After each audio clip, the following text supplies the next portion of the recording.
and I can't find another soul to keep me satisfied. And I'm seized and eased at the very same time. I'm pleased to say I don't often compromise, but I'd give the world to make her mine. I'd give that girl my heart, my soul, and my eyes. I never realized she's passing me by until I'm cold inside. My heart, my soul, and my eyes, and I'll never realize she's passing me by. Oh no, yeah.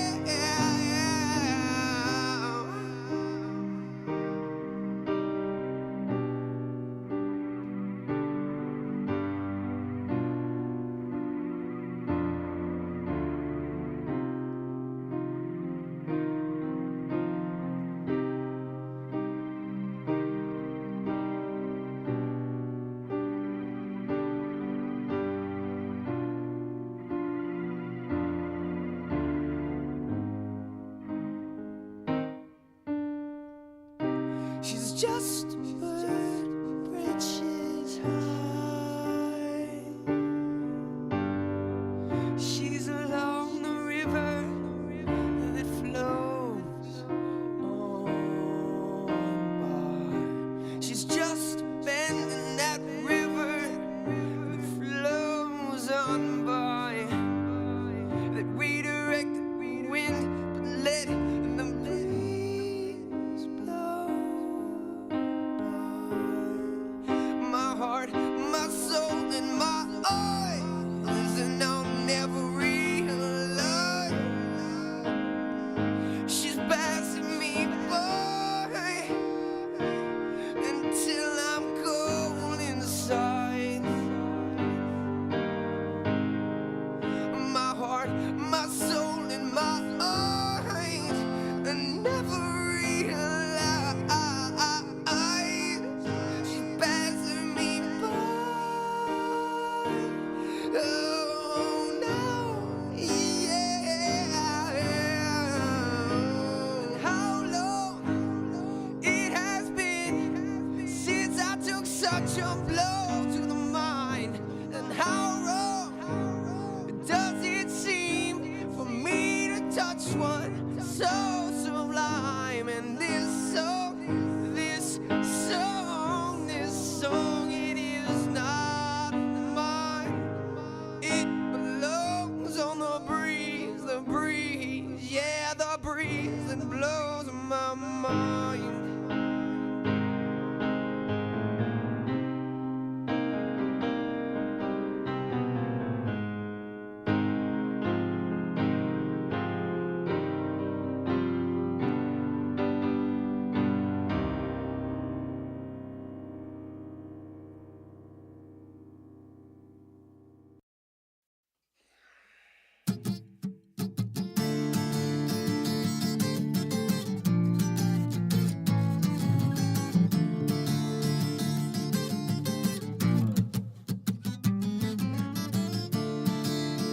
I had a hand in mine next to me, but at the moment that hand's a ball.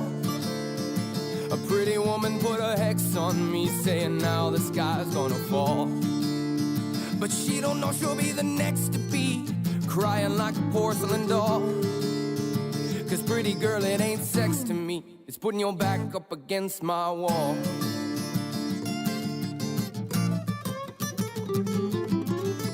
And if only my loneliness loves loving me, yeah, then why won't Miss Misery leave my leash a little slack?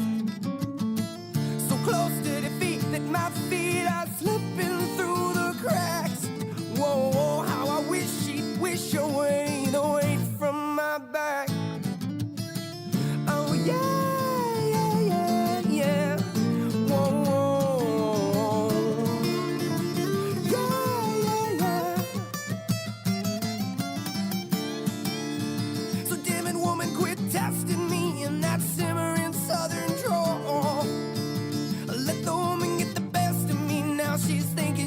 save us all. So lying lady, laying ecstasy, taking shelter from your own squall. 'Cause pretty girl, it ain't sex to me, it's putting your back up against my wall.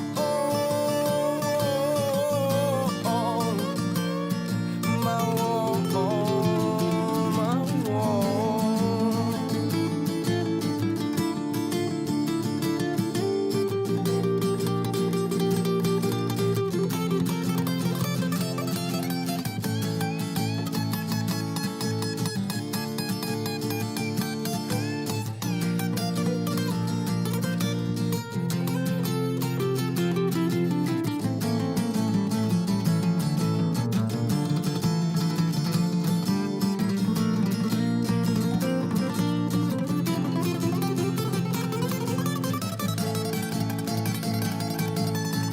And I know and I do believe that it's bad, that I cannot leave this bed, I cannot escape this hell. So die we might as well, but no, I know you I do defy. No lie that I could tell, so now I've got to try to find my soul and sail. If only my loneliness loving me, yeah. Then why won't this misery leave my leash a little slack? So close to defeat that my feet are slipping through the cracks. Whoa, how I wish she'd wish away the weight from my back. Oh yeah, yeah, yeah, yeah. Whoa, whoa, whoa. Yeah, yeah, yeah.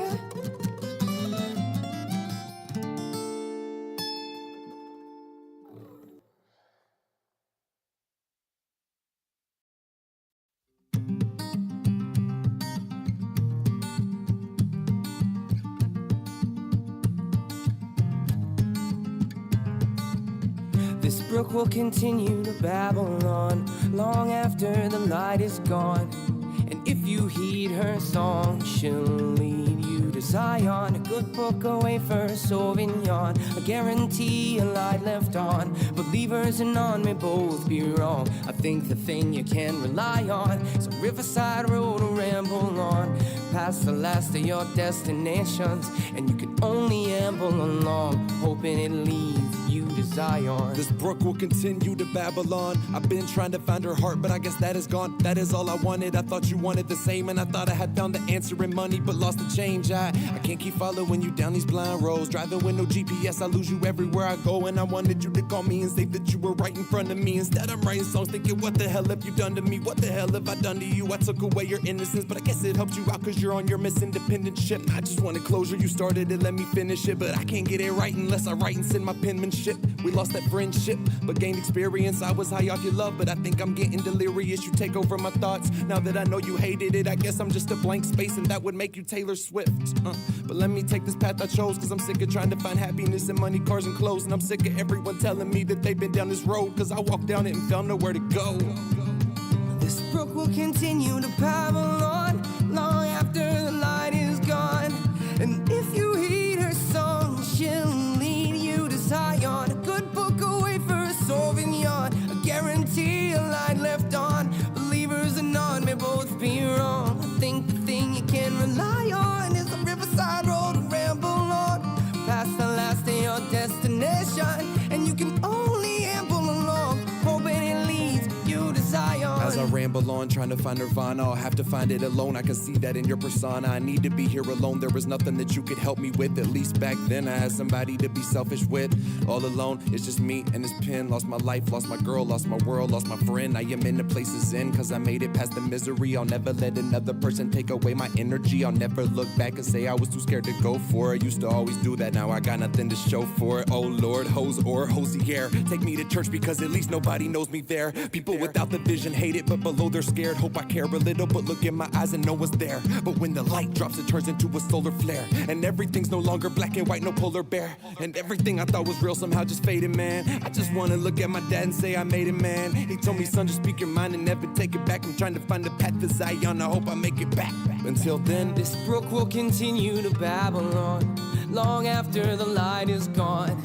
And If you heed her song, then she'll lead you to Zion. A good book away for a Sauvignon. I guarantee a light lived on.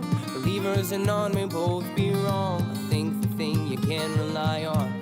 Riverside roads will ramble on, past the last of your destinations, and you can only amble along, hoping it leads you to Zion.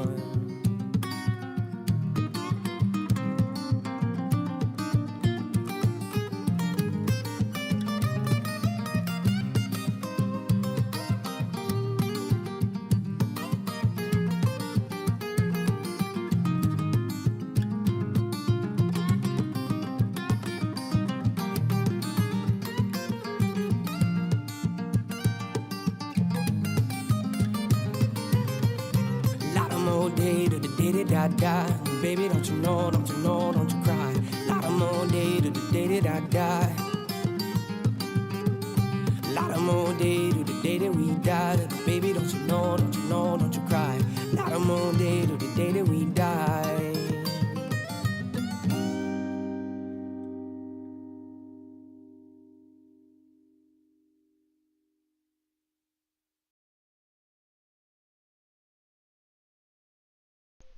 What's going on, guys?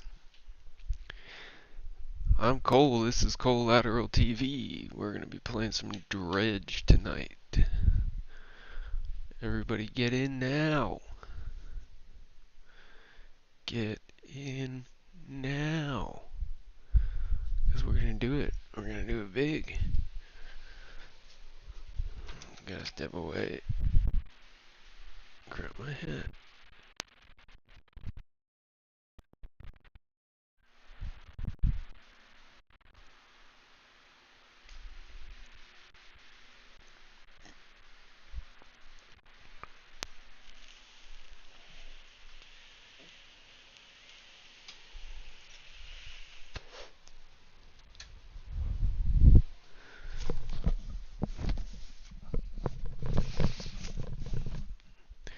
Had to hit the vape one last time. Let's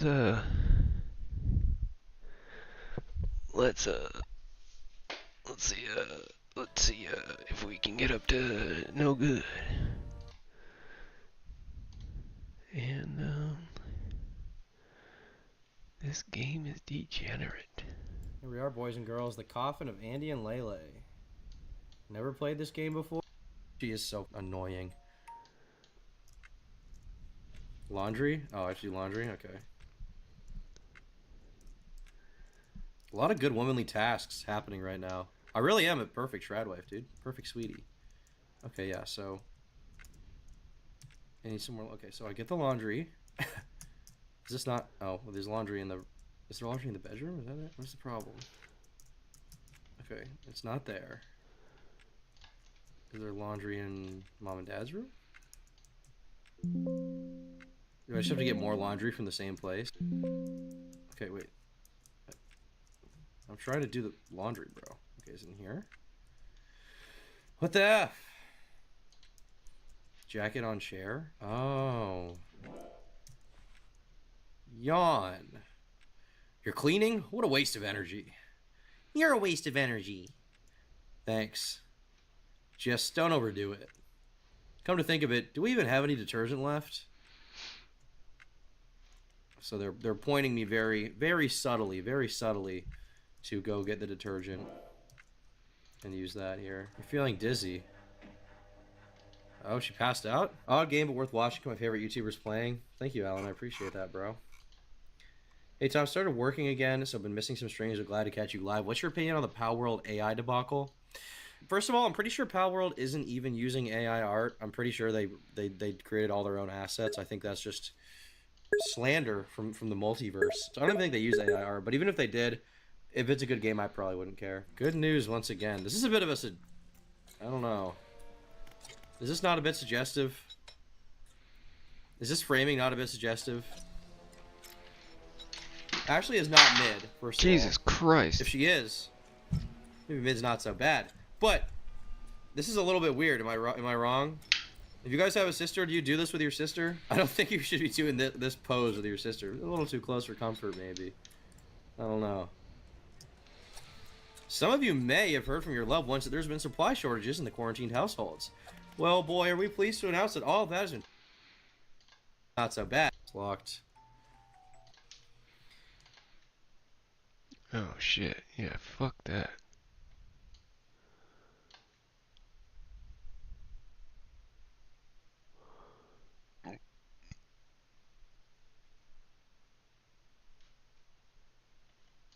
A debate so vile, even Vaush, world-renowned horse fucker, had to cut it off.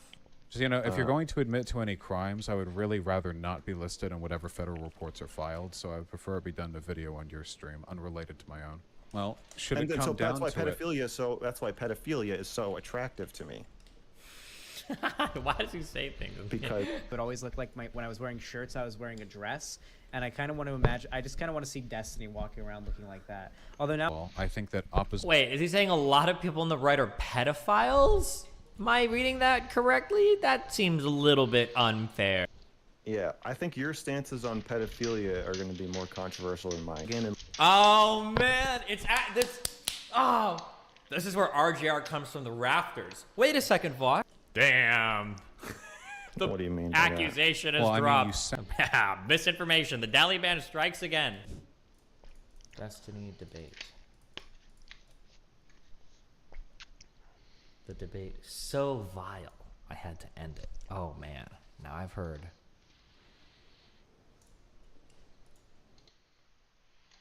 Let's face it, Content Cop is officially over.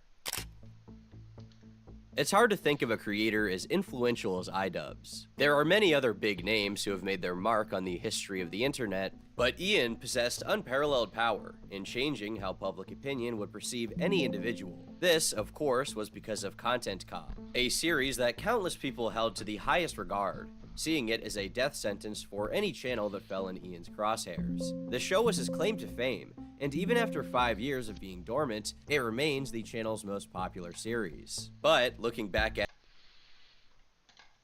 Care. Has anyone asked you anything about? I have to fetch back. Wait. There's a dumb complaint I had. Bed. Your parents have f***ed on this bed. Wait, does it? I can't interact again. Okay. It's funny. Whatever. What do you mean? Just leave it for now? What? Is there something behind there? I don't understand. Alright. Well, I don't think there's food here. This is where you and your older brother pile your trash. It's already been scavenged several times and is truly and utterly exhausted as a food source. But wait, what's that? I got a can of tomatoes. There was food here. Amazing, you should show that to your brother. Alright, I'll show it to Andrew. You show him the tomato can. Ta-da! Not the reaction you were hoping for. Ahem! Ta-da! We're not eating that. Huh? No, that's the very last thing we have, Ashley. I think we should hold on to it for a little longer. Quit your complaining. You're energetic enough to go rummaging through our trash, so clearly you're not dying yet. Huh? How did you know it was in? Because I hid it there, away from you. I live in a den of snakes! Don't rile me up. You're making me hungry. You know what would help with that, Making Andrew, me my dear? hungry, No, baby. put the tomatoes away somewhere. Put them in my mouth, I will. I can see that your heart is set on this. Fine, let's eat them. Screw our future selves. Time for you to go cook some tomatoes. Alright. Cook it. Good day. Are you still alive in there? Hello?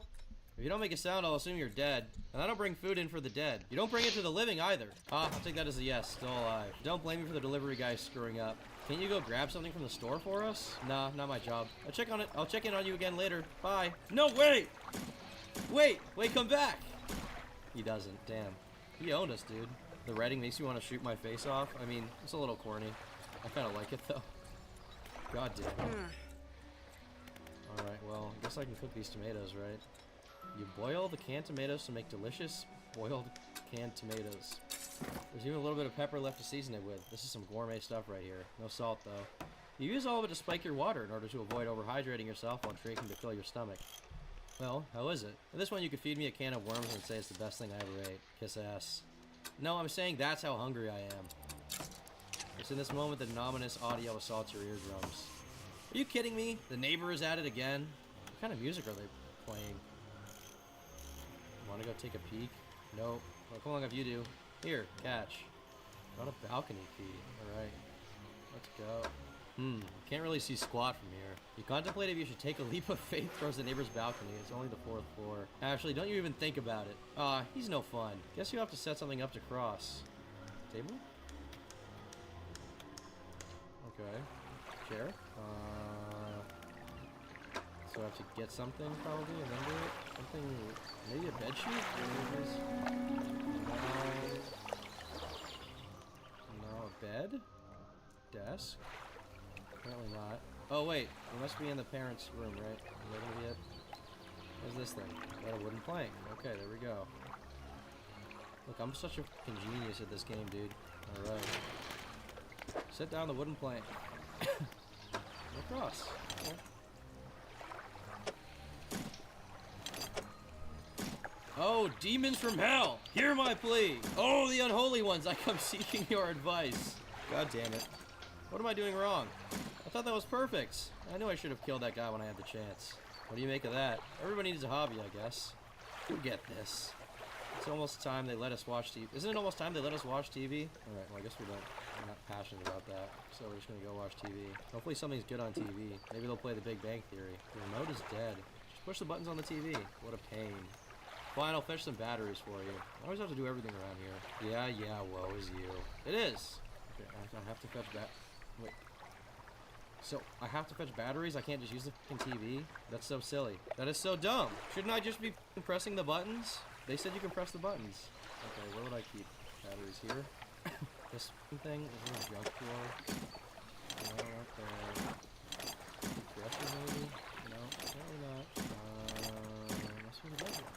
Do I have to find something with battery? Oh, is there a clock? Oh, that was right, okay. Batteries in the clock. There we go. Ice gang! Probably in the washroom. It was in the bedroom. This is the bedroom, genius. I can put the remote right. Got the remote right here. No, it's okay. I think I'll just push the buttons on the TV after all. I can see you have the batteries. Just hand them over. Nope, I decided I'll hold on to them. We might need them later. For what exactly? Why are you being difficult about this? I'm not. I'm taking on the Herculean task of operating the TV myself. Whatever makes you happy, I guess. Thank you for tuning in. Today we share with you some joyous developments in regard to the tainted water situation. We're happy to announce that all apartments to which the tainted waters have been delivered have been secured. It has been 3 months since the first incident was discovered, and the death toll is now at a comfy 53 total. No biggie. And the quarantine period for those who are at risk has been extended by another 2 weeks. Again, and to our friends in quarantine, thank you for keeping your disgusting parasite-infested bodies far, far away from me. Sorry, it's thank you for your continued consideration to the public safety. That's all for today. Cheers. I'm going to bed. You decide to do the same. Wait, Mom, where are you? Oh, I'm dreaming? Me and your father will be staying at a hotel for a bit. I thought they said we should stay at home until... I didn't drink anything. Mom. Not booze, not dirty contaminated water. Nothing! The only thing I've drank is some orange juice from a carton. Anyway, I'm gonna miss my bus. You and Andrew can join us later. Alright, this won't hurt a bit. The nurse sticks a needle in you. It hurts like a mother... There we go. Now you. How long do we have to stay home? The results in your blood work will be done tomorrow. So if everything is well, you're free to come and go as you please after that. And if not, you'll get to see what happens if not. Jesus. This is pretty dark. So their parents just abandoned them? I feel like I experienced the same feeling when instead of picking me up from school, my parents made me go to aftercare when I was a child. This meant I had to fucking hang out with all these weird, smelly kids and all their boogers for like hours after school. And then I had to take the bus. And then when I was like 16, my parents got mad at me. And they took away my car. Actually, I think I was a senior. I think I was 17. They took away my car because they were mad at me. I had to take the bus home. What the fuck was that, huh? You think I don't have trauma from that, Mom? You think I don't remember? You think I don't remember what you did to me? I do. When I come home, I'm not the same. That's all for now. Take care. Stop calling me Ashley, please. If you need something, ask the workers there. I can't do anything for you. And I don't want to hear these lies about starving anymore. Why the hell would I lie about this? Listen, this new apartment is a bit of a fixer-upper, so I'm really busy. Besides, isn't Andrew there with you? What do you need me to pacify you for? You get to laze around all day and do nothing. I don't know what you've got to complain about. Anyway, I've got to go. Please don't call anymore. I won't answer. Goodbye, Ashley. I'm sorry. After reminiscing all night, you wake up, as one does. Instead of ruminating upon your misery, you decide to clean the house up for a bit. Cool game so far. I'm not done with it, but I've enjoyed it. The voice acting with the music is goated. The game doesn't have voice acting. Do you mean my voice acting? That's funny. Whatever. Anyway, how long have I been live now? It's been 5 hours? Yeah, I'm gonna get off. I'll stream again tomorrow, so I'll see you guys soon. Tomorrow. Yeah, today we're playing The Coffin of Andy and Lele. We're playing it today. Obviously, we watched a video by Jormy the other day, going over, you know, the lore of the game, where a brother and sister have a little too much fun, maybe. A lot of people were mad about this game when it came out. Some people think this game, like, endorses it. Some people think it doesn't. Based on the Jormy video, it seems like it's not something that's endorsed in the game. It's just a small undertone. It's a small theme in a video that ultimately is just like an edgy emo game. But I thought we would play it today. I already started the other stream. We've got a bit more to play. And we're gonna try to get to the end. We're gonna try to get to the end. Get Leafy channel back, please. Yeah, let me just message YouTube real quick and say, can you get Leafy channel back? I'm sure they'll do it just for me, dude. Here we go. You guys excited? I know I am. I guess we'll just do this one. You live in Alabama? Yeah, I live in Alabama. Yeah.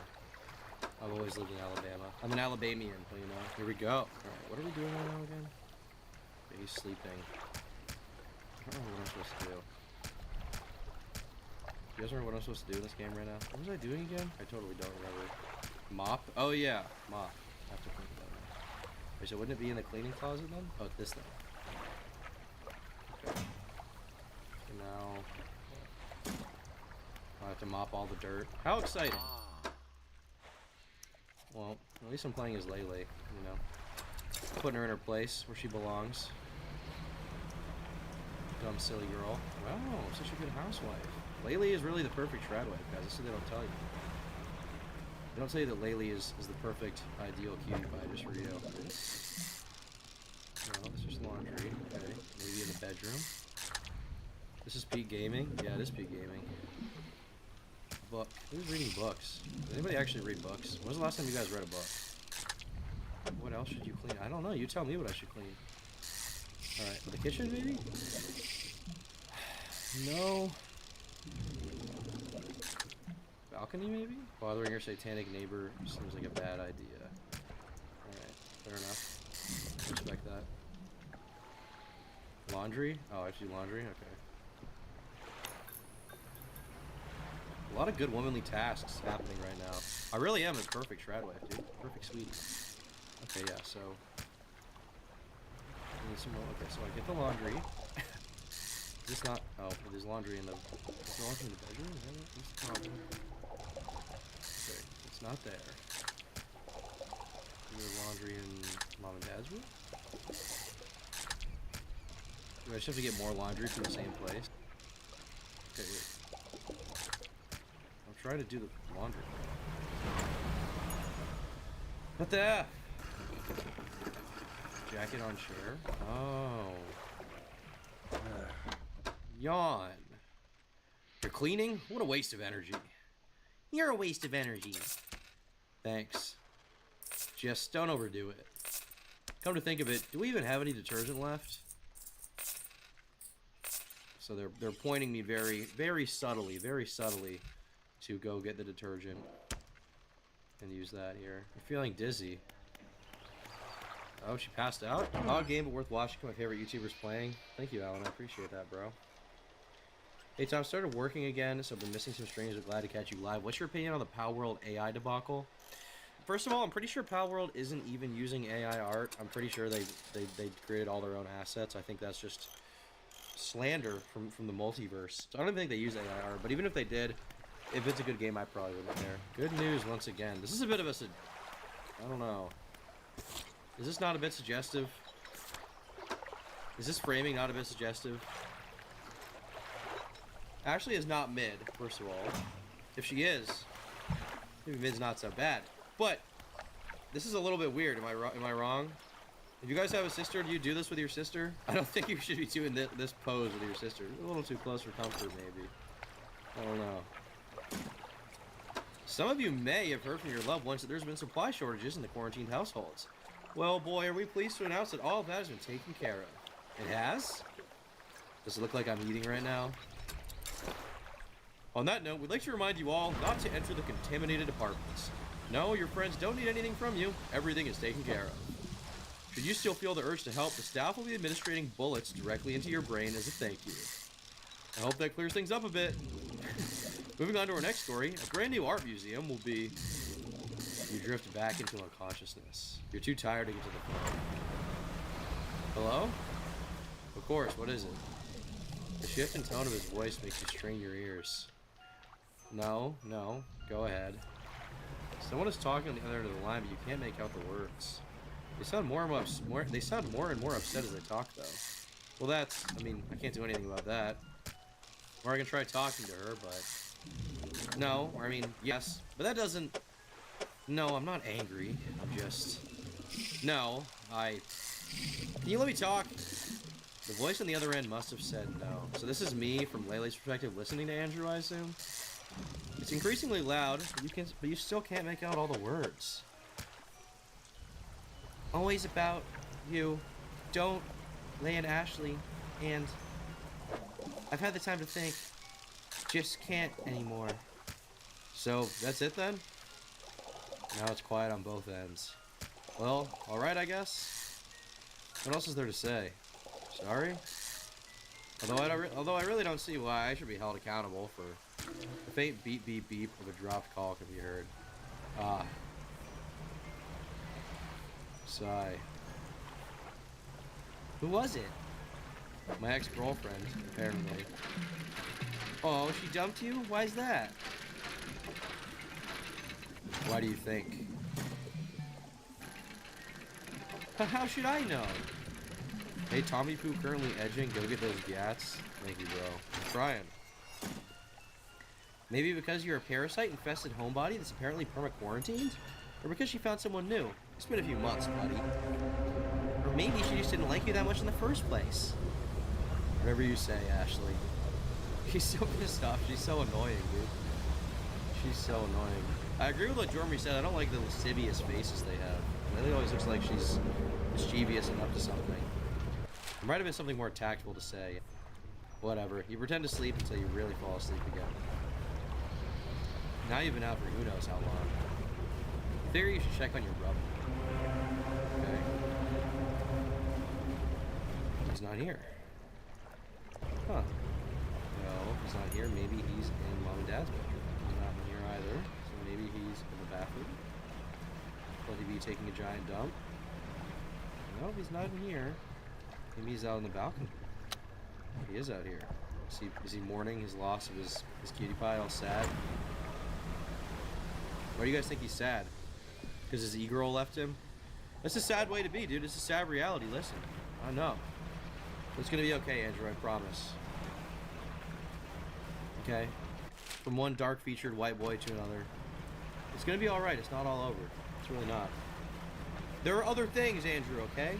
It's not over. I'm surprised you even knew this game existed. How could I not know this game existed? It was all over Twitter as soon as it came out. That's all I could hear about. People were always telling me that I look like Andrew. Someone from your apartment is getting hauled into an ambulance. Hey, me too. People are yelling from their windows and balconies. I need some help too. Please, please, I'm starving. Soon the ambulance leaves in a hurry. Color me surprised. They actually got that person some help. Figured they'd just let her die. Maybe she did die. She wasn't moving. As if they'd had their silent letter in their corpse. Then, what do you suppose was her emergency? No idea. Nobody showed up when you fainted. Well, did you call for anyone? I don't know. Maybe she went into labor or something. Yeah, maybe. Think they'd bring me food if I got No, dude. Dude. Okay, so there is a little more. This is a suggestive game. Because who else is she gonna get pregnant with in the apartment? Right? There's little jokes about it. You know, they like to poke and prod. Nope. Let me finish. How'd you even get pregnant in here? Well, we do have that one charming fellow right next door. Over my dead body. He seems a little off his rocker, so who knows? He might just end you. He just might end you. Forget this. Well, excuse the hell out of me for exploring my options here. That woman didn't look pregnant anyway. Sorry. That woman didn't look pregnant anyway. Whatever, it was just a thought. Jackass. You'd like to go after Andrew and tell him it's none of his damn business anyway. But you're just too exhausted. But after sleeping for a few hours, or maybe days, who knows? You're fully revitalized and bursting with energy. Alright. Fully revitalized, apparently. Okay, so I guess that was ironic because I can barely walk. Jeez. Oh, you silly lazy bones. What day is it? How long have you been locked in your apartment now? Where the hell does Andrew get the energy to make so much noise? Guess I'm really going through it, tapping out. What's up, bro? He's unscrewed the lock and is attempting to kick in the door. Or out, depending on your perspective. How many more times are you going to try that? It's clearly barred from the other side somehow. What else am I supposed to do? If you don't stop banging on the door, I won't be bringing you any food tonight. You won't either way. Says you, the delivery will be here in a matter of hours. But I guess you don't want anything. Yeah, that's right. Now you better stop banging on the door. Next time it'll be me banging your head against the wall. Whoa. Whoa. Got a little bit of a Floydian reference right there. Some police brutality. Jeez. The man's footsteps fade away. Do you think they'll really get that delivery today? Like, I didn't f this up for us, did I? Unlikely. Though I guess we'll see. And see you did. That absolutely nothing was delivered. Sigh. Talk about something. I got nothing. Try. So, parasites. It's been a few months. Are you feeling anything? Hunger. You'd think something would be happening to us by now. But I haven't noticed anything. That nurse never came back either. Like, you don't want to monitor us? Who cares? Me, Ashley. I care. Well, I don't care, nor care that you care. Aside from the starving, it's not so bad here. Come again? Aside from the starving, I like it here. I think you resemble L, Lalia from Death Note more. I don't think I look like him at all. I don't think I look like any of these people. Well, I don't. I want to jump off the balcony. Ooh, I'll race you. Ha ha ha ha ha ha. No, seriously, let's go. Let's not, though I appreciate your eagerness to join me. But it's a bit too romantic, so I'll pass. Excuse me? What, you don't see it? Just imagine hitting the ground together. And with such force, our bodies turn into a pile of gory mush. Never to be separated. Our remains would get so tangled up they'd have to bury us together in the same coffin. Might as well. We've been confined together in this coffin of an apartment for what feels like an eternity already. I'm not jumping off the balcony with you. Get your head checked. I should get my head checked? And no wonder your girlfriend dumped you. If those are your plans for romance. Not romance, I said romantic. They're not the same thing. They don't want to stop making little teases, little references to get, I guess, whoever the intended audience of this game is. Maybe a lot of Tumblr, furry, gamers, strange people.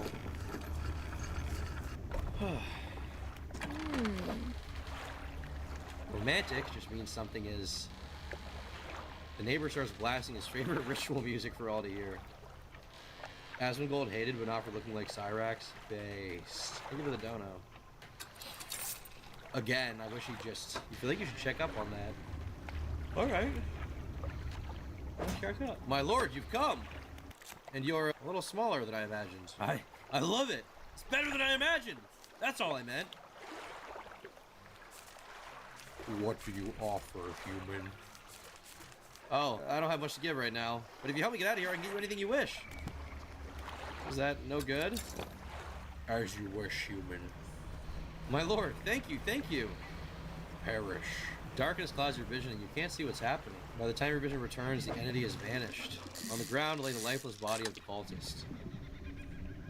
So I guess the demon's way of getting him out was just to... So, am I already delirious, or did you see that too? Do we want to check on him? Well, at the very least, I want to turn off that CD player. That's what you're concerned about? I am not listening to this for the rest of my life, Andrew. You make it sound like we're going to die any day now. Well, aren't we?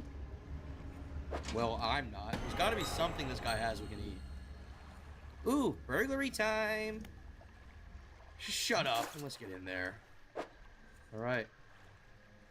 The doorknob taunts you from the other side of the glass. Oh, do you need a key or something? You can't just get in? Alright, well, we gotta find something to break in, I guess. Oh, wait. Oh, the window. Not the window. It's so annoying. What do I use to break glass?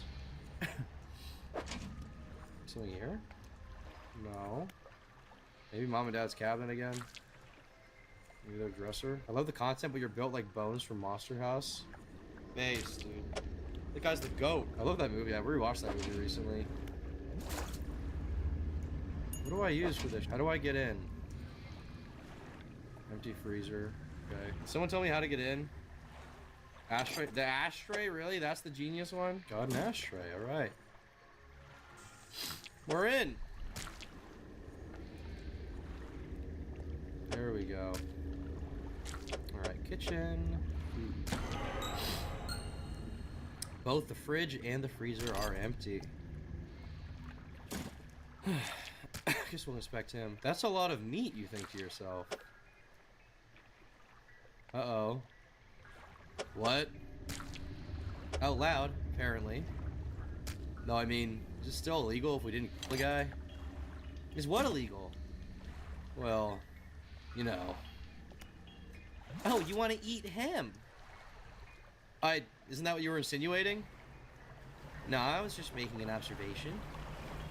But we can't. If we do eat him, then that's it for us. There's no way we wouldn't get caught once they finally let us out. But it's not like we killed the guy. I think just messing with the corpse is a crime, too. Ashley's 1% black, by the way. Based. So am I. I'm 99% black. Well, I think they should look past it, given that there's nothing else to eat. Will the staff here admit that they didn't give us food, though? And before that, you're going to tell them a demon killed them? Really? That'll fly. Listen, you're overthinking the hell out of this. Are we doing this or not?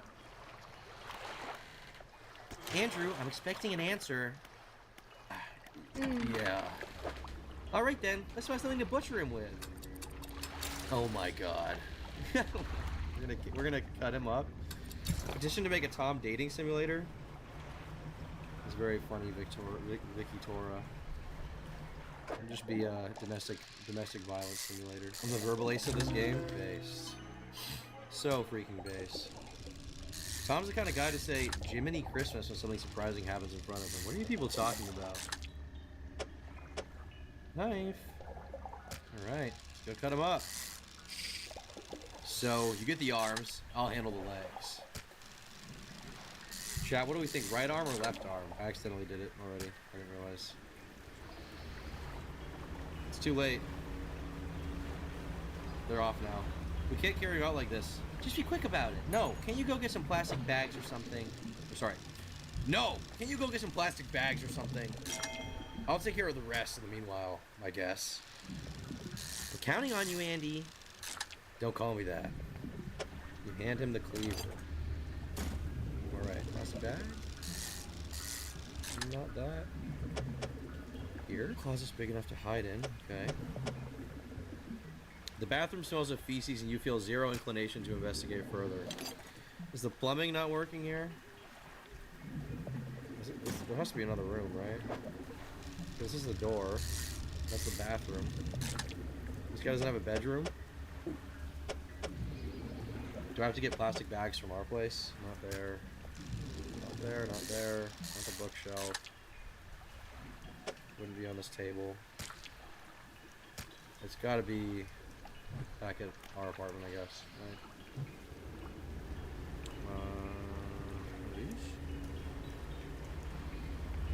These are perfectly suitable plastic bags. They're also full already. You'd rather not carry them your route to use trash bag, find something else. Okay. This one? No, blanket. No. Not there. Technically, cannibalism isn't really illegal. I think there was some case where some guy, he knew a cannibal, and they signed like a contract for him to be eaten, and then the cannibal ate him, or something.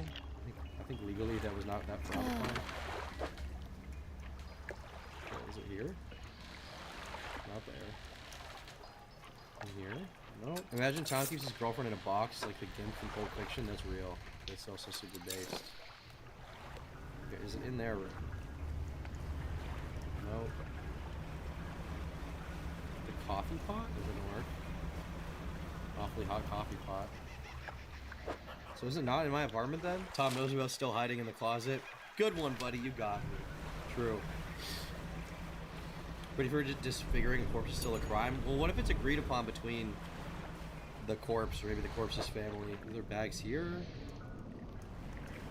Guys, where do I go? For a plastic bag. Now they actually have 665 bonds for this one, or she asked the important questions. What I want to know is who the hell wrote it in the first place. Undisclosed. The author must be shy. Either way, we can browse this later. Let's keep our focus. Okay, so I can't go into the poop bathroom. It just says no. It just says no. They don't want. They're fine with cannibalism, but they're not okay with getting poopy with it. Plastic bags. Okay, we got them. Undertale for emo and dark, fricked up people. So true. The back is creepy. It kind of reminds me of like Lavender Town type stuff. Yeah, it's pretty creepy. Here we go. Got the left leg. Got the left arm. Got the right arm. Got the right leg. A small problem presents itself. The plastic bags aren't big enough to fit the whole torso in them. Crap. I don't think we can cut through the spine either. Just fold them over?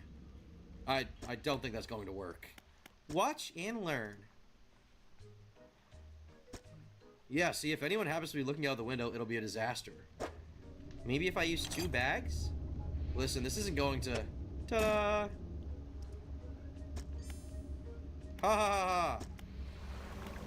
Good God! Don't make me laugh at this. I don't have the power to make you do anything, Andrew. Alright, enough. Gather the limbs and go. There should be plenty enough room in the freezer. I'll stuff the torso and head in its freezer for now. Then I'll go cook us something while you're at it. Yeah, you'll cook quite the something. Alright. Speaking of food, I'm actually kind of hungry, so... While we're here, I think I'm gonna get some Taco Bell. Crunch wrap, maybe? Crunch wrap? Taco... Oh. Crunch wrap supreme? The chicken one? Let's go. I think we will. I think I will. I'm trying to bulk, okay? This is my excuse. I'm bulking, okay? I'm bulking!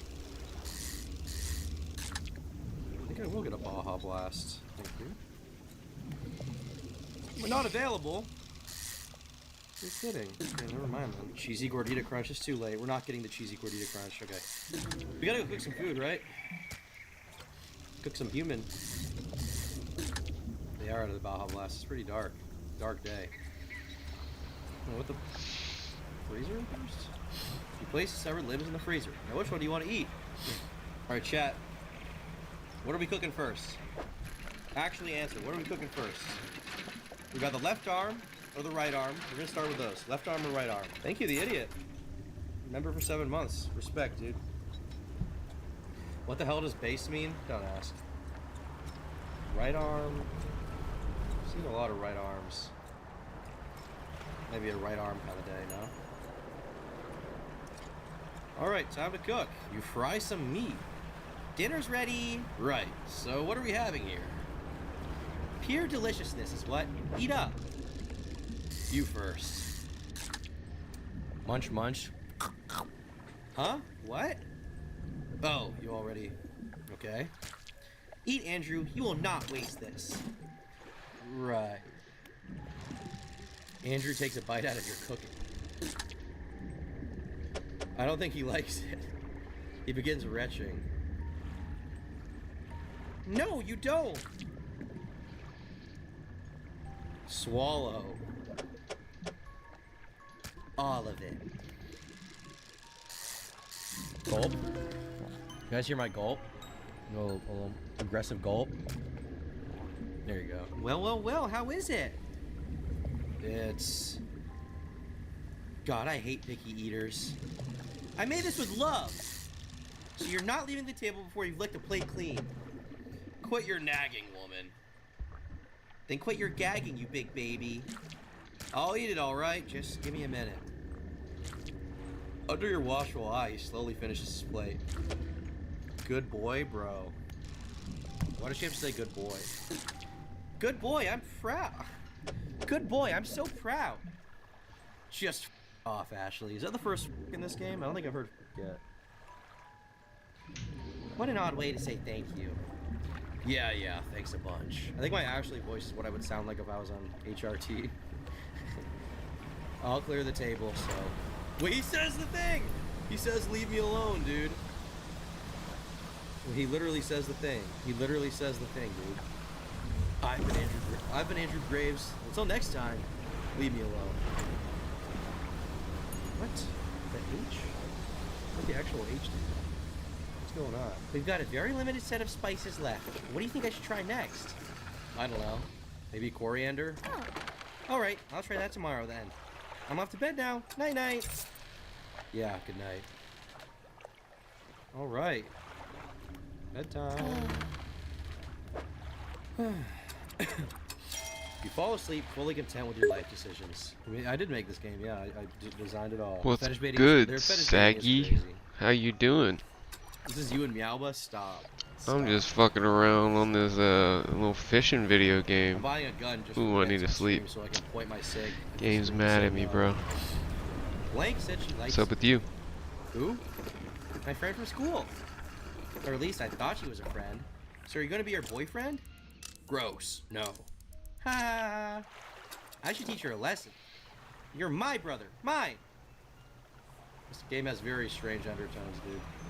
So she's just so great. Andrew is like kind of normal, and she was just always twisted, right? I'll make her think twice before stealing from another woman. Yeah, dude, what the hell? Oh yeah, you're a girl too. What's that supposed to mean? Somehow you don't count as a lady in my mind. Or as a person, for that matter.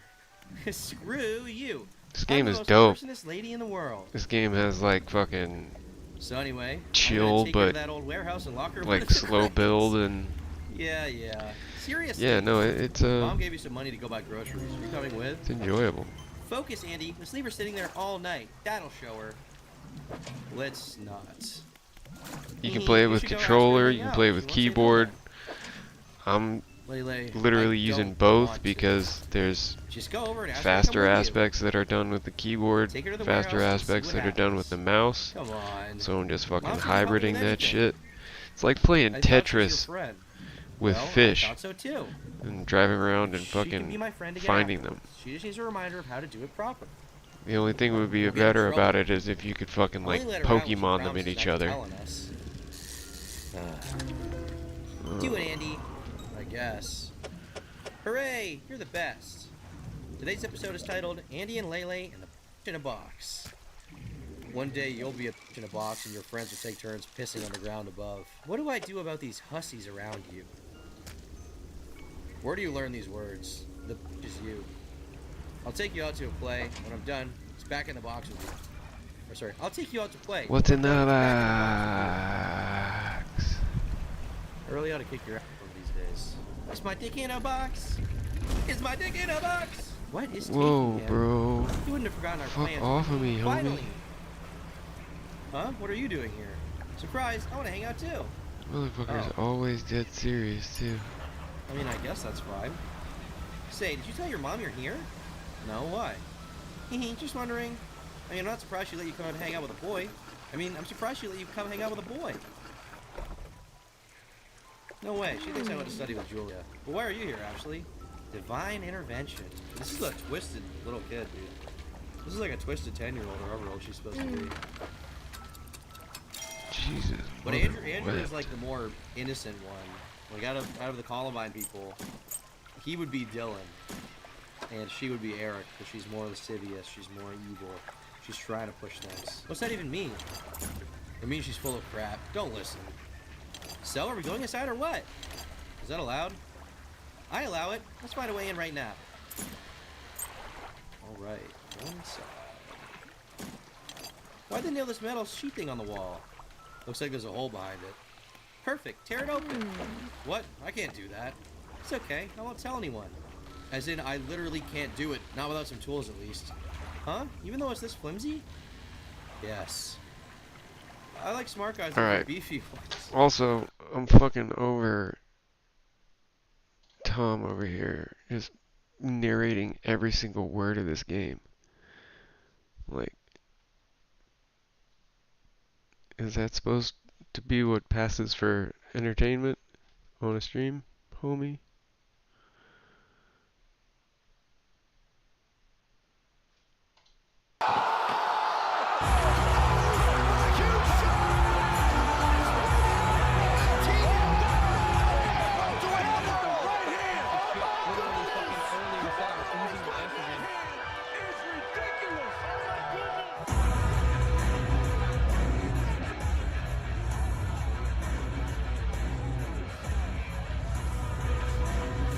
This is dark. Ultimate guys, rape I've got review. breaking news. You know J-Mac the Wicked? Anyone been following that? Yeah. Yeah. It looks like he's deleted his channel. Bro. I've got sent this link in my Discord. Assuming this is the correct link, it looks like he's had enough and he's throwing in the towel. But he made like horror movie content. It was really good. It seems like everybody made Well, I'm not sure about that. That was a really common thing. Hello, Mudahar. What's going on? I think we also just Going good. I'm I'm taking. I think I'm just gonna take the day off today and get on the stream with you boys. Yeah, I know. I didn't want to Stream burn later. you because I've asked you for so much already. But No, yeah, I'm no, happy man. to have you. It's good to work with you. Oh man. This whole thing has been so fucking insane, bro. I'm so glad that call came out. Ever since she made that like post on her Discord, it's like this call will make him look bad. I'm like, That's oh why my I God, made it the please, just thumbnail, let this dude. come out. I just wanted that to be the first thing people see. I when they literally click like on the it. moment I saw that, I was like, dude, I'll just fast track her it up and just release this fucking thing myself. Because the moment somebody says that shit about me or something, I'm like, no, I want the whole thing out there. Like, I want the whole thing for everyone to watch. This shit gets so fucking annoying. Oh, Yeah, you've had to deal with that twice recently because of the Gerard stuff as well. And threats to sue both times. Willie! Willie Mac Show, everybody. What's going on? Hey, how we doing, buddy? Dude, we got a whole squad in here with this one, dude. Yeah, holy shit, it's fucking packed. Oh, let me change the streaming setup. I have it streaming to you guys at 480p. That's probably... I mean, it doesn't really matter. It's not like super visually intensive, but let's get it to at least 1080 before we go. Alright, are we missing anybody, or do you think we can... Hold on, who's not here? I think, Tricky Tom. Tom couldn't make it. I think we're missing Okay. Larix. Rick's oh, on Larix there. is here! Oh, Okay, there we go. Can you hear me? Hello? Yep. Okay. What's up, man? Alright, so everyone on my stream can see every single person talking, because I set up the Discord overlay. I think if you want, you could also set that up pretty easily. Because there's a lot of us here. Wait, dude, I heard fucking Mangrove, J-Mac where is deleted his fucking channel. Mangrove? Oh, that's This not is even, new information. that's not even all the Yeah. breaking news, chat. I pinned it in my chat. Mangrove Magnetar is twisted spoke to a lawyer strand. who believes the best way to go forward is to sue Mama Max. And volcanic is devil spawn. GoFundMe right now for it. I will be supporting that. Yeah, for he's trying to sure. raise. Yep. He's trying to raise 50,000, and if he can raise a minimum of 30,000, he will go through with it. If he doesn't, he will refund all of the donations. If a bunch of retards can give Keffels $100,000 to smoking while traveling, you can give this guy money to get justice. Yes. Alright, All do right, no let's worse. get started because I believe now everybody's here. Happy Max History Month to everyone in the audience. Whew, that's going to be Happy Max History Month, everyone. Oh, Bernie. Bedhead Bernie is here as well. Oh wow, better Bernie. Wow. This is, I Super think, lucky the first there. time I've ever called into one of your streams ever. He's our Why did I representative from Team Turkey. Why did I think Bernie was British for some reason? Bernie's a legend. There's that's Birdie. There's another person named Oh, Birdie that's okay. British Gotcha. that calls in. That's confusing. Alright, gamers, But, you guys yeah. ready to go? Yep. So, just to specify, the only things that are cut from this call, and most of which are accompanied with text, are like some names, some locations that aren't relevant, that I didn't feel like including, and anything related to the one survivor who was working with Mudahar. That was not. Oh. Yeah, I cut that stuff out. Seems fair. It's about 4 minutes of the entire 2.5 hours, 2 hours and 40 minutes. So anything that like affected a person who actually decided to go to the police like they should have from the beginning, I did them the favor. I don't think it was mentioned. I think you'll find out that the Discord that was leaked is the Discord server. There was also a super Discord server inside the server that you had. Super duper. So her shit was only in the super server, so I didn't want to create any more problems than there already were. All right. So happy rape time. What the fuck? What is this? A Okay, no, I don't need to know this. Just let's start it. How is audio working on your side right now? We're on. Sorry. Yeah. Okay. All right. Perfect. That's what I love to hear. No problem. No problem at all. Unless we just want to do audio. Yeah, you can guys get your camera on right now. We're Perfectly just fine. here. Max, even your entrance to Discord. Yo. I guess so. Okay, so we all right. So this is a call where we're gonna just basically talk about this entire story, front, middle, and end. Get to basically what the facts are of the situation, describe everything. So we're gonna ask some invasive questions. We're gonna ask some questions regarding the cult. We're gonna ask some questions regarding Spencer, the entire story from you. We're gonna talk about, you know, some of the criticisms that you guys have been receiving over this, and obviously we're going to be covering the nature of this coverage so far, right? From your guys' end and, well, from everyone's end, really. The point of this is for me to personally establish... Oh, this is my favorite. Mutahar, I don't think you had an answer to the first question he asks, and I don't think, I don't think they expected me to have the answer either. You have to see how dumbfounded he is right now.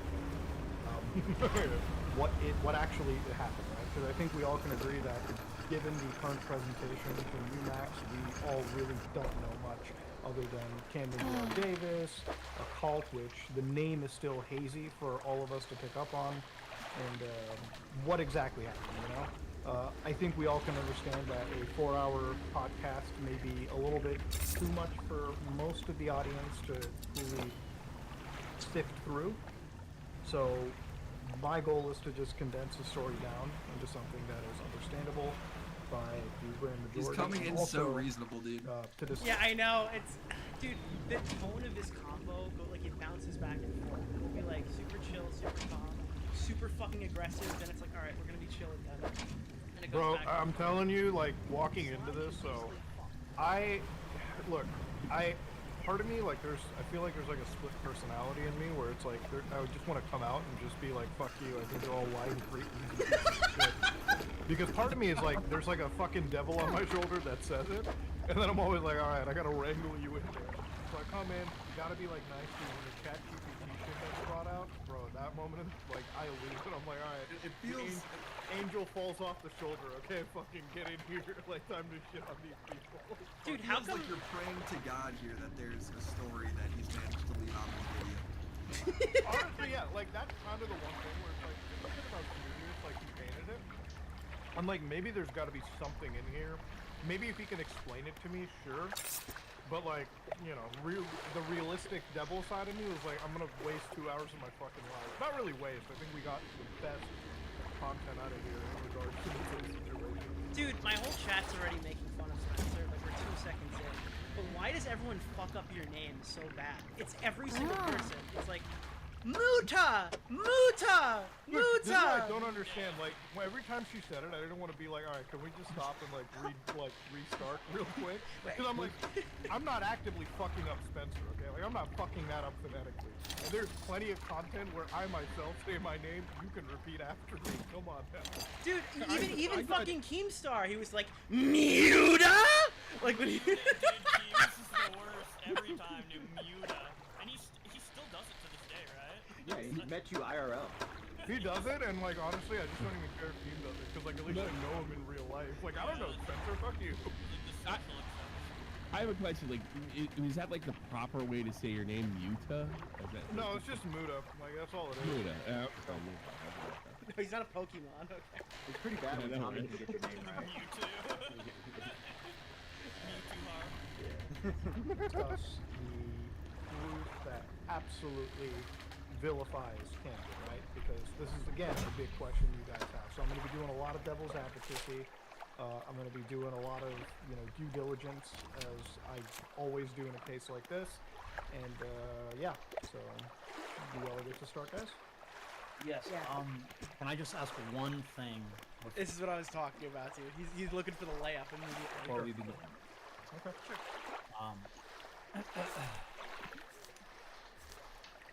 Notes have disappeared. Okay. Can either of you or both of you share your current understanding of our campaign and its objectives? Nick, you want to start? Bro, come on! Money. That's the objective. Nick, this is why you're here. Can you answer that question? You know what I passed it off to you on that one? Is because I felt like the fuck 5 minutes ago I literally explained the entire question he asked, and I was just like, is this guy fucking like retarded? Like, what's going on? Like, hold on a minute. Yeah, you did just clearly lay out exactly what the problem was.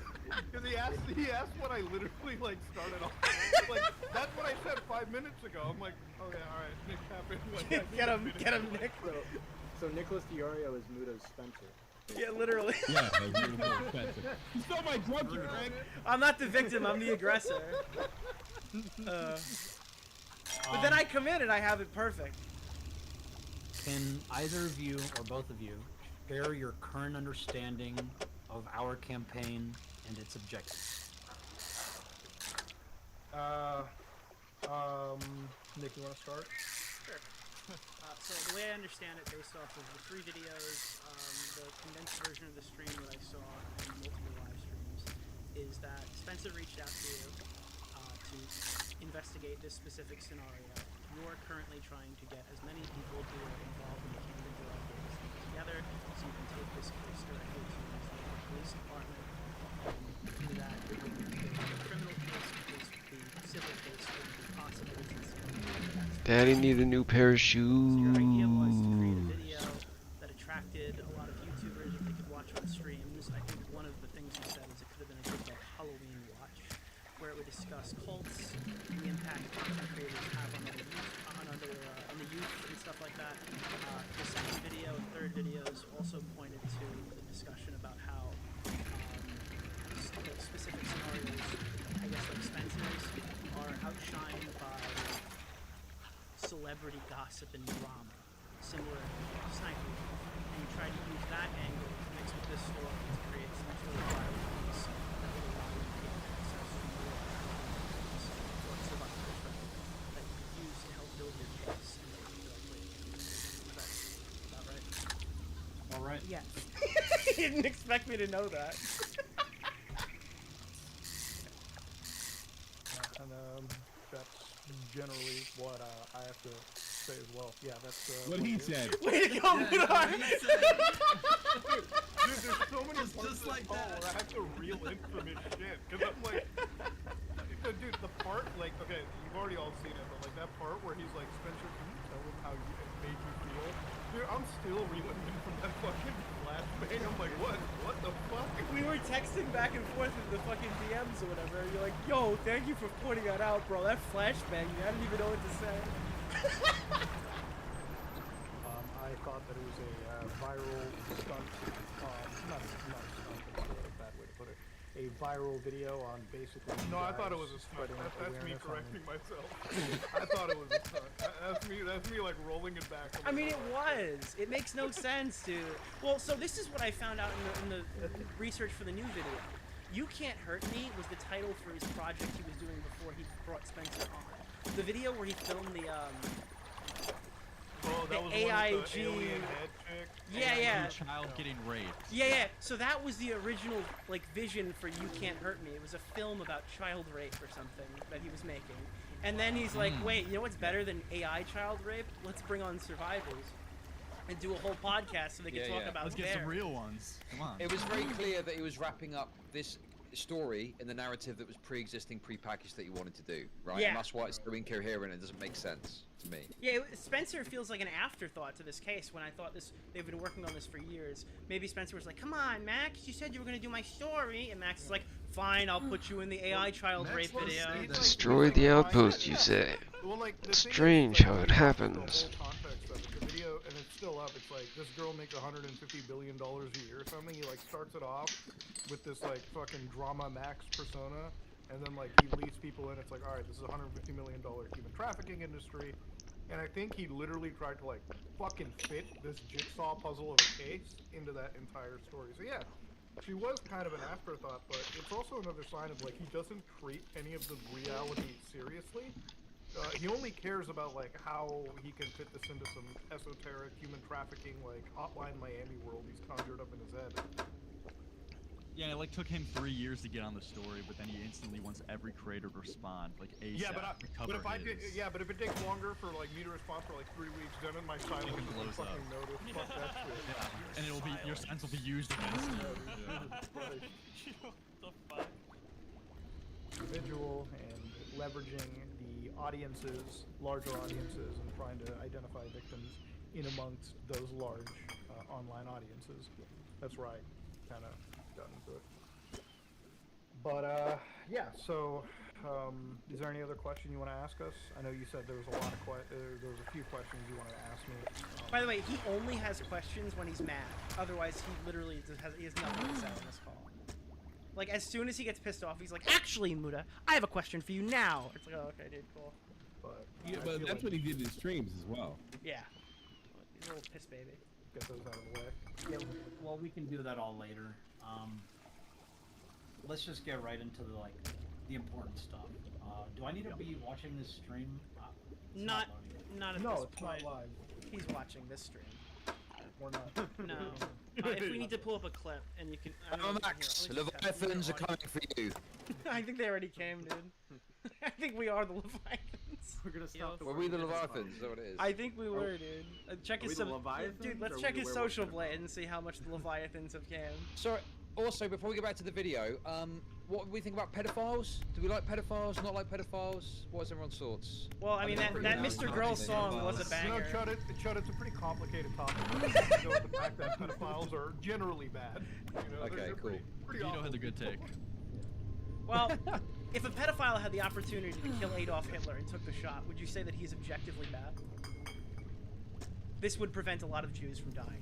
Answer very quickly. Well, no, the bigger question is if a... Okay, no, come on, That's let's just a go matter. through That's it. just a matter of scale, though. It's like, that really is just a matter of scale, man. Should a pedophile go back in time and molest... No, come on, let's just... What if a pedophile went back in time and molested Hitler? What if he went back in time and molested That Hitler, makes but it that's what led worse. him down a dark path to be a fucking killer? You know, that's the thing I'll think about. Sorry. Hi, Jews are kids. All right. No, it's pick a side, Zionism or You guys kids. are Then sick people, fucks. Yeah. dude, then people on Twitter won't know who to pick, dude. Let's keep going. Not loading verbally.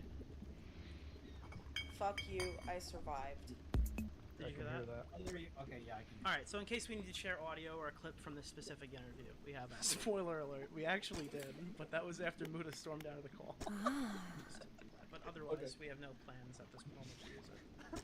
Okay. No. Sounds good. So I guess the thing is we should. So one of the criticisms that everyone, me specifically, well, I would say I had is. That's a good one. That's another one. One of the criticisms everyone had, by the way.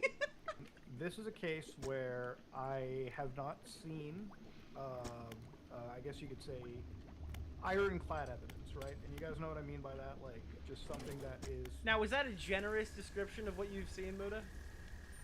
I didn't see fucking shit that could be linked entirely.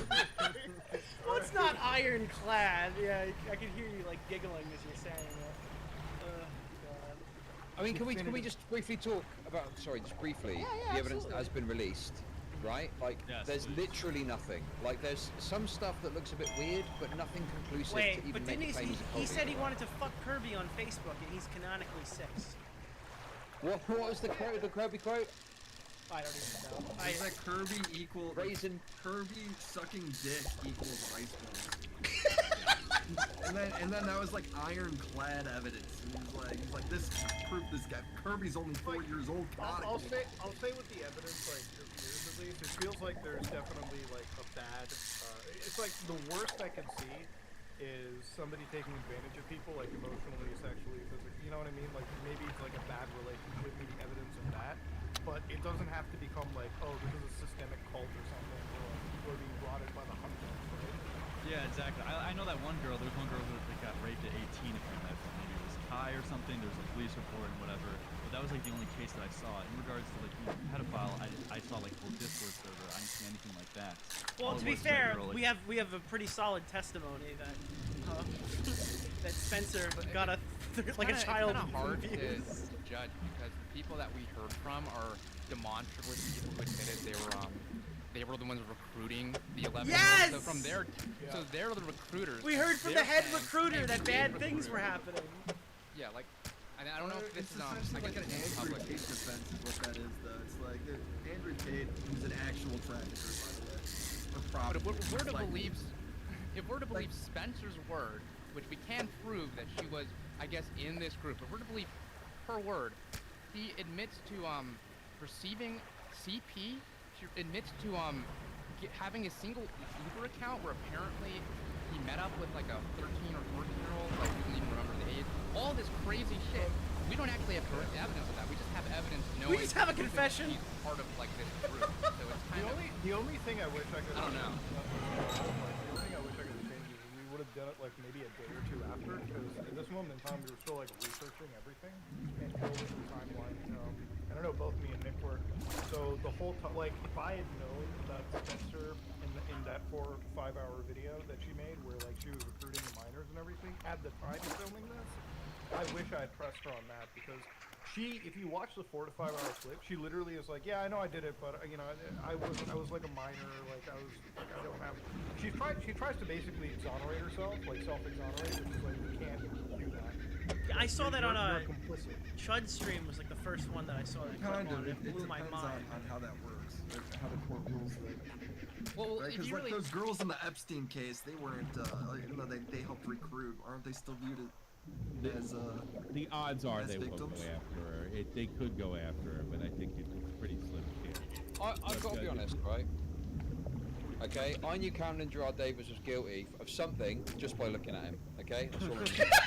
Well, I had a question about the evidence. I had a question about Fucking the evidence. vampires. I don't trust no vampires. Sorry. Well, no, I was gonna say, did anyone try observing Camden during the full moon? I feel like if you do that, then you got it. You got him. Man, if I see him fucking shift into a werewolf, I'm a fucking the story. That's another getting fucking ripped like one of Max's biggest mistakes was like his whole handling. I guess it's a lot. But one of the biggest is like how much he cared about the specifics of the cult. And it's like the cult is bullshit. Like the supernatural stuff is bullshit. Like, why do you care so much about?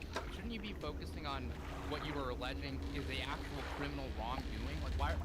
Like from I think it makes it sensationalized. This is the thing I was gonna say. The There are sensationalism is vampire, what it's on video. pedophile werewolves coming for your children. I gotta be honest with you. You have to get past that there was any intention to help victims, and this was not a business. This was not a racket to collect Patreon. And once you get past that and you realize that that's what all this was about, then you start to realize the nonsensical things that he has done really mount up to just trying to collect more views, to collect more Patreon. I mean, I do think he's a grifter at this point. I guess the hard part is now that we're kind of working backwards from what he like threw out there, we have to now dismiss basically all this stuff and really rethink like from the foundation of how we're gonna build this back up. It's like you have to just completely throw out all this bullshit that is like he really cared way too much about the cult stuff. It's like the cult stuff is important, scenery to what is a potentially crime. Like But it's more important for a YouTube video. I think he's smart enough to know, and this is why I believe him. Now I think he's like, because here's the thing, Max, I don't think he's like genuinely like stupid. I think he has enough intelligence to like know what works on YouTube, what can like, you know. That's what I'm saying. He's intelligent enough to know that it's most likely an erotic roleplay situation, because even if you like barely investigate this cult, we were able to find like a few YouTube channels even before they were leaked out. So on those channels, one of the big popular videos was like ERPs, and like based on all the evidence you've seen, it's like I'm out here. I don't have that proximity to it, but I'm like, it looks more like an erotic roleplay server where like boundaries are really crossed. Like that's what I'm still putting it out as. Max is not like an idiot. Like I think he's smart enough to know it, but he's like, fuck it, I'll just frame it as a cult, and you know, I'll make it look more spookier than I can, because his audience is like that true crime audience, and I'm gonna say it, like the true crime audience is like the most retarded audience on YouTube.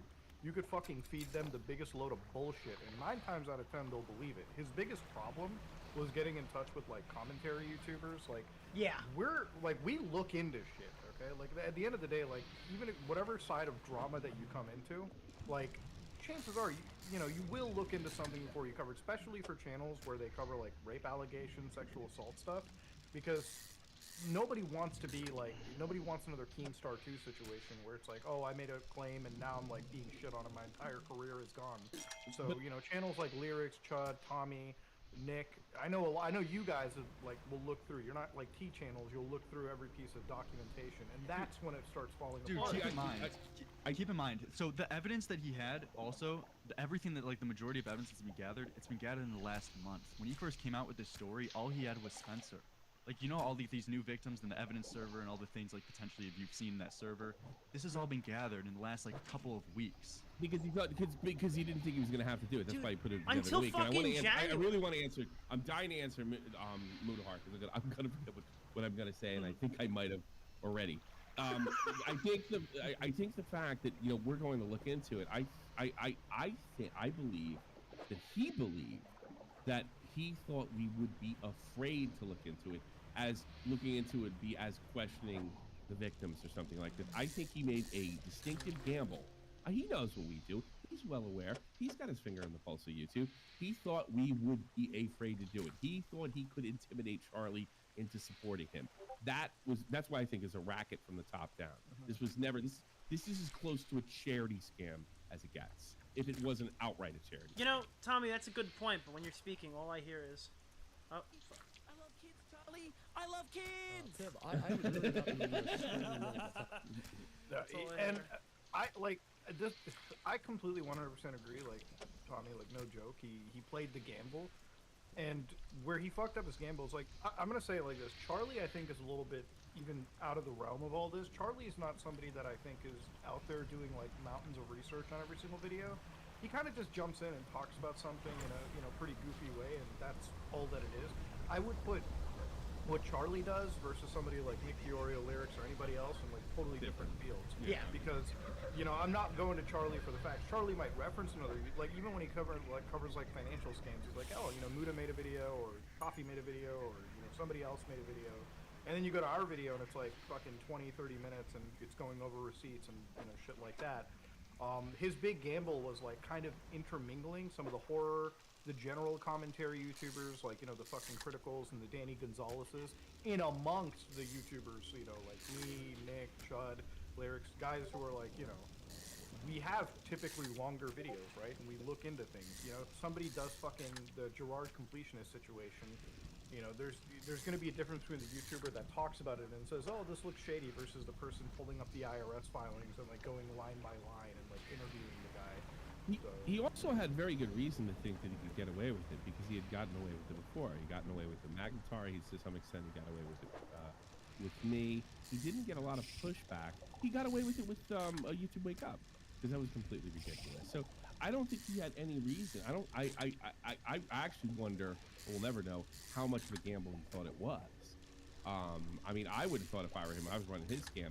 Boy, if Charlie turns on you, you got overlap with him. This could really backfire. I remember Matt told me he did it. Oh boy, that's good news for us. That he went after Charlie, and then all he had to do was say a paragraph worth of words, and that was the end of Max. So I think that he believed. I mean, are we in agreement here? Do you think there's some sense of mental illness here? I mean, some sense of yes. In the allegation video, the fucking allegation video was swept under the fucking rug. Okay, I don't get into fucking debate about it, but it was absolutely swept under the rug. He fucking cut himself, and he admits this himself. He cut himself and put something on the Facebook. You know, speaking to the fucking Magnetar guy.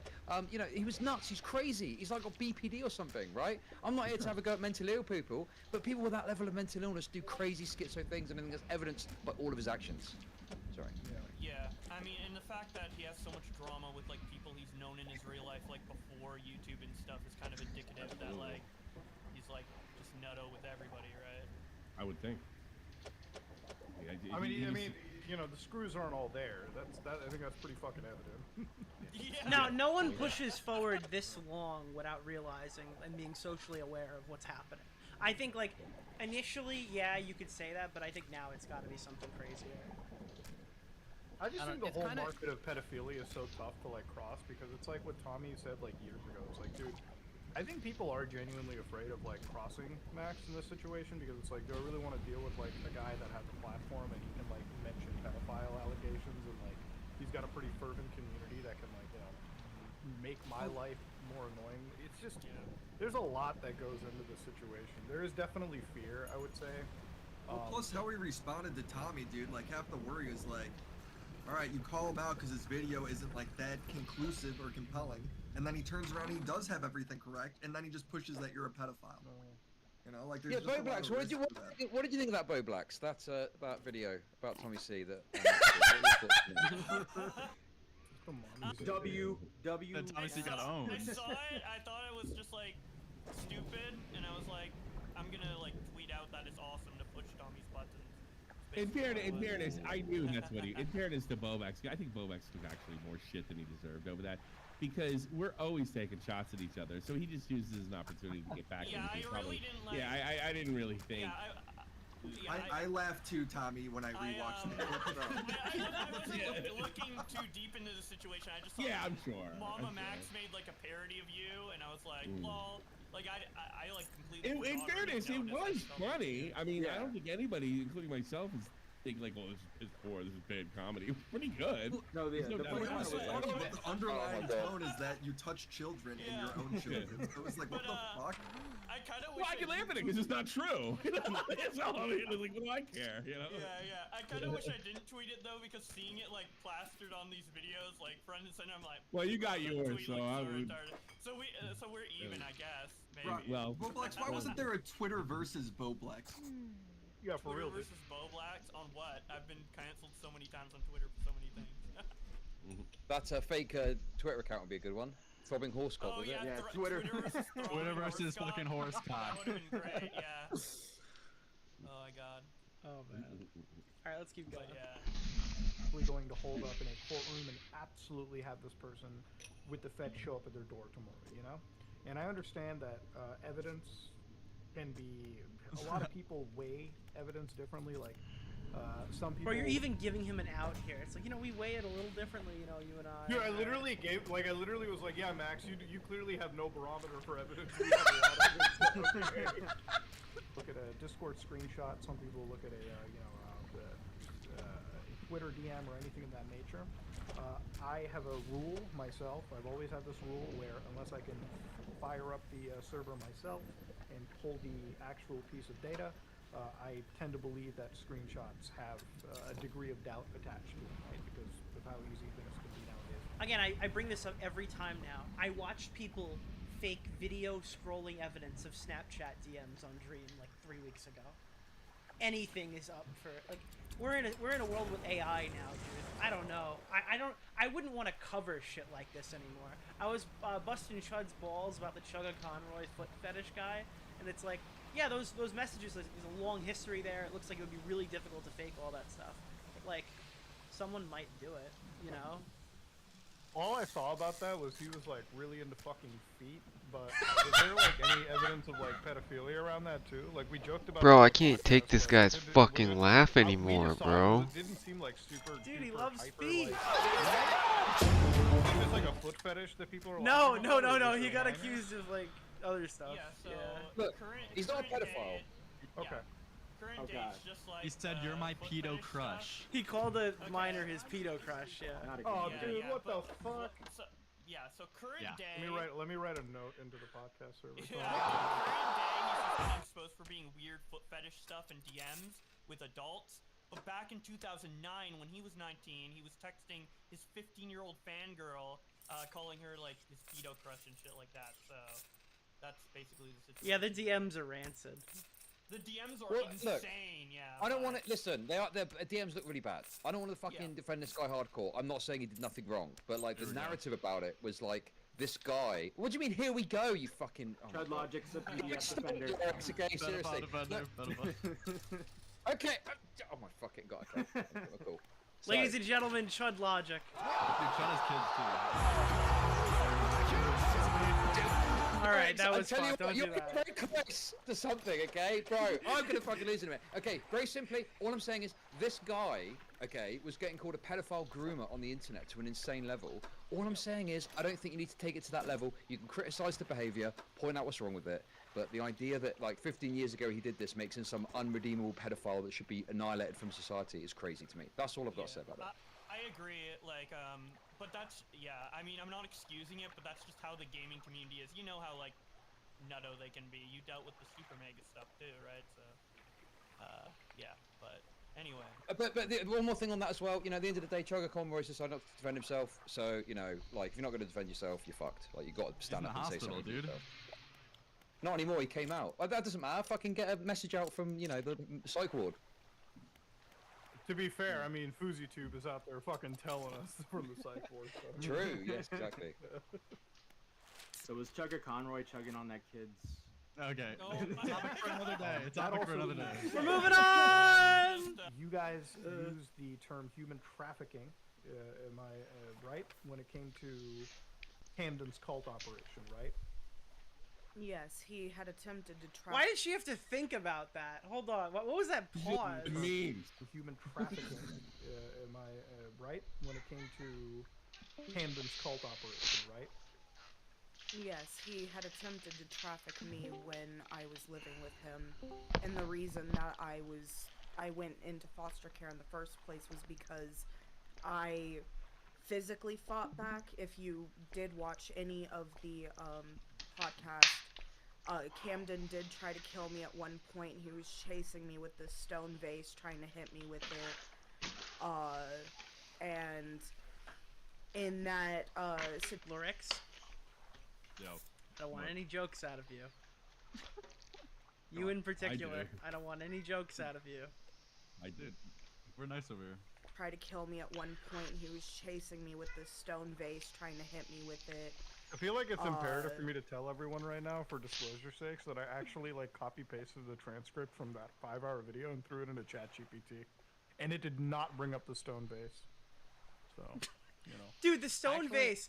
Can't be using ChatGPT. How the fuck did her mother, his mother, not know that she was living in the house? This guy was throwing fucking stone vases and trying to pulverize this girl into the ground. It's like the horror movie where the fucking family comes out of your basement. Like they open up the cabinet and they start crawling with their head fucking twisted back. That's fucking Spencer. How do you live there for 4 months? Alright, that's enough of this fucking video too. Shut the goddamn fuck up. Whoever you are, think that's Nicholas Diorio? Forcing her to work out, and then no button.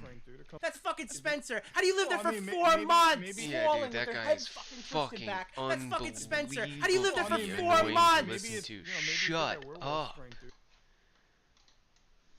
No button. No, I love you. I love you dearly. You're the greatest. But here, run that way.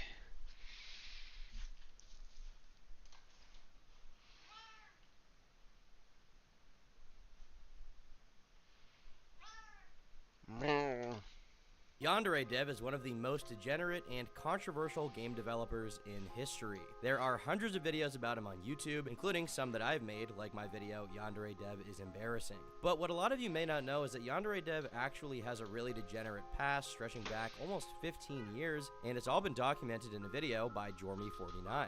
So, the other day with my stream, we decided to check out Jormy's video, which was great by the way, you should check out his channel, and we just wanted to figure out just how bad Yandere Dev's past is. Turns out it's pretty freaking gross. Obviously, you guys know I've been following the Yandere Dev story a little bit, more loosely than some people, but I remember when the allegations came out, I made this video called Yandere Dev is Embarrassing, where I just went over all the weird stuff that happened with, basically he was having some very inappropriate messages with a young fan. I believe she was 16, and I believe he was 30, in his 30s. He was in his 30s. But then he made a response, and I responded to the response. I didn't think it was very good. He sort of tried to come out and be like, yeah, I mean, you know, some of the DMs were wrong, but it wasn't grooming. And then when you actually look at some of the DMs, they're much worse than he let on in his response video. They were really gross, and I think he deserves to get a lot more than he got for it. But now, Jormy49 has done a whole 55-minute long video going over all the Yandere Dev stuff, and I'm curious to see how deep this rabbit hole goes. One fateful day nearly 10 years ago, in the deepest, dankest corners of the internet, and by that I mean 4chan's video game board,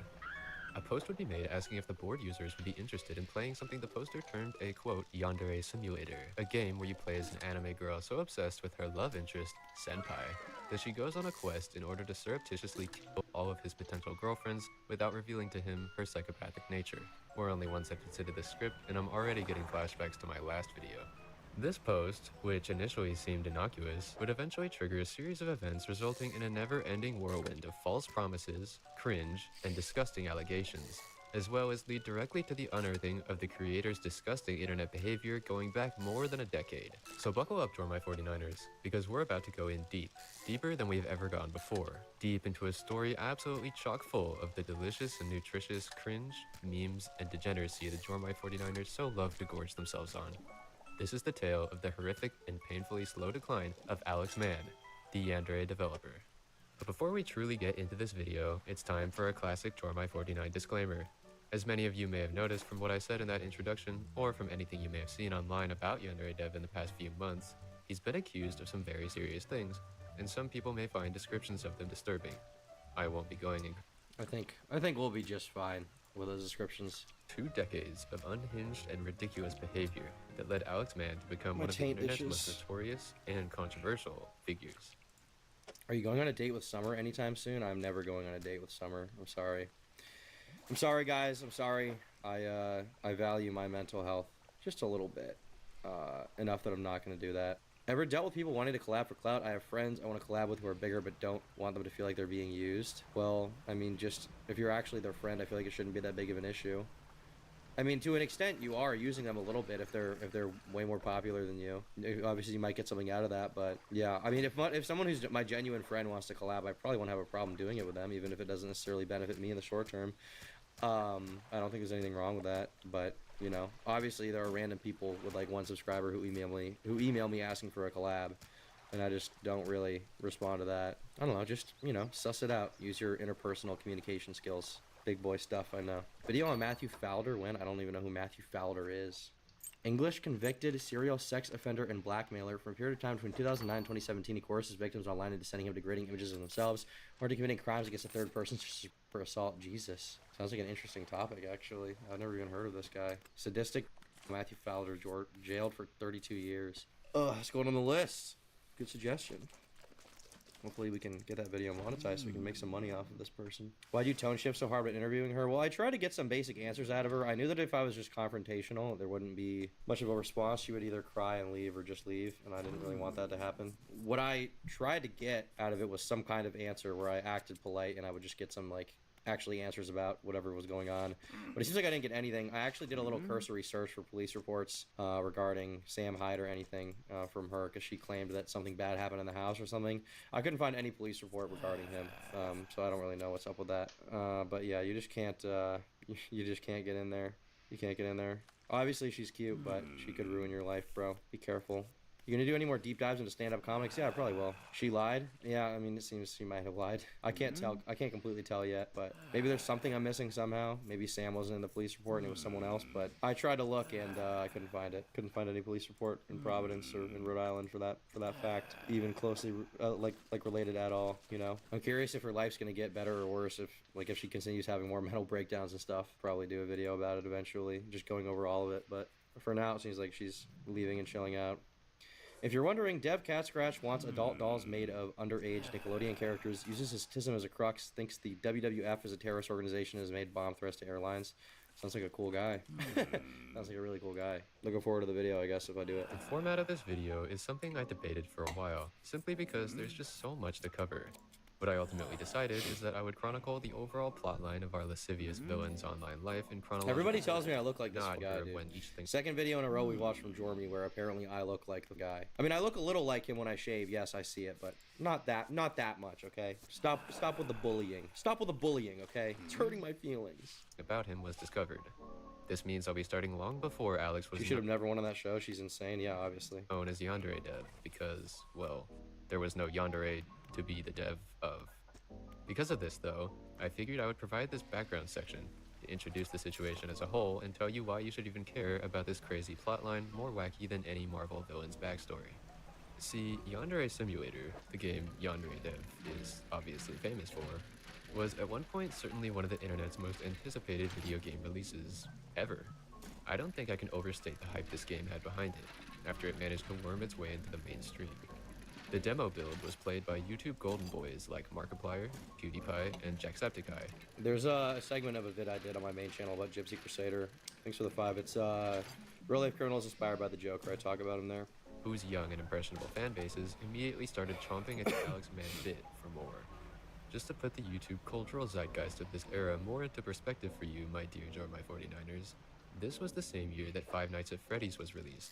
Okay, what about Yandere Dev is so, or Yandere Sim rather? What about Yandere Sim is so appealing to people? Like I've never gotten this fascination with like Japanese schoolgirls.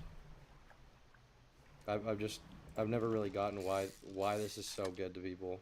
I guess the game looks kind of cool. I kind of like the visual style. I don't really like the anime art that much, but I like the thick lines and everything. It looks, you know, cartoony and cute and cool, but I don't really get this fascination with this particular thing visually or just conceptually, you know. I feel like there's probably a lot of other cool stuff. I like Japanese car culture, but that's it. Well, that has nothing to do with this. It's a good concept. Well, is it a good concept because it's about, like, murdering people is Zaste? Is an anime girl killing and being crazy, it's funny? I guess that is kind of funny. I don't know. It just doesn't seem that super captivating to me. I'd rather be a man killing people in a video game. It's like Hitman for weeaboos? Gotcha. What it is, if you don't know what it is, basically you put somebody inside, close the doors, and these spikes just all stab you all at once. It's the Iron So Maiden. we're gonna try it. But I need... Matthew was the founder of one of the worst sites in the deep web, Hurtcore. Nobody really knows about the topics. He'd be kind of the icebreaker. Has nobody really done a video with this guy? Is this real? But yeah, I just don't get why this is so... It doesn't look garbage. It's just like, I kind of find it uninteresting. Maybe I just don't care about anime enough at all to like this. A lot of people want me to like anime a lot, and I have a hard time watching it. Even watching, like, the other day I was watching the animated Scott Pilgrim show, and it's not really anime, but I don't know. I have a hard time with cartoons. They have to be really good and really uncringe for me to like it. And then immediately erupted into fame, very similarly catapulted by our YouTube darlings, whose playthroughs achieved similar views to their Yandere Simulator playthroughs. So, in the same year alone, we had 2 dark indie games made by single-person development teams, launched into the mainstream spotlight by content creators, and immediately given a free shot at a guaranteed audience for their game. And now, in the present day, we have one largely forgotten developer whose legacy will more likely than not consist of an endless stream of grievances and allegations. And we have $1 billion franchise consisting of 10 plus games, multiple book series, and a freaking Hollywood movie. Obviously, that comparison isn't entirely fair. I understand that it's probably easier to... They definitely could have... The thing is, like, from what I understand with the hype around this game at the time, it definitely could have been, like, that big, right? It definitely could have been as big as Five Nights at Freddy's if people let it. I mean, I don't really like anime, but like this game, which was like is still to this day never completed, still has an audience 10 years later. You know, there's clearly something that cringe, degenerate weeaboos really like about it, like really like about it. So I just don't see a reason why he managed to squander this opportunity so poorly. Is he just unmotivated? Does he need to hire more people? Like what is the problem with the development of this game? Why is it so abysmal? How does it take 10 years? I feel like if you're actually working at something and getting it done, it should not take 10 years for a game. I mean, it's not the simplest game in the world, but it's also not the most complex one, right? It's not in Skyrim. Isn't it all inside of a high school? I feel like you should have completed it years ago. Why is he so incompetent? I remember watching this video from this guy called Kappa Kaiju a while ago, like years ago, where he basically said that he's never going to finish it because he's like a horrible programmer. Yeah, this video. That made in a different language. And it has good English. Better English than Yandere Simulator. The competition is destroying him. In 2015 and 2016, Yandere Simulator was in contest with other indie games, and it was lagging behind. It's 2020 now. Yandere Simulator is no longer in the competition. It barely had anything of worth 4 years ago. It has nothing left now. It barely just stopped having to share its core idea with another game, a fan game actually, which had to shut down development. And this video has 6 million views. This video all over Yandere Simulator saying it's never going to be done. On a channel with 300k has 6 million views. That is so many views on this game. And there's been this culture of on Yandere Dev for a long time as well. I feel like I see this stupid face in every meme. Every meme. I think the Copy Pasta subreddit, the icon of it is literally his face. This is so over 10 says, you look like a young Nick Rochefort. You also got to get a 90s stick shift Japanese car someday. Okay, I'm gonna be honest, I kind of don't care for like Japanese cars. I mean, I guess I like Lexuses, but that's kind of it. But I probably would not get that 90s to 00 stick shift Japanese car. I also don't know how to drive stick. If I got a 2000s car, it would be like Yeah, it would probably be maybe even older. I know they're complete pieces of, but if I had the money to just get it and maintain it, I totally would, because they're pretty swag. The old S4s are they're just too good, dude. They're too nasty. The styling is so much better too. They just got it right.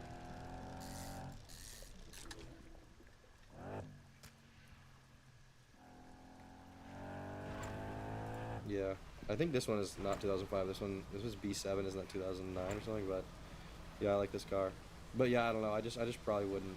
I probably wouldn't get like a project car or something. I don't even know how to work on them. You know, not really my thing. You should check out Turkey Tom. You guys are similar. You gays are similar. Thank you, Sneeko, for the 2. Appreciate it, bro. If you saw the game's source, you'd quickly realize why it's taking over a decade. What do you mean by that, Veraxity? To develop a game that takes up less than a gigabyte of storage than it is to complete Yandere Simulator. Although if we're accounting for the extremely convoluted lore, coming up with FNAF gets a lot more time consuming. Factor in the fact that Five Nights at Freddy's 2 came out literally 3 months after the first game, and we can understand just how monstrous Scott Cawthon's work ethic really is. Perhaps it's unfair to compare anyone to that, but it remains undeniable that Yandere Dev was handed success on a literal silver platter during this era. He was able to start development on his dream project full-time. Yandere Dev can't see the keyboard past his nose. It's hard for him to code, give him a break. Neither can I. Neither can I, buddy. While subsisting off of Patreon donations from people desperate to see it come to fruition. This would become the golden age, and there would be few tremors in Yandere Dev's ironclad rule as he sat upon the throne of the internet's good graces. However, come 2017 and 2018, things wouldn't remain peaceful for much longer. A combination of horrendous programming and development choices on Alex's part, a few high-profile memes poking fun at him, and the unveiling of his disturbing and degenerate past internet behavior led to a fall from stardom that would not be handled gracefully. This led Alex to be labeled by many as a quote-unquote lol cow, a target for trolling and harassment by those who think they can, milk him for lols. Great. From this point onward, his online following would diminish greatly, and he basically lost all respect both as an online figure and as a game developer. However, he didn't entirely lose his following. Yeah, my understanding is that even though he got clowned on, he still had an audience of people that were willing to watch him do basically anything. Like, basically, they'd watch him do anything. I mean, he's still to this day, like, if you go on the Yandere Dev channel, right? If you go here, you go to the videos tab. I mean, every video is, like, getting views, right? Every video has clicks and hits. Like, people are excited for it. Even, like, Yandere Dev Simulator Art Contest. 920k views on an art contest. Nobody else gets that. People straight up don't get art competition videos that have that many views. And so he has like a dedicated following that at least wants to see this vision carried through. I don't know if those people are really around anymore, but for a certain time they were. They really wanted to see this stuff happen. You know, they want to see this game come out. And now if you look him up, it's just every single video is debunking every lie in Yandere Dev's apology video. Yandere Dev, 2 decades of degeneracy. Yandere Dev made the first apology of 2024. I can't imagine what he's gonna do though. I know in his apology video he said he would be coming back to work on the game, but I can't imagine him doing anything else. He's been doing this for like 20 years. Last year, an extremely serious allegation was made about me that I would like to address. The accusation is that I attempted to groom an underage fan of my game. I will take accountability and admit that I did discuss inappropriate topics with a fan. Mother Nature sexualizes minors. Puberty starts to give some wide hips to children before they turn 18. It's not like, you know, a person does it to a child. The child's own body. See, this is what I'm talking about. I don't know how you get it. I don't know how you justify this. And cast a magic spell that gives them births. Haha, I've sexualized you. I gave you births. And the child is like, no. Yeah, I don't know. Pretty based edit. I feel a little sus about an audience so hellbent on supporting a person who's weird with minors to make a game about stalking high schoolers. I mean, it definitely makes you, seeing the stuff he said to that girl, definitely makes you reinterpret his history online and like the game itself and how he feels about it. You know, his intentions with it maybe. One of the things he said within the conversation she had with him was something to the effect of, well, you know, people in the girls in the game, I mean, they're all 18, but that's just because people will get mad. We know they're not really 18.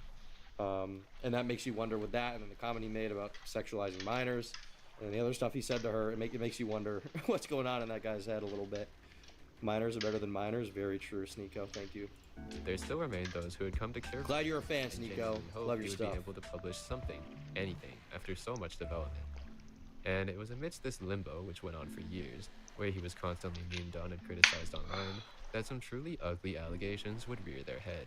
In September of 2023, a video was posted by YouTuber Ali MCC that outlined various conversations across Snapchat and Discord involving Alex, who, mind you, is a 35-year-old man at this point, speaking inappropriately with, allegedly, a 16-year-old girl. I say allegedly, but in January of this year, 2024, Yandere Dev actually posted an apology addressing these allegations. And, well, not many denials were made. This led most people to believe the allegations are completely correct, and it also led to the apology being memed to death until it was deleted literally less than a week later. Why did With that he... brief overview out of the way... Do we have an explanation for why he deleted it? That was my question. Because even though it was a bad apology, I feel like a lot of the comments from his own fans actually liked it and seemed to agree with it. But then as soon as you had, like, you know, August the Duck or Mudahar on him for it, then all of a sudden the apology gets deleted. But I'm just really curious. I'm really curious why he got rid of that. Did he realize that he was wrong? Did he realize that he got called out? Was Johnny Gilbert, is this guy like getting famous again? You know me. I don't realize this guy was popular anymore. I thought he fell off. Damn. Well, good for him, I guess. Ready for a deep dive. I'm going to go through each of these outlined eras. The past era, pre-Yandere Dev. The I love those. Golden Age. I love those pictures. We're ready for a deep dive. I'm going to go through each of these outlined eras. The past era. I gotta take pictures like this sometime. I've been jokingly told several times that I look creepy or have a creepy face. I'm 20 years old, but no girl has ever flirted with me or told me that I am attractive. I'm starting to feel that it's true. I guess my face makes me look like a creepy, weird guy, so no one wants to get to know me or be around me. I've always been conscious of certain parts of my face, nose, overbite, large ears, and I'm wondering if other people are as unhappy with my face as I am. I can't help being born with certain features that's out of my hands, and I can only fix it with surgery that costs thousands of dollars. But is there anything I can do to hide or improve certain features of my face? It's called mewing. I used to have short hair, but now it's longer. I have no idea how to style it or what to do with it. It's frizzy and sticks out like an afro. So there's nothing I can do to style it. Should I grow it longer, cut it short, make an attempt at going for a certain style? Is there any way to permanently straighten your hair? How about temporarily, like for a month or so? I'm sad that no girl has ever shown any interest in me, and I'm really afraid that the problem might be the very structure of my face itself, something I can't fix. I'm a nice, friendly guy. I just want people to give me a chance. Here's the truth, ladies and gentlemen. Here's the white pill. If you're an ugly guy, you can get pussy. If you look like this guy, you can get mad pussy, okay? How you look as a man does not matter that much. It doesn't. It just doesn't. It's not really just about having game, okay? If you are really funny and you look like this guy, you will have sex. If you make girls like have fun, you will have sex. And this is not from my own personal experience. I'm not trying to say that I'm Mr. Pussy Getter, okay? Because I'm not. But I have known guys who are short, have weak jawlines, have the negative canthal tilt, are whatever, this, that, broke. It's not only status that matters in the end. I've known so many broke guys. But Lotan is right. You don't want to be caught posting this on the internet. That sucks. No woman's ever into me, so I go for kids. Jesus, BB. Chill out and chat, bro. True, look at Darius IRL. What is that guy actually? I thought this was like a good-looking dude. Am I wrong? He's not ugly. But yeah, we gotta... Most girls would probably consider him relatively attractive, actually, so I don't think that has anything to do with it. Era, pre-Yandere Dev. The Golden Age. And finally, the downfall. And give the Jormai 49ers a breakdown of the most notable events, deplorable accusations, and of course, horrendous cringe. Are you ready? Oh, and of course, timestamps will be in the description, so if a particular era is not what you're looking for, feel free to skip to the next. With all of that finally out of the way, let's truly begin. In the earlier days of Alex's internet behavior, he exhibited an extremely specific and single-minded obsession with the similarities between the anime series Neon Genesis Evangelion and its lesser-known peer, Ra Zifan. Just as I, Jormai49, am clearly obsessed with being the best and most engaging edutainment creator on the entire internet, Alex was so enamored with the idea of spreading the word about how similar these two anime were that, on basically every site he used, he named himself Eva Zifan, Zifan Eva, Neon Eva Zifan, or some other amalgamation of the two animes' names. Is Evangelion good? I've never seen it. I know that it's like the real anime, it's the based one, it's the red pilled one everybody talks about. Is it good? Is it worth watching? Is it worth my time? I kind of don't. I don't know. I'm not really inclined to watch it, but I know everybody says it's pure Kino. He also began to spam 4chan with cherry-picked screenshots showing the similarities, some of which got him insulted due to a clear lack of critical thinking, like the time he mistook what is clearly a bus as a train in order to make his point stick better. The epitome of this obsession was when he created an entire website designed to house more than 400 images showing the similarities between the two anime. For the benefit of basically nobody, I don't know who was really viewing this site. Now, obviously, I'm not expecting you all to care about Alex's random obsession with the similarities between these anime. It has a significance beyond just being kind of weird. Okay. And the significance is that it was actually... Plasma says no. Gotcha. Actually part of the way internet dwellers were able to link all of these accounts to the yandere dev we know today. See, the fact that Alex was so consistently making these two anime part of his brand made it quite simple to connect the dots of his online activity across various sites, some of which being 4chan, Gaia Online, fanfiction.net. Sneeko says yes to Evangelion. Okay. Thank you, Sneeko. Noted. I feel like Sneeko actually probably would like that anime.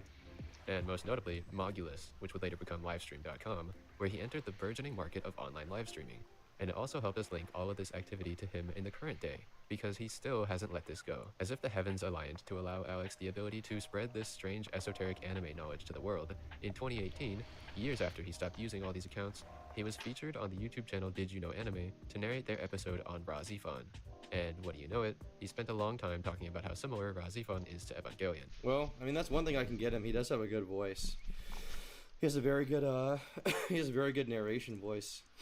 I feel like it doesn't totally fit his face, although maybe people feel that way about me too. I feel like I get comments like that a lot, but his narration voice is quite good. Thought it would only take me a few months, but I kept adding new things to the list, so my departure from YouTube lasted way longer than I expected it to. Over the past year, I've been working on a wide variety of different things. I added a whole bunch of new features, and I made a ton of quality of life improvements that were requested by players.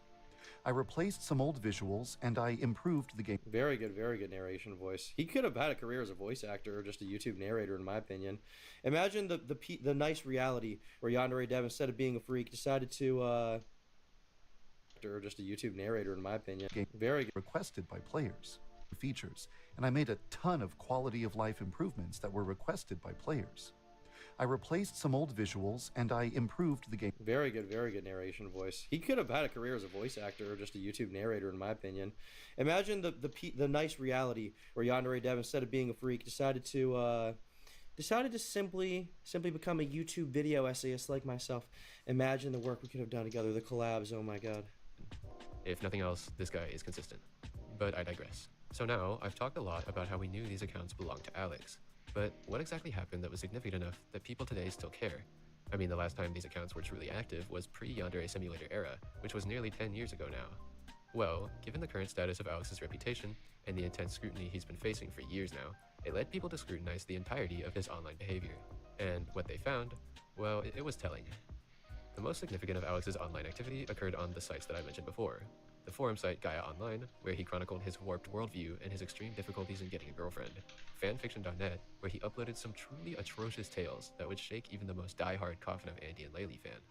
The Loser's Message Board, a forum for a webcomic where he fought the fan base about how unattractive he finds quote-unquote sluts, and how his ideal girlfriend would be, quote, youthful, babyish. Wait, what? And childlike. Whoa, wait, never, not base. I spoke too soon. Oh my god, wait, what? Childlike? Jesus. My childhood was very sheltered, almost unbelievably so, and I was very rarely, if ever, exposed to the notion of females harboring attraction to males or females with sexual desires. When my sheltering ended and I was exposed to the fact that females like this existed, I literally had a mental breakdown. I was disgusted more than I've ever been in my entire life and frequently stated my rejection and hatred for such slutty and perverted females. Jesus.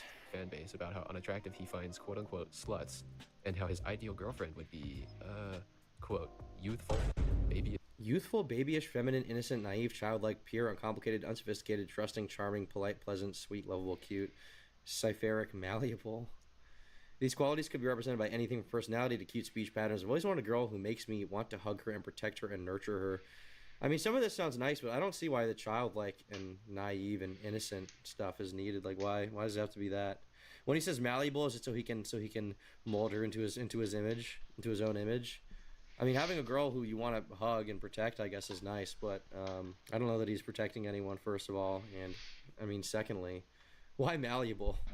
So you can make her like your perfect yandere girl. You can make her your perfect little anime girl who just knows every fact about Evangelion. I mean, shit, I just bro. want a girl who I can mold to like all the anime and things that I like. I just want a girl who likes things that guys like. Do you guys know that feeling when you want a girl who likes everything that you like and won't shut the f up about it? I just want a girl who likes UFC. Yeah, you want a girl who likes UFC, I bet. And childlike. And as we've already established, he was active on 4chan and the streaming site Homunculus. I'll now go through the most significant findings from each of the sites in the same order I just outlined. Girl who knows all the FNAF lore? Yeah, great. Sneeko says, I like a girl who likes me. That's a high bar. High standard, dude. And we can potentially begin to understand the Joker-like origins of the man who became the internet's most controversial. I just want a girl who likes AI art. A video game developer.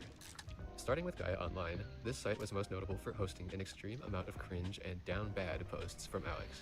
Most notably, he got in the habit of consistently posting pictures of his face with full-on rocket scientist level analyses of his features, and how those must have led girls to find him unattractive. Another personality is the most important thing, but I'm afraid that no girl would ever want to give me a chance in the first place because of my ugly looks. Because of my face, no girl could ever see me and feel weak in the knees. Feel love at first sight. It's so discouraging to know that no girl could ever find me attractive. It's impossible to have any self-confidence with a face like this one. I think it's just not that big of a deal. It doesn't matter. It's being an ugly man is fine. It's probably easier than, actually I know it's easier than being an ugly girl. It's so fine, dude. It's fine. I can't speak for everyone, but to me, one of the cool things about life is being born, and you can sort of view life as almost a video game character creator where you can build different skills and parts of yourself up. I mean, there are parts of yourself you can't change, I guess, like your physical appearance. You can't change amazingly, right? Like you can't, you know. I mean, for me, for example, okay, we'll take me. I'll never have a super strong jawline. I will never not have a large nose. I will never have a positive canthal tilt. I'll never have predator eyes. I always have prey features. But like, you can work out and get jacked. You can, I don't know, I'm not doing that, but you can get it, or I am doing that. I'm not going to do this, but you can get a haircut. You can make yourself look better. Bro doesn't even look average. No one's talking about looking like a model. You can be ugly and get pussy, though. I've known guys, when I was in high school and college, fat, ugly were the hottest girls that I wanted to bang so bad. So bad. When I was a senior in high school, there was this girl that I had like been thinking about since I knew that was a thing you could do. And she was dating like a fat, awkward guy who was really funny. That's literally it. Like, he was funny, he had fun, he was kind of rizzy, you know. It's not about game as in like a pickup artist way. It's just about like being sociable. Like, it just doesn't matter. Or like if you're an ugly guy, like just do something cool. Or like, I mean, for example, like a bunch of rappers are like ugly. A bunch of rappers and music artists are like really weird, ugly men. They're not Chad Maxing or anything. Yeah, but Tom, you're a social, outspoken guy with millions of fans and probably millions of dollars. I bet being Turkey Tom helps. Yeah, I mean, to an extent, yes, but I wasn't born with that. I also got that. I would say that one thing YouTube has given me is access to meeting more people. Just because like the internet is so vast and expanding that I can more easily connect with people and have spontaneous interactions, but once again, like that's something I did. That's not something I was given. That's not something that was intrinsic to me. I'm not trying to suck my own dick here, but like I got this stuff because I tried to get it. You know, I tried to get a YouTube channel, and I didn't do that because I wanted pussy. And once again, I'm not trying to make it out like I'm getting a ton. Okay, but if you work at something and you're motivated, you know, you have kind of a goal in mind, and you're like self-motivated towards that goal and you're really trying, whether you're successful in the moment or not, people find that attractive, you know.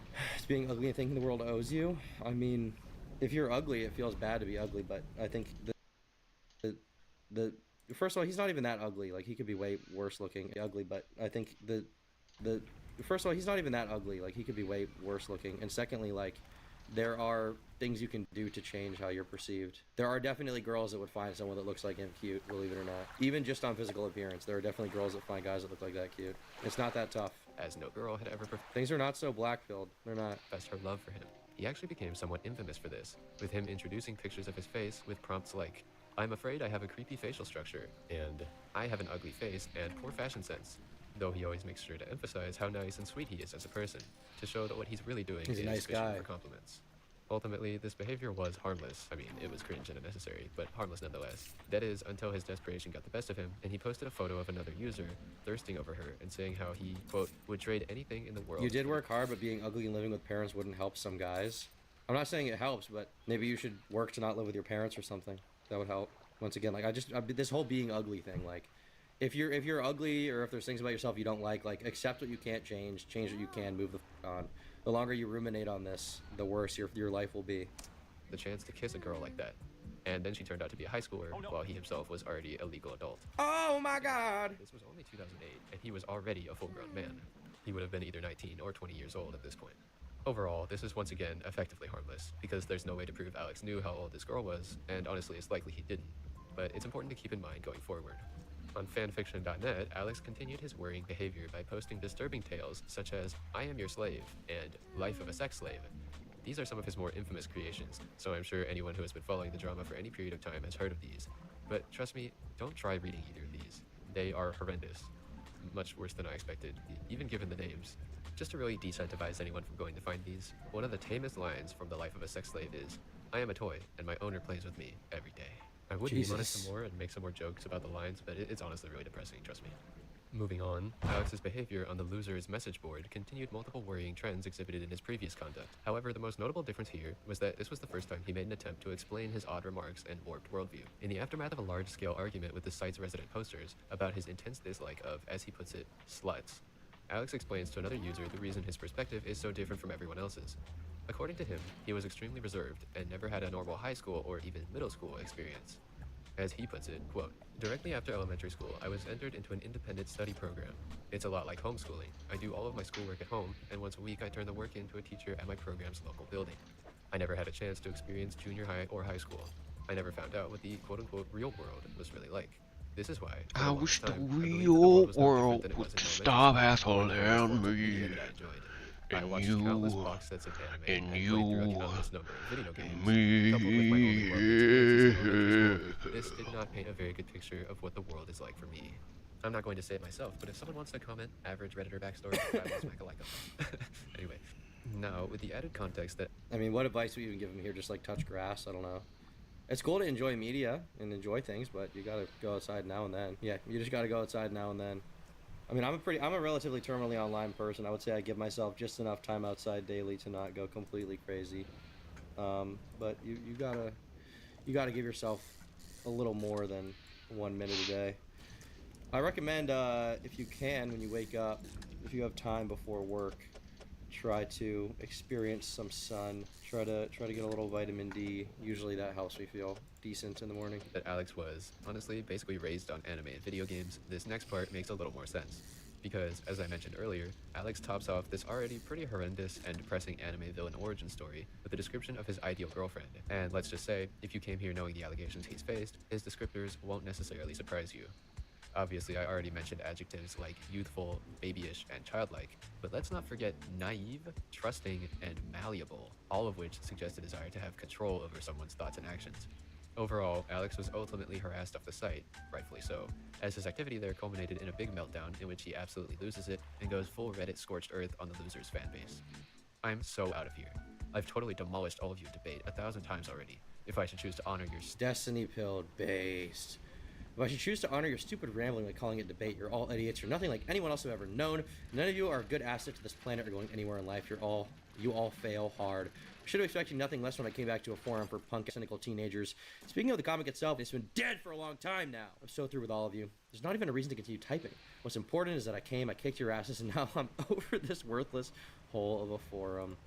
Eva out. I mean, what's particularly funny about this is that this guy just spent like months on this forum talking about how much of a loser he is, how he can't get pussy, how he feels so ugly, how he spends all day watching anime and reading Reddit, and now he's like, you guys are all waste of space. You're them, dude. This is projection. What you hate about them is what you see in yourself. What's important is that I kicked your asses, and now I'm over this worthless hole of a forum. Eva out. With all of this background out of the way, we can see somewhat of a pattern that had developed in Alex's behavior, even at this stage of his life. He would say controversial and deplorable things, and then, when called out for it, he would default to either describing his difficult childhood circumstances or lashing out with insults and refusing to let anyone else get the last word. So now, with it clearly established that Alex was not fit to handle an online platform, he decided to begin his live streaming career on the website Mogulus, which was just starting to gain traffic at that period in time. And given that he was one of the first streamers on the site to have actually a halfway decent streaming equipment, and that he constantly spammed 4chan with links to it, I wondered why I had no baddies for a while. I gave up and focused on myself. Next thing you know, it changed, and I realized it's because I actually started to better myself, and peeps noticed that. I mean, yeah, one lesson I've learned in life is often the solution to a problem is not direct. Often it's less linear than you think. So, like, in this scenario, the actual solution to getting girls to like you is not begging them to like you. It's making yourself likable in your own ways, and then they come back around, right? And so this is just sort of a lesson for life you can apply to a lot of things, I think.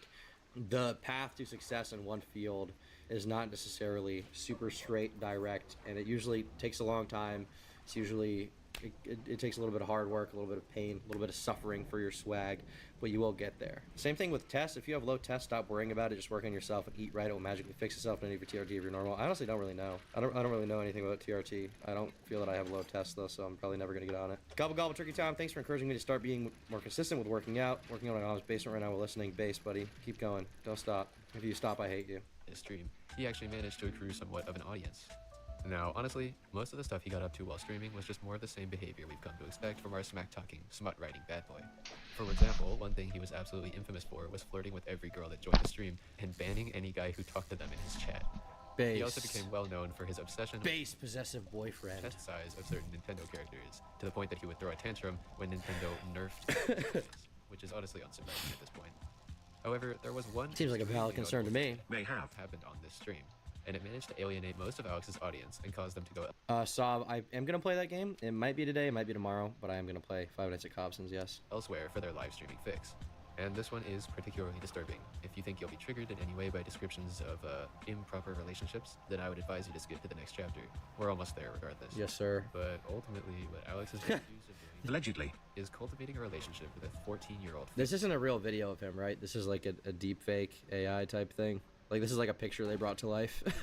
Scary. In 2017, the girl came out with a full statement on the matter, which I suggest you read if you would like any more information on This is the from 2017? If they are true, they would paint Alex as an extremely manipulative and entitled person, given that he has supposedly said things like how he felt he deserved to have a relationship with this 14-year-old girl due to the fact that he missed out on having a girlfriend in high school, and that he immediately banned her and started speaking badly about her as soon as she decided she didn't want to be in a relationship with him anymore. He also allegedly did more disgusting and degenerate things than this. In 2017, the girl... Yandere Dev slash Ava Zephon slash Alex. So these are just all a bunch of posts that were made, I guess. I'm trying to find the main one. It's the real issue. It's kind of being annoying to find. Here we go. Yandere Dev slash Ava Zephon slash Alex, or at least a former one. I don't think it really works that way. So I'm not sure if this is the right time or place, but it's 1 a.m. This has been keeping me up ever since I learned about it. A friend tipped me off that recently Yandere Dev is no other than Eva Zephon. Knowing what I know about him, I just want this information out there so people can make informed decisions about this person and whether or not to support the game. About 8 years ago, I was 14 and Eva was 21. I was in 8th grade, finishing up middle school, and loved to hang out on his Vidya stream after school. I went by the name SysFs. I was not quiet about my gender, and when he found out I was a girl, he just went nuts in the way internet creepers do. Being 14 and shy as hell in real life, I enjoyed that attention, not realizing how wrong it was. So when he wanted to date me, I went along with it. Now, I want to point this out. Ava knew I was 14. He was well aware for the entirety of our relationship. His justification, and I remember this clearly because it stuck out to me as strange, was that since he was homeschooled, he had missed out on the experience of dating girls in high school, and this was the perfect opportunity to make up for that. I reminded him I was in middle school, not high school. He said, same difference. Is there proof here? Here's a list of that happened at that point. He asked me for nudes, which I took and then provided to him on an image hosting site that's probably long dead by now. He asked me to pose in specific ways. We sexted over Skype. He masturbated over webcam to me while I made moaning noises over my mic. Jesus. I borrowed my friend's webcam to video chat with him. He asked me to strip. My friend was in the room with me instead. When she wasn't looking, I flashed him. That's as much as I can dredge up from memory. A lot of this has been repressed and only come up over the last few days. I thought long and hard about it. Our relationship was a pretty short-lived affair anyway. Some other things he did that were skeevy as hell. Saw flat-chested girls as deformed, similar to an amputee. Dismissed me and brushed me aside whenever I spoke about something not related to sex. Told another girl in chat he would keep her in a cage and love her. Begged me to stay with him, offered to change himself, etc. when I needed things. Then when I refused, banned me altogether from the streams and began to spread vitriol about me. Lied heavily to cover his own tracks. I'm under the impression that his version of the story is as follows. I was some desperate girl who sent news unsolicited to everyone and anyone, and he deleted the disgusting pics and banned me as soon as he learned I was underage. Believe what you want, I'm not here to garner attention or stir up drama, hence the throwaway account. I just want the truth of it out there. I don't know if I'll ever return to this account, but if I do, I'll try to answer any questions you may bring up. If you'd like proof, I'm sorry. I don't really know how to go about proving any of this. The pictures are long gone. The Skype account is no more. The live stream account is inaccessible. Just know that I have nothing to gain from doing this. Okay, so I guess take this with a big grain of salt. Big grain of salt. I don't know if this is really real. I thought I saw something they had posted that looked like maybe some proof or something. Let's see here. On their full Tumblr. It looks like this is... So they visited home and tried to find some screenshots, but it doesn't look like they could find a lot. Jesus. I mean, it looks like a lot of screenshots, but nothing of it looks like it's super confirming of much happening. But That's interesting if that actually happened. I mean, I wouldn't totally doubt it now, given what we know now about him, but there just isn't a lot of proof. Back to Brian Risso now? Who was that? Why do I know that name? Oh, Only Use Me Blade. Thanks for the 5. I'm doing a video about him right now. It's coming out.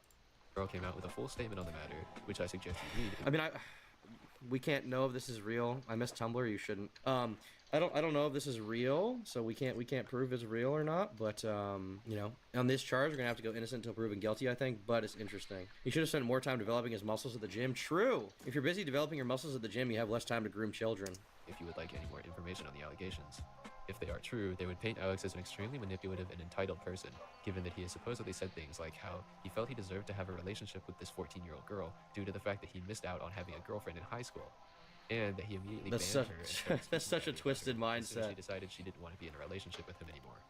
He also allegedly did more disgusting and degenerate things than this, but I won't be going into those here. There are other videos that do the allegations much more justice than I ever could. For now, what's important is that we finally reached the end of the Eva Zifon age. Alex had essentially destroyed whatever good faith that the internet had in store for him, and alienated what could have been a very lucrative career for himself as one of the internet's first online live streamers. But luckily enough, he was about to get the opportunity of a lifetime. Not only would he be handed yet another lucrative endeavor on a silver platter, but he would also get a golden opportunity to rebrand himself, to leave behind Eva Zifon and all of the animosity towards him, and to become something new. To become the Yandere Dev. Now, as I briefly mentioned in the intro of this video, Yandere Simulator as a concept originated from one single post that Alex made on a whim on 4chan, which managed to pick up some steam. I mean, it wasn't completely out of the blue. According to Alex, he worked at a quote-unquote video game company for 3 years, whatever that means. So he supposedly had development experience and simply wanted to see if it would be feasible to make his dream project on his own. And, well, long story short, it was feasible. People seem genuinely interested in the idea of playing as a schoolgirl yandere, which is, as Alex... Sometimes I feel like girls only like me for my father's jet. Does your father own a plane? Sometimes that's the funniest thing I've ever heard. Sometimes I feel like girls only like me because my dad has a cool plane. What is wrong with you? That's so awesome. A girl who loves a boy so much that she is willing to threaten, harm... What's your max bench? My max bench ever is 195 pounds. I don't really squat at all. Have you been seeing improvements from the bulk yet? Actually, no, I have not. In fact, I thought I was 180 pounds. I weighed myself recently. I was 174 pounds, which means I seriously need a bulk. Which also means, ladies and gentlemen, second protein shake today. Thank you for reminding me.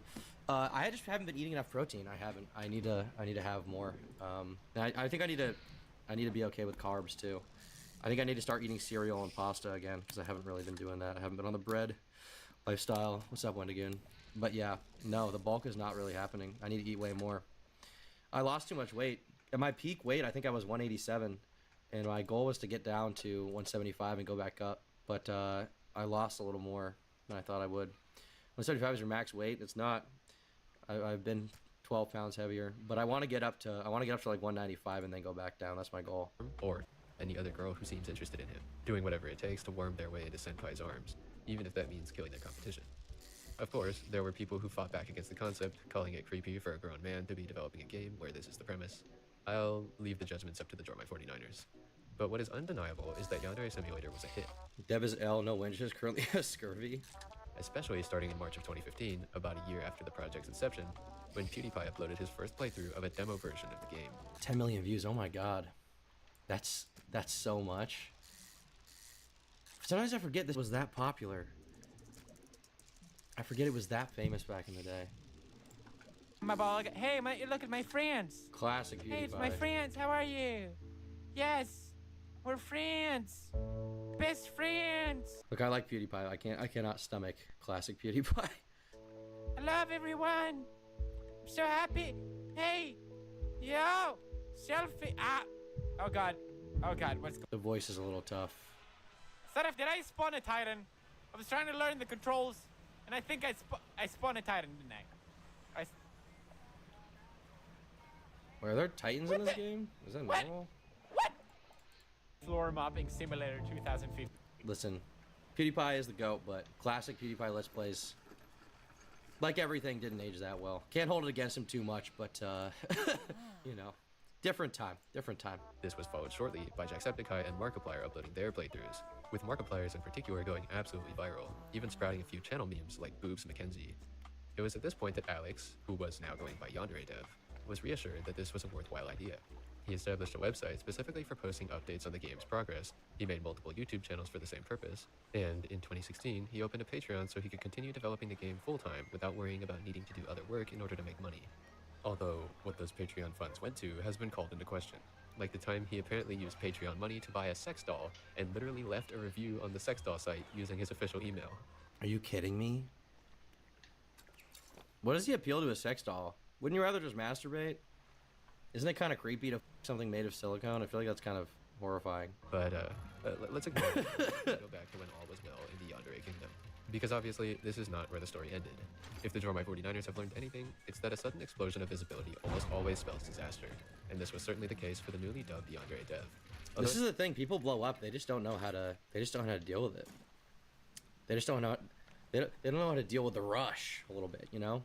I'm thankful that, you know, I've definitely made my mistakes over the time of my career, but I feel like every time I've had a little burst of popularity, I've never gone too crazy with it. At this point, I try to just, if I get a good performing video, I try not to let it get to my head. I just try to replicate that success and just push on. Another medium, yeah, he's got the fire music case in these videos. You got to chill if you get any kind of success. You got to not let it get to your own head, and also don't spend the money on sex dolls. Jesus. It did take a pretty long time for things to sour. But speaking of a pretty long time, this actually brings us to the first grievance most people had with Yandere dev. And what I mean by that is that the game's development was taking a pretty long time. It seems almost absurd to say that people were criticizing the fact that Yandere Simulator hadn't seen a full release, even back in this time period, considering the fact that now, about 10 years later, it still hasn't been released. But it's true. The game has taken an absolutely redonkulous amount of time to develop, even for such a small development team. But why ever would I say something like that? I mean, after all, with just one single person helming development of a project with so many eyes on it, it could really be that it just takes that long to finish. And who am I, Jormy49, someone with no game development knowledge, to say that the great and glorious Yandere dev hasn't made sufficient progress on his game during the time he's been at work? Well, my dear Jormy49ers, allow me to read to you just my a few dear of the features that have been added to Jormy49ers. Yandere's Well, my dear Jormy49ers. Simulator, and I'll see if you can pick up what I'm putting down. Teachers will no longer react to the sight of Yandere-chan throwing a stink bomb if they are guarding a corpse. The hair template.png texture in the streaming assets folder has been replaced with new hair texture for Yandere-chan. From now on, any female student with a smile as their default facial expression will no longer smile if Ryoba tries to speak with them if the student has witnessed Ryoba commit murder in the past. The act of carrying a candle throughout school is now considered a suspicious behavior. Updated the characters page of the official website with new artwork for on if a rival student changed their hairstyle from 1980s mode updated the hair model from the cigarettes inside the asylum. The art club in 1980s mode now creates unique cherry tree paintings on Friday. I feel like this is kind of a ridiculous way to add updates. I feel like when game developers update their stuff, it's not this meticulous with every little thing, right? I feel like he's almost writing down every little thing he does to feel like he's actually getting things done, when in reality he's just not. Has he smoked a Newport on stream yet? Not in my hotel room. Maybe I can do a little IRL stream at some point. I think that'd be funny. IRL stream in Philadelphia. Instead of creating the same paintings that they do in the 2020X art club. Thank you, Yandere dev. That was the one I was waiting for. Whew. Now, you might be thinking that this seems somewhat reasonable, but Jormy49, I hear you say. But I've been smoking these guys lately. Oh yeah, oh yeah. These are the ones. Is there a fire? There's a fire alarm in here. Yeah. It'd be funny if I smoked it in here though. And if all of those features aren't necessary, isn't it normal there would be many features added over 10 years of development? Just got the whole hotel evacuated. I really do. But what I just read to you was a small fraction of the features added to the game in 2022, the 9th year of development.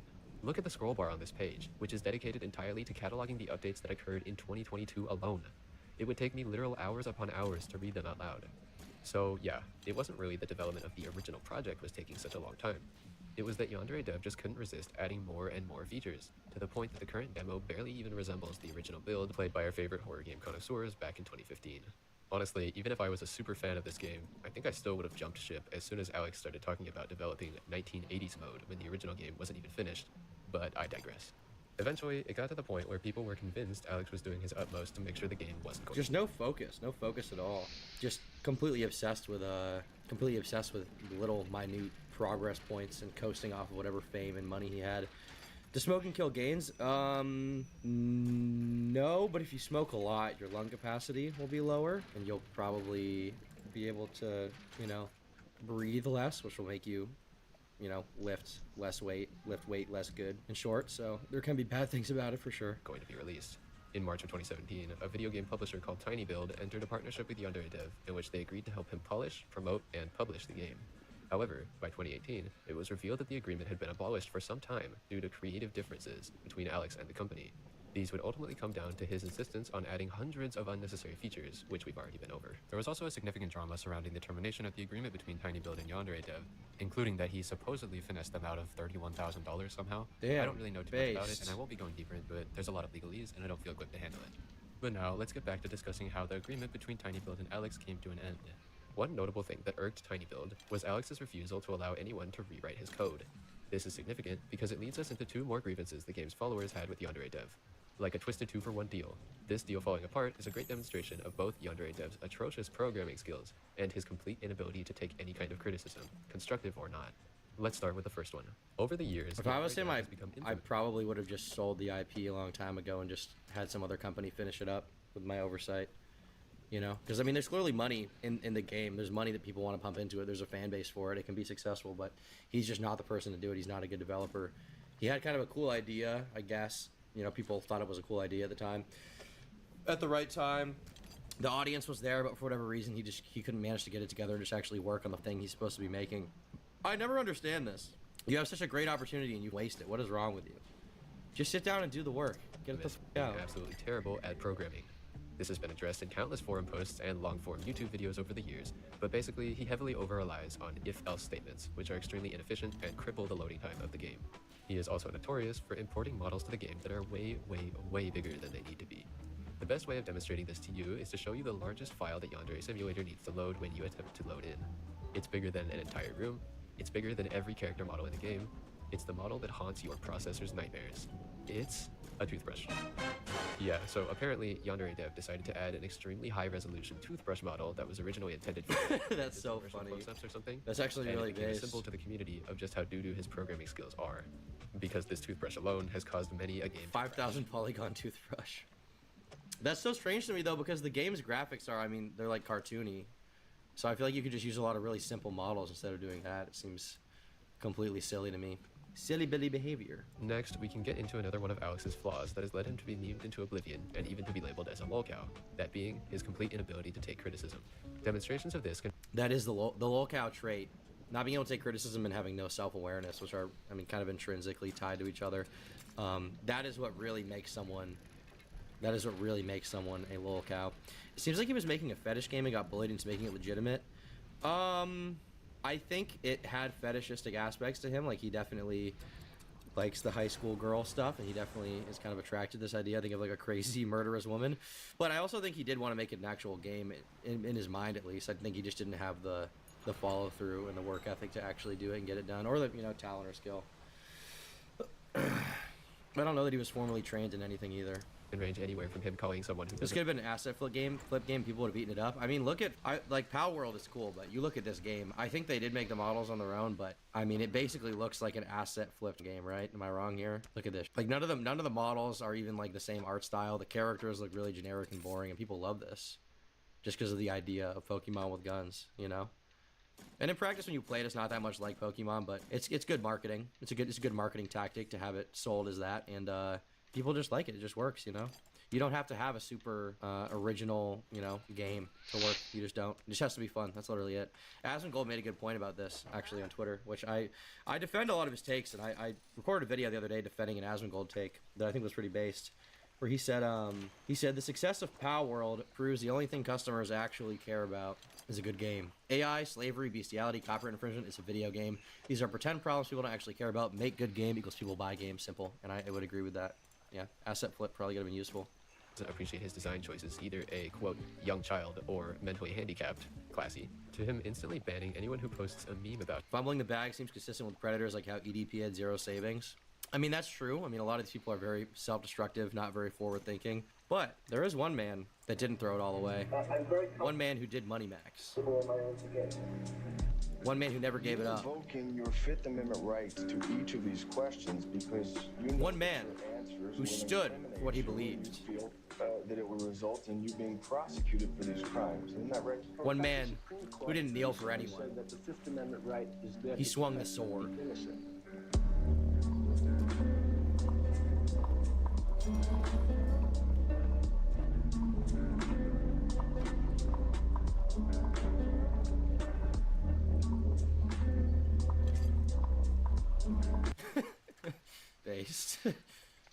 his Discord. The latter of which has even resulted in a popular meme where people speedrun getting banned from his Discord server by sending a single message and waiting just a few seconds for him to kick them out. He died? You think he's dead? By the way, as far as I know, the current world record run for getting banned from the Yandere Dev Discord is a mere 6 seconds. Wow. Alex's defense for this is that it is, quote, exceptionally rare for him to ban someone, and he only does so when it is the mature and intelligent thing to do, naturally. And while we're on this topic, the most popular memes to send in order to get banned were the "Are you coding, son?" meme, which poked fun at his immense programming prowess, and the "Consume the Cum Chalice" meme. The Cum Chalice meme originated as a video Alex made back during the Eva Zephon era, in which he was drinking milk from a chalice. This was first made into a meme all the way back in 2010 by YouTuber Dark Pie Man, who combined it with the phrase, "I have never had sex." Classic. But unfortunately, we ourselves cannot experience this masterpiece, as Alex has proved our point about him being overly sensitive by copyright striking the video into oblivion. Luckily, the video more recently became a viral GIF, courtesy of tenor user FellaCar69, so we still have these GIFs to enjoy. Thank goodness. Alex's sensitivity and harsh reactions also sparked another viral meme in 2020, which in turn brought on an immense amount of backlash as Twitter turned its ire onto him. You see, over the years, people began to realize that Yandere Simulator was never going to be released, so they began rushing to produce a game similar in concept and essentially steal Yandere Dev's fans right out from under his chalice-sniffing nose. This led to development beginning for projects like Lovesick and Watashi no Mono, both of which were inspired by Yandere Simulator. Obviously, Alex didn't take kindly to this, and I think we can all understand being a bit upset in his position. However, what I personally can't understand is sliding into the Discord DMs of the developers of these projects in order to basically harass them into stopping development. To Epic Meal Dev, the developer of Watashi no Mono, Yandere Dev... This stream clip gonna go crazy at Tom's trial. That'll be their opening and closing statement. Yo, what's up, Irish? I was drunk. Doing good, bro. Essentially called his project poor quality and said that people were harassing him because Watashi no Mono was so bad that it, as a copy of Yandere Simulator, was reflecting poorly onto the original. But that's nothing compared to his messages with Dr. Ape Is, the developer of Lovesick. Alex said, quote, "If the cost of Yandere Simulator was ending a person's life, I'd cancel development," end quote, which is interpreted by many as him threatening to commit if Lovesick were to be released and steal his thunder. This led people to start calling out Alex en masse, and the hashtag #RipYandereDev began to trend on Twitter. And although Alex did make a response saying that he never threatened to end his life if Lovesick was released, it was far too late. In the eyes of Twitter, Alex had been quote-unquote cancelled, and that meant that all bets were off. And we all know how scary Twitter can be. The last grievance people had with Yandere I hate Dev this video. Stop using this video, dude. Overall, stop. Really Stop. And although this might not be surprising to us after going through his degenerate past as Eva Zephon, down bad streamer extraordinaire, it was something that truly shocked those who had just heard of Alex after Yandere Simulator exploded into the mainstream. Now, obviously, the amount of creepy stuff that surfaced about Yandere Dev in 2023 is one of the worst examples of this. But since we have a foot fetish, nicotine addiction, pick one. I think I've already picked a whole separate section of the video dedicated to that, for now, I'll be touching on the most overtly creepy things Alex did prior to that. Of course, Alex has made a ton of statements over the years that sound extremely problematic, like when he asked random girls on 4chan to send him sultry and sexy recordings of their voices, supposedly for inclusion in Yandere Simulator as voice lines. Sure, Alex. But I can't go through every single thing Yandere Dev has ever said that sounded mildly creepy, which is why I'll move straight to the big guns. As one of the most egregious examples of something you should literally never say to anyone out loud unless it's 100% clear you're telling some kind of joke, Yandere Dev suggested that the age of consent should be replaced by a quote-unquote sex license that would allow someone to do the hanky-panky thing if they pass a certain test that shows their maturity. Now, unfortunately for Yandere Dev, all of us simpletons are clearly too dense to understand what he was cooking up here. Luckily for us, though, he went through the trouble of further elaborating in a Tumblr post he made in response to backlash for these statements. In it, why can this guy not help himself from just digging his own grave? Like, he's just so much of a freak that he can't even contain it, you know? Imagine if he had just understand what he was cooking up here. Luckily for us, though, he went through the trouble. Simpletons are clearly too test that shows their maturity. Now, unfortunately for Yandere Dev, all of us simpletons are clearly too dense to understand what he was cooking up here. Luckily for us, though, he went through the trouble of further elaborating in a Tumblr post he made in response to backlash for these statements. In it, why can this guy not help himself? Sex license that would allow someone to do the hanky consent should be replaced by a quote-unquote sex license that would allow someone to do the hanky thing if they pass a certain test of maturity. Now, unfortunately for Yandere Dev, all of us simpletons are clearly too dense to understand what he was cooking up here. Luckily for us, though, he went through the trouble of further elaborating in a Tumblr post he made in response to backlash for these statements. In it, why can this guy not help himself from just digging his own grave? Like, he's just so much of a freak that he can't even contain it, You know? Imagine if he had just kept all this stuff inside and nobody had to know. Or if instead of acknowledging his old internet past, he had just shut the fuck up about it and made his game. But he just couldn't help. He's just genuinely like a creepy person who's also really stupid. He's just genuinely a really dumb individual, and that's why he can't hide it. And he feels the need to justify it and try to explain himself because he thinks there's actually nothing wrong with what he thinks. He's not even self-aware enough to know that he's a creep. Embarrassing. He mentions how someone had asked him if, under his system, say a 14-year-old would be able to obtain a sex license and then fornicate with a grown adult. Alex, you're making me get real creative with the vocab here. Well, as Alex puts it, well, obviously, if there's a test that objectively proves that a person is ready for sex, and a person passes that test, then that person is objectively ready for sex. This is simple logic. I don't even know what to say. I can't help but feel like this post gave Yandere Dev somewhat of an opportunity to cover his tracks and explain away what he said. But I guess he decided that this was the hill he wanted to die on. This license is theoretically open for 14-year-olds. Great. Add it to the record. Now, of course, this wasn't the last thing that Alex said on this subject. He later made another post debunking the claims. Just make the game. That's what I'm saying. Like, why have all these interactions with the community? Like, if he was intelligent at all, he would just make the game and stop focusing on all this drama, you know? Like, he's obviously not a good person. He obviously has these strange thoughts, but he's also just really stupid. He can't even push it deep down. Would you fight him? Yeah, I would fight him, I guess. That would be funny. I think we're the same height. I think he said he's 5'10", 5'11". He's 5'11", yeah. So we're same height. I wouldn't fight him at like a featherweight weight though. I would give him time to train. We would fight at 185. That'll be fun. I'm a little younger, so I have the advantage, but you never know what he could bring out, okay? He's got that gooner riz. You never know. Allow children to obtain a sex license, where he clarifies that his theoretical test would require you to have things a child would never be able to obtain, like a college diploma or ownership of a residence. Now, beyond the fact that this is literally contradicted by his own words, it's also pretty crazy to act like it's a better system to make everyone own a house or graduate college in order to bump uglies. But the Drama 49ers understand my point, right? In the vein of Alex being needlessly creepy, there's also the time he was linked to multiple reviews of a sex doll, which he used his Patreon proceeds to purchase. But I've already mentioned that. Ridiculing someone doesn't do anything except make them feel more alone and more likely to act out. That's your rationalization of behavior. Maybe. But I think Yandere Dev would probably be better off if he slipped on a banana peel and had some horrible injury, honestly. That's my real take. So I'll be moving on now. Overall, I think it's abundantly clear to us that Alex has no perception of how things he says or does will come off to other people, and he cannot be trusted with a large platform. This will be emphasized even further in the next section. However, I would like to include one more thing in this section. The infamous video posted by Yandev himself, Hate and Shame. In this baffling animated project, which has since been deleted and re-uploaded due to the original artist denouncing it, Alex portrays himself— We're gonna try to finish this video and then I'll go on Kick or Keep— as a cute anime girl and his detractors as little gremlins, in order to tell the story that if you say you're on a diet and the gremlins catch you eating candy one day a month, they will compile all the photos of you eating candy in order to make it look like you're always eating candy, making you seem disingenuous for claiming you're on a diet. The argument seems sympathetic as he says it, until you actually think about what he's saying. Because it's one thing to have candy once a day when you're trying to lose weight, and it's another thing entirely to say or do something creepy and reprehensible once a month and continue pretending you're not a degenerate. In this video, he's quite literally comparing a cute anime girl being photoshopped by gremlins eating candy to him being criticized for saying children should be able to get a sex license. I don't know what kind of boy math Alex is doing. I had actually never even heard of that video. That's really funny though. Right now. And this is what I choose to end this section with. I couldn't have possibly found a better instance to fully encapsulate his character and online presence than this video. It almost makes me want to pack things up now and just skip the next part. Almost. I didn't realize there was so much of a history. I didn't know, literally, I think almost any of this until this part. I didn't know he had such a degenerate history.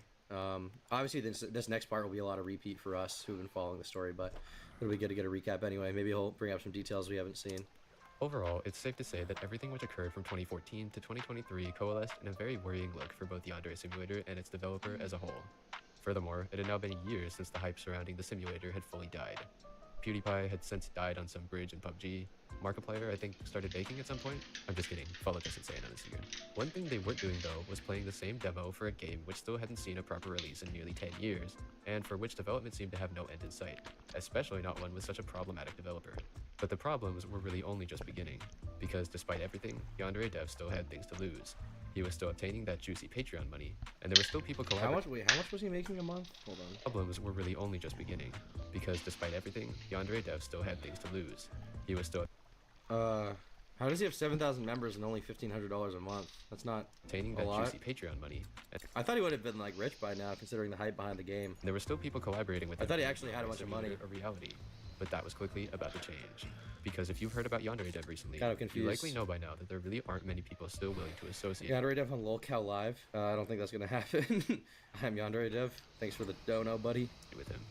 The project has been dropping supporters left and right. People are calling en masse for Yandere Dev to sell the rights to another developer so it actually has a chance of releasing before the heat death of the universe. And there have been so many memes on the subject that it made the coffin seem like small potatoes. Is it overkill to reference that game twice in one video? I feel like it's bad. But let's get into how all this drama started. See, in mid-2023, Yandere Dev once again entered the internet discourse, with inklings going around on TikTok that he was guilty of being a groomer. But what they were referring to wasn't the accusation we already went over from back during his Eva Z-Font days. No, this was a fresh allegation involving several inappropriate messages supposedly exchanged between Alex and a girl who was only 16 years old. And if you're easily triggered and somehow haven't heard about this situation yet, you might want to just skip to the conclusion. In September of 2023, YouTuber AliMCC posted a video going in-depth on these new allegations, providing screenshots from Snapchat conversations that allegedly took place between Alex and the girl, as well as recordings of Discord calls between the two of them. I feel I should note that I think this shows a lack of self-awareness as well. I mean, obviously, even beyond the creepy stuff, one funny thing to criticize his character for is that he had all this stuff and all these controversies and like things he was criticized for. The 14-year-old allegation from years ago when he was 21, the weird stuff about saying there should be like a sex license or stuff like that. And despite having all of that and knowing full well how bad all that had been, and him having a hard time justifying it and clearly experiencing mental anguish from trying to explain it, despite that, he still messaged a 16-year-old inappropriately. That is so baffling to me. That is so baffling to me. Nothing illegal occurred across any of these screenshots or recordings. Regardless, they clearly depict— It just shows he truly can't help himself. Alex discussing mature, inappropriate, and just straight up gross topics with a girl nearly 20 years younger than him, which led many to, obviously, condemn him. Just to give you an example, there are some screenshots here where Alex was discussing how liking someone who is 17 years old is quote-unquote 94.4% okay, because that percentage supposedly represents how close the body of a 17-year-old is to an 18-year-old. That was a funny one. I almost forgot that one. Which some have found so ludicrous. Imagine being Yandere Dev's parents. Hopefully they are too old to even understand what's going on with him and just think their son is a nice boy. That is actually funny. Involves Yandere Dev saying that because the girl technically had the power to get him canceled Shout out Audie, by the way. She had created like a power the guy's Twitter dynamic in account. which she had power over him, which was emotionally traumatizing him. She responded with a short and to the point, "I'm 16." Truly, this is the screenshot of all time. Another gem is when, during their Discord call, Alex says that, quote, Mother Nature sexualizes minors through the process of puberty because it gives them adult body parts. Mother Nature sexualizes minors. Puberty starts to give breasts and wide hips to children before they turn 18. I don't know if you should be saying this kind of stuff to a 16-year-old man. However, I mean, yeah, the thing is, like, that's not necessarily wrong. Like, that's kind of true, but you shouldn't be saying that to a kid. The video with all these allegations was quickly taken down due to a copyright strike, which was supposedly filed by the victim. Ali believed that this was the doing of Alex, who was attempting to silence the allegations by not only filing a false copyright strike, but also inadvertently doxing the victim's real name to the entire internet through the YouTube copyright system. Shortly after this, though, someone claiming to be the victim made a Reddit post about how she had in fact filed the copyright claims. Yandere Dev killed my cat. Base. Oh, and the reason was that she told AliMCC not to post the video, and yet she had done it against her will. Ultimately, it's hard for us to confirm the veracity of any of this. But given that it is literally illegal to impersonate someone else to file a false copyright claim, and Alex hasn't gone to jail yet, that I know of, many believe he didn't actually do this. Well, you'd only go to jail if somebody follows up with a lawsuit, right? And then it would be exposed. So it definitely could have been him. We just don't know yet. There's definitely YouTubers I've known, won't name them, but they have when they filed a dispute on the content, right? When they filed a dispute on a copyright claim, they will say, they will give incorrect information because they don't want to give away their docs. But if it never goes to court, you're never going to get penalized by that. The developer of Yandere Simulator. Last year, an extremely serious allegation was made about me that I would like to address. The accusation is that I attempted to groom an underage fan of my game. I will take accountability and admit that I did discuss inappropriate topics with a fan. Yeah, the response is pretty bad. This video is 2 hours long. Yandere Dev does not deserve another chance. Okay, wants to be the victim statement, new evidence. Okay, so the new evidence is here. I already know all the details, I think, on the actual Alex's involvement. Okay, I'd like to know that Whole story, so that you know what is true and what isn't true. Let's start at the beginning. Last year, a fan of my game contacted me and wanted to chat. Usually, when a fan. All right, so we went through the video by Jormy49 about Yandere Dev. That video basically went over Yandere Dev's entire online history. It was pretty interesting. It was pretty good. I liked it. There was some good content in there, some good lore. But this video by Harley TBS, I've been seeing this tease for a while now, actually. It's been on my docket of stuff to get done. Apparently there's some sort of legal threat that came to Harley TBS. I don't know if that was from Yandere Dev or from the girl or from someone else. I don't really know. But obviously Yandere Dev, his apology, I guess, was seen as so bad that he decided to just delete it. That's all I can really assume in the absence of an official statement. But Harley's been tweeting about this for a bit. Here we have my 2-hour-long Yandere Dev video exposing new evidence and a legal threat I received is out now. This is a thread with all the evidence I uncovered, including all of Yandere Dev's changes to the victim's document, comments on the document, etc. There's the thumbnail. Share official statement on Yandere Dev, Harley Tatum, yanderedev@gmail.com, whoever this is. So he has access to it?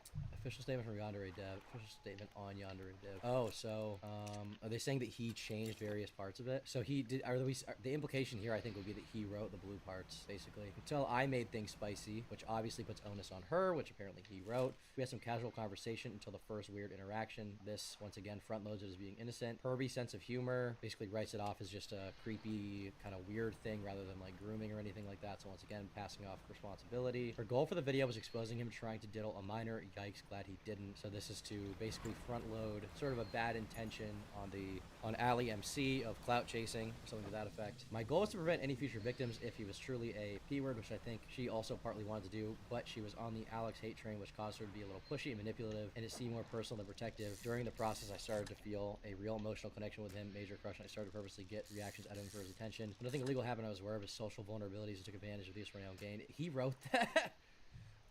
I assume this is the implication that he wrote this, right? So he basically wrote that the victim was more guilty, or was trying to bait him into saying these things to make him look better, right? That's the implication here. Obviously, that is what's being implied. Can we please tweak this line? I'm not trying to learn. I've already learned. I've developed an understanding of why my actions are wrong back in September. I acknowledge the need to adjust my mentality and behavior, and I've been working on myself for the past 3 months. Can we please update the text to reflect that? So he was literally directly influencing the document, at least unless these screenshots are fake somehow. I received a legal threat to take down my Yandere Dev video. TLDR, I would not be complying. The legal threat was the same Alex received, which led to his response being taken. Oh, okay, so he took it down because of a legal threat from who, though? My video includes never before seen evidence. So here's the video. There's being shared. Who issued the threat, though? That's my question. Who issued this legal threat? And tries to talk with me. I just tell them that I'm too busy. But this person seemed really nice and friendly and funny, so I decided, you know what, sure, let's talk. She let me know right off the bat that she was 16, but I didn't see any problem with that. When I was 16, I had online friends that were in their 20s and 30s, so it just didn't feel weird to me. In the beginning, our conversations were normal, but she had a kind of adult sense of humor, and every now and then she would bring up a topic or ask a question that wasn't really appropriate. When this would happen, I wasn't entirely comfortable with it, but I rationalized to myself that it was no big deal and just kept talking with her. I don't like that we're only a few minutes into this video and Yandere Dev is already trying to spin the narrative that he is the victim in this situation, talking about how he is uncomfortable with some of the comments from the minor and highlighting their adult sense of humor. The picture he's painting is one that makes him look like he's been wronged by the victim. I want to shut down this idea immediately without wasting any breath on it. So as a reminder, here are some of the comments Alex made to this child. You're so cute. It's because you keep being cute. If you don't want to be called cute, then stop being so cute. It's simple logic. What if I told you I'm only interested in girls with double D? Anything less than that is just not attractive. Well, I mean, like, that's your preference, but do you understand how cup sizes work? No. Big as a girl's head. I want them big as a girl's head. I wear considered user cups. Isn't that crazy? Because you're so skinny? So it's like the ratio of the compared to, yeah, okay. Yeah, you're very skinny and that's kind of hot. Sorry, am I a bad guy for saying that? Should I go? Once again, like, there's no way you can justify this kind of comment. There's just no way, you know? Obviously,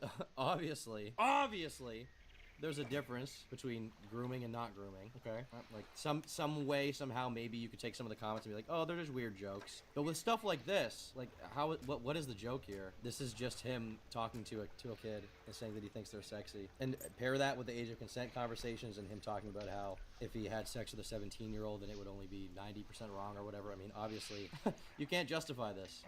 No. Wait, hold on. Did you ever answer that question? I asked you if you were... Then my phone rang. Very conveniently, I had to go flee to answer the phone call. Here's a question for you. What makes you think it's possible that I'm... You asked me that, and I gave an answer. What was it? You're like, maybe you were shy in college, and you haven't had any time to meet people because of Yandere. Yeah, exactly. Does that make me a pathetic loser? Why would it make you a pathetic loser? It's like, oh, this guy has no riz. He can't get any girl to sleep with him. Is he a virgin? Do we know? Is Yandere Dev a virgin? 55% yes votes. Is he a virgin? He might be. Then pathetic. How old isn't he? Wait, how old is Yandere Dev? How are you 35 and haven't had sex, like, once? I'm not even making fun of him. I'm just genuinely perplexed. Like, how have you never run into a situation where you've never fucked someone? Especially if you're, like, famous. Like, there are people who are throwing themselves at him. There's definitely some that are legal adults who throw themselves at him. Why hasn't he had sex? He owns sex dolls? I mean, there are some people who own sex dolls who have had sex, right? Maidenless. No, but He doesn't go outside? I mean, couldn't he find someone else who doesn't go outside and them? You are, half-holding or not, because, like, if you're not, then, like, good for you, you have it. If you are, like, you want to steal my first time? Well, whoa! I'm not very experienced with ladies. I can tell. No. Wow, okay, bye. You just don't have any time. It was not like that. You just don't have any time. Wow, so mean. Such a bully. I'm unable to do this weekly challenge. It's sad. It is so hard. What's the weekly challenge? Don't. Oh my god. So, I know that the official ages are 18, but, like, is it high school? No, it's a post-high school academy. So how old is everyone? Everyone's 18. It's like 18 or like 18 plus. Everyone in the, well, I mean, there's like adults, like the teachers are older than. Yeah, so I think there's no, there's no justification here for what he did. We've seen the worst of the DMs. I think there's no real point to going deeper into that. We've read them all before, but I'm curious to see what this new evidence is. I don't know if it's new evidence meaning new evidence that he was grooming her, or new evidence about the legal threat. Who is the legal threat from? That's my question. But you don't have to just take my word for it. The girl has written a statement about the entire situation, giving her side of the story. I put a link to it in the description below. This is ironic because apparently he was the one helping her write the statement. So he says you don't have to take my word for it, but by reading the statement, you are taking his word for it.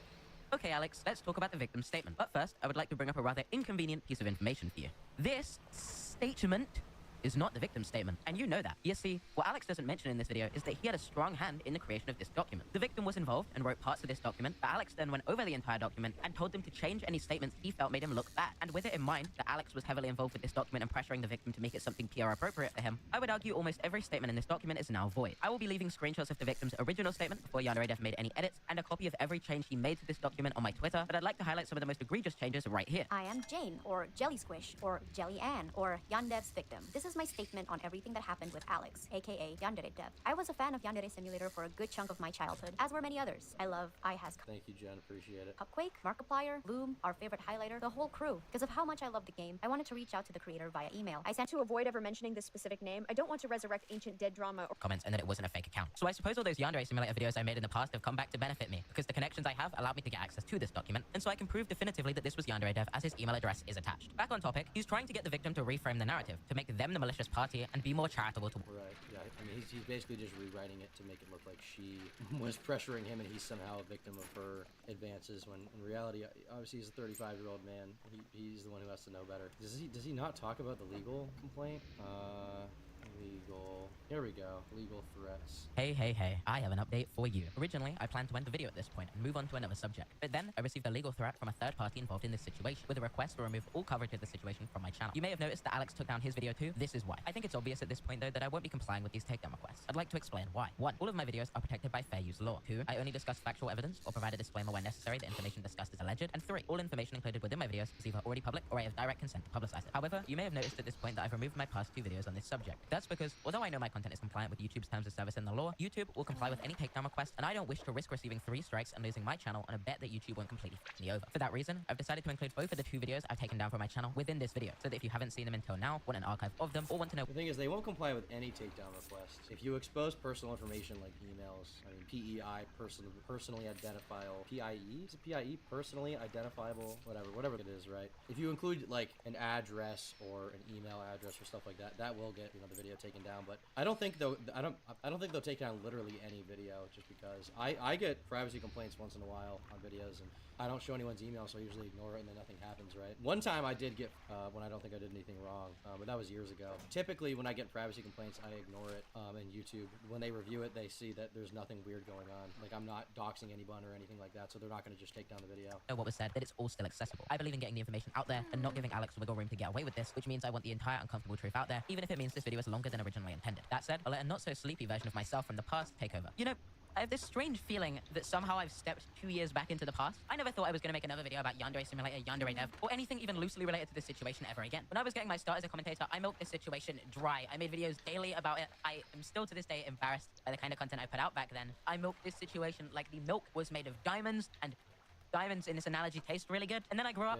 I still get people to... Yeah, he doesn't say who took down the king. So all this is stuff we've already looked at, really. But he doesn't say who sent the legal threat. But it was a third party. He said, I wonder if it was the girl. I feel like it must have been the girl. I don't know anyone else who was involved in the situation, really. But there must be some explanation of who did it now. I wish I knew. I wish we could get some explanation for this. Kind of sucks. Agony. You already spoke with him. Who is Agony? All right. Oh, you're talking to someone in chat. Okay, gotcha. No shame to sex dolls. When a woman has a Pink Bunny Super Deluxe, it's okay. But when a guy has a Master 5000 self-lubricating freak-off doll with built-in vibration, that's where we draw the line. I have a problem. I would not have sex with a girl who uses dildos. It's kind of weird. Definitely wouldn't date a girl who uses dildos. What is that? It's foul. Sorry to any dildo enthusiasts in chat. Oh, that's gross. That's pretty nasty. Too bad should be his wingman. True based.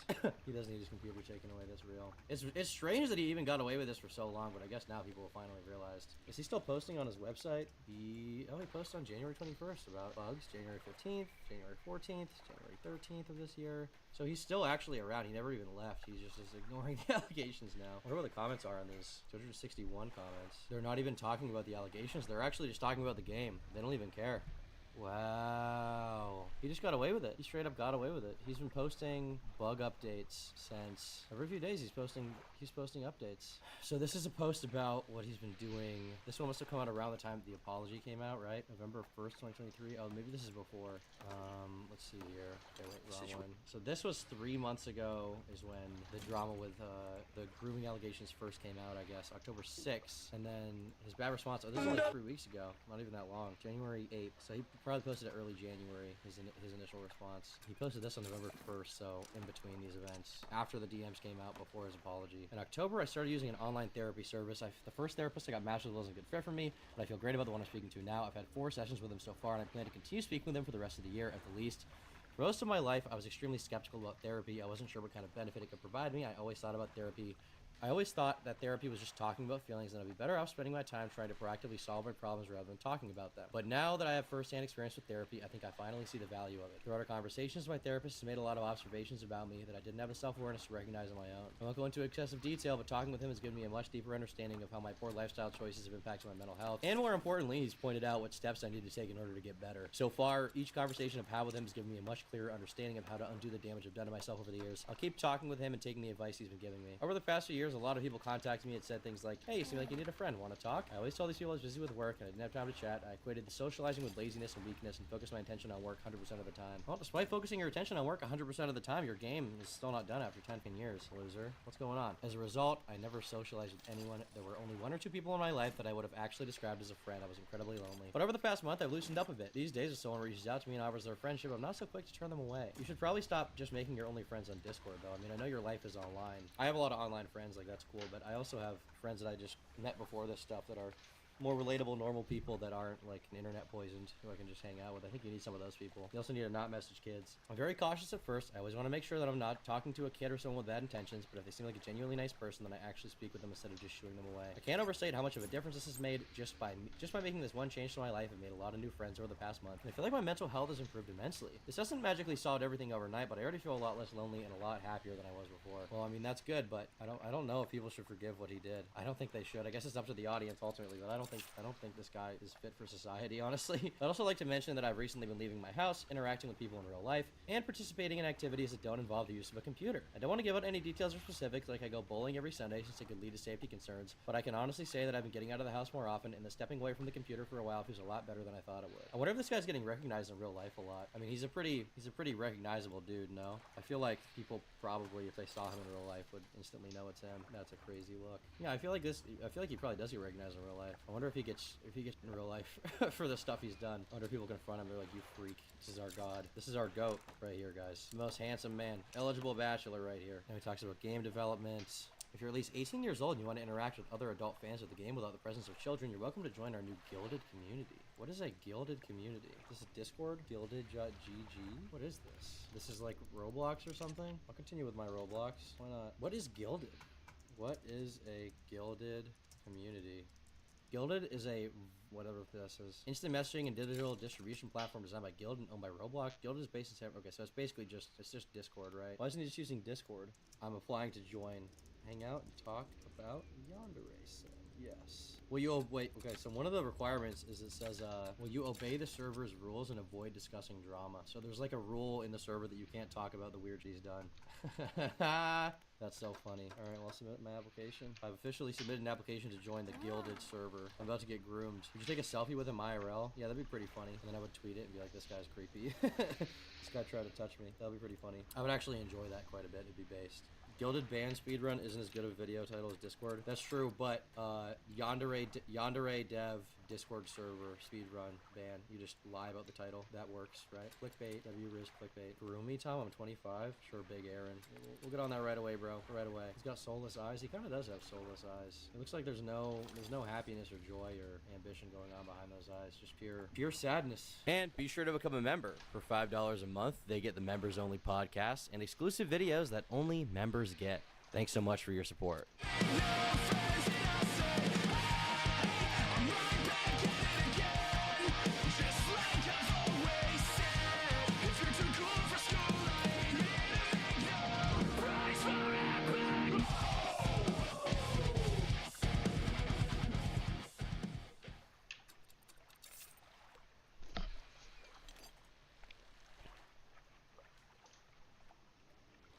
Jormander, do you guys remember Jormander? He made the video about Meow that we watched. This guy makes pretty good video essay videos. We've been watching them. We've been watching them quite a bit. I think we watched the Bedbug one, but we definitely watched the Meow one on stream, and I posted that reaction. But he emailed me saying that he wants me to check out more of his stuff. I guess he also wants to come on stream at some point, which I'm open to. I added him on Discord. I don't know when that's going to happen. But he asked me to watch this video about the most controversial game of 2023, which I believe is Andy and Lele. Yeah, this game. And everybody is telling me that I look like the fucking guy. I literally don't even look like him. I don't. I just look like a white guy with brown hair. That's it. I don't actually look like him. We don't have like the same features or anything. We're just white guy with brown hair. I guess he has black hair in the game. Therefore, I am him, apparently. When this game came out, I had so many people being like, oh, this is you. This is so you, Tom. It's not me! The Christian Aperture is kind of the same. Yeah, but I'm not a cartoon, okay? I'm not a cartoon. We do have white boy swag. But this game apparently is very controversial because apparently it also has swag. A lot of people were talking about how it's a really f***ed up game because it has insect. Now, I held off my judgment because I actually haven't even played the game. I haven't played it because I don't like playing fucking video games, you guys know. I just play Fortnite. I might play some Pal World later. But I do like stuff with dark subject material. Jormy49, is his name on this? Okay, yeah. Comes in because he made this whole video about it that we get to watch now. Hopefully it's good. The Coffin of Andy and Laylee, although I guess since Laylee is a nickname for Ashley, technically it should be pronounced the Coffin of Andy and Lily, but that sounds weird, so I'm gonna stick with Laylee, is something of a phenomenon right now. I don't know about the Jormy 49ers, but I, personally, haven't been able to escape hearing about it for weeks.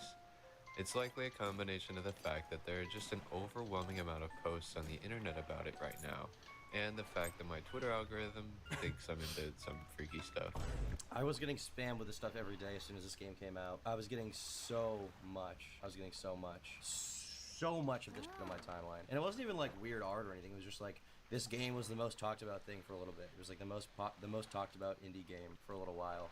And so I was constantly hearing about it. And people were also tweeting it at me because they were like, this is Turkey Tom game, Turkey Tom. And also, literally any time, by the way, somebody is a white dude with brown hair and weak facial hair, that guy apparently is also me, which is great. But regardless of that, we're dropping all preconceived perceptions today. All of my annoyance at being spammed about this game, which is slightly performative because I also just like that people were like, that's Tom, because then it's like, oh, I guess I totally made it now, right? But, yeah.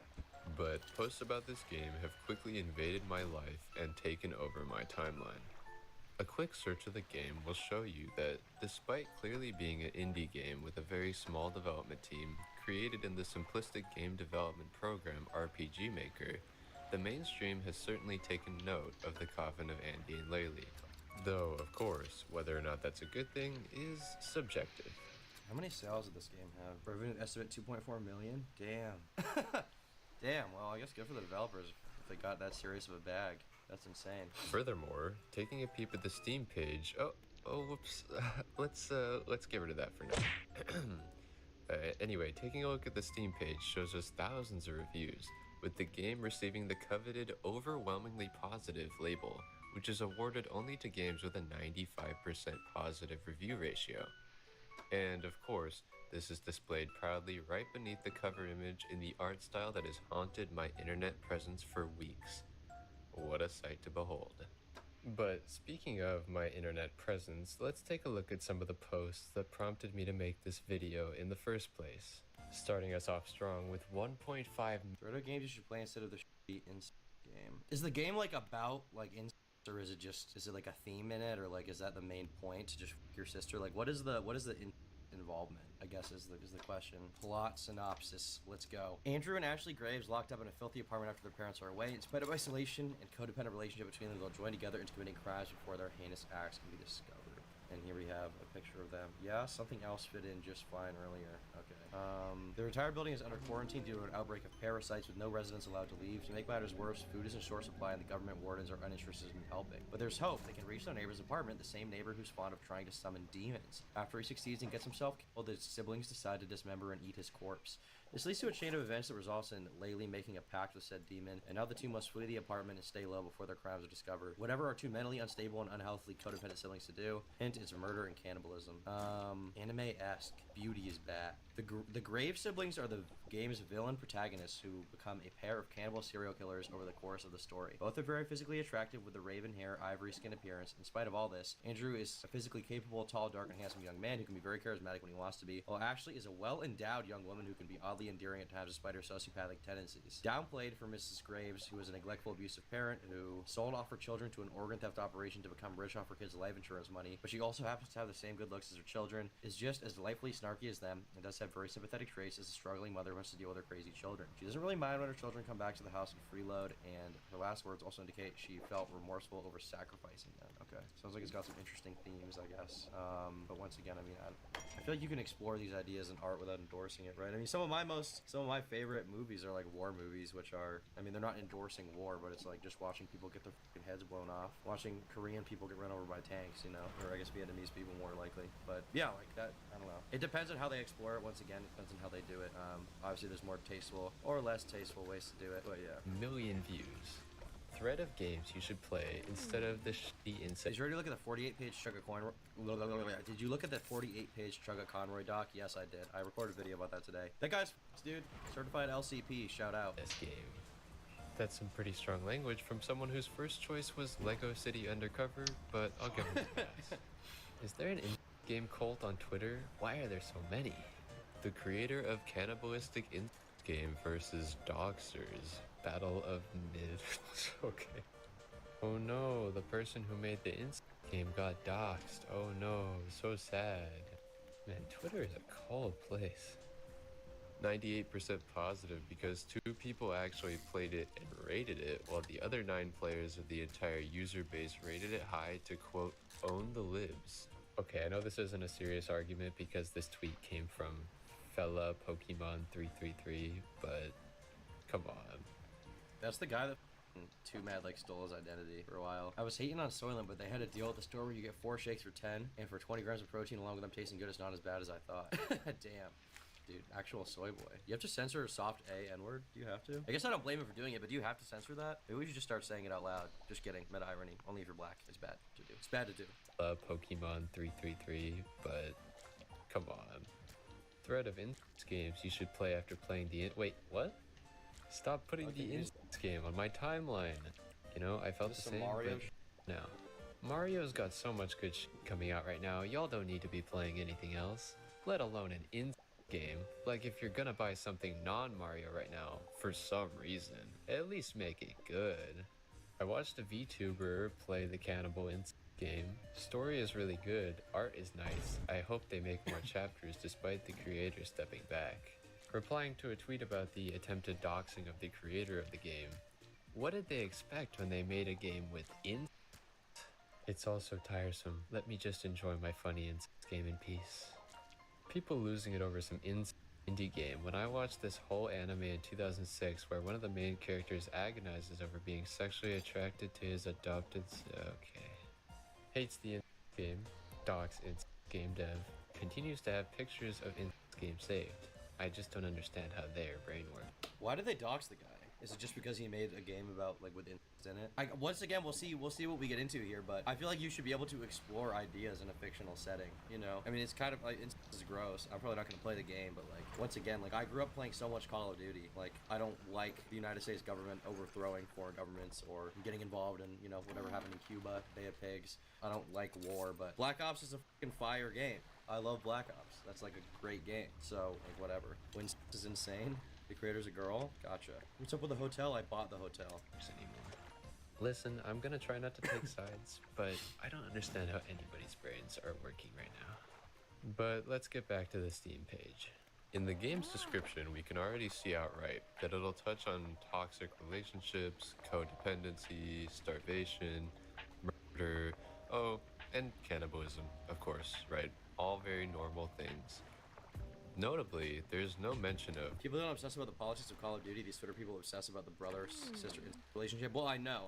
Obviously, I'm not saying he endorses whatever idea he's just showing in the video, but I just think that's interesting that we pick and choose these things so specifically. I would say overall, war is probably a bigger problem than and certainly is not good, but like millions and millions of people dying and getting run over by tank treads, and the bombing of Dresden is probably worse than considering that war is way more pervasive and isn't. I feel like we should not like both of them. I feel like we should just hate both of them. What's that thing? All is fair in love and war. All is fair in war and the big one.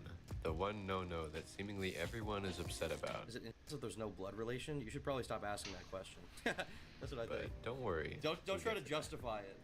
Now, considering the past success of other indie horror games, some of which have sprouted cult followings that persist to this day, like Corpse Party, Amnesia, and if you want to get all newfangled and emotionally deep, Omori, maybe we shouldn't be surprised about the explosive popularity of this game. After all, the aforementioned games have all undeniably benefited from online discourse, whether it be the result of YouTube Let's Plays or fiercely dedicated fans on Twitter. So it shouldn't be that shocking that the Coffin was catapulted to fame or notoriety through online discussion. But something about the whole situation just struck me as odd. It wasn't just that people were somehow forgetting the horrid things that have happened in other video games before. And if you really want an example of a disturbing indie game, look into games like Lisa the Painful, which have implications of rape, violence, torture, gore, and more. Or even the atrocious things like war crimes, cannibalism, and child predation that are touched on in more mainstream games. And it wasn't just the fact that people on the internet were pretending to be morally outraged at the inclusion of a theme like incest in an indie horror video game. The same people who, mind you, then turned around and attempted to dox the personal information of the game's developers. The creator of the Coffin and Andy and Lele got doxxed, so they were transferring the game's ownership to Kit 9 and pretty much leaving the internet. This is why we don't have nice things on the western side. Yeah, that sucks. That sucks, man. Including her personal address with supposedly pure motives. No, the one thing that truly stood out to me was that even with all of this outrage, backlash, and ridiculous behavior, I found that it seemed the vast majority of people speaking on this game had seemingly never played it, or even seen comprehensive gameplay of it.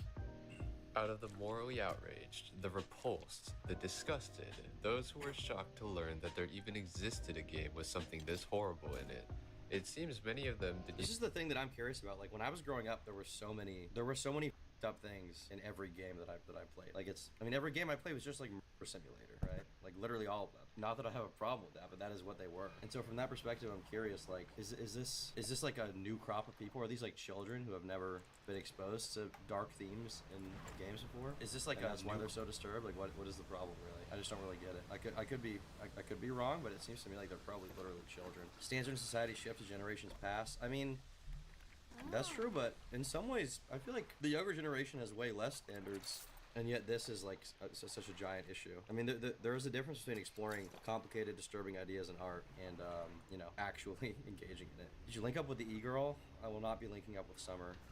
All due respect, but I want my life ruined, and I don't want to be accused of R-A-P-E. My understanding is about the girl is extremely controlling and abusive towards her brother. The mom and dad just abandoned them. It's about a f***ed up family dynamic. Gotcha. Well, that sounds like interesting to explore those ideas. What makes things bad and like people in GTA is bad and nobody talks about it, but in a game is bad. Like, where is it drawn? Yeah, good question. I want to know where the line is for these people. I found the conversation recently around the Pow World game pretty interesting. There seems to be, like, with these newer games, there seems to be this moral outrage that happens. So with Pow World, basically people accuse them of using AI art, and I don't think they even used it. I think that was a false allegation. But Asmongold basically made a statement saying, like, you know, people don't actually care about AI art, and a lot of artists will get mad about it, but their opinion ultimately doesn't matter because the average consumer doesn't care. And I think he made a very cogent, true point, which is that when you're making a product, all the average, like, end person cares about is the product. They're not actually going to care that much about what went into it or the process or the labor, right? I have a iPhone right here. We've all heard that iPhones are apparently made by Chinese slaves. Am I not going to buy an iPhone? No, because what people actually care about at the end of the day is the product. They don't have time in their busy life where they're themselves trying to get ahead to microanalyze every single ethical or unethical practice of everything that they buy. And so, ultimately, even if I found out Fortnite had AI art tonight, I would not stop playing. I would keep playing. And ultimately, that is the point that he was making. He was saying, like, you know, artists can care, but ultimately, their opinion is irrelevant to the product. And I would agree. I would agree with that. You know, artists should be paid. I hope they get paid, and I hope that I don't want them to lose their jobs. But ultimately, if you can't make the consumer care, then they're just going to keep buying it. And I don't think you can make the consumer care. Even know the context of Is Lolcow dead? I heard the Lolcow podcast is having issues. I don't exactly know. I feel like AI and pirating are the same issue. If your product is quality, AI won't replace it. If your product is bad, it will. It's a service issue. I mean, part of the problem for artists is that they're very interchangeable. So if AI art can make art better than you can, then I assume that it's just like if it's more affordable, why would anybody even use like why would anybody pay an actual artist who's gonna overcharge you, who's gonna take too much time to get it done, who's gonna complain about it, who's gonna ghost you? These are common Twitter artist problems. Why would you pay one of these people when ChatGPT 4 will pop out an image right away like that? Most artists are replaceable, you know. Most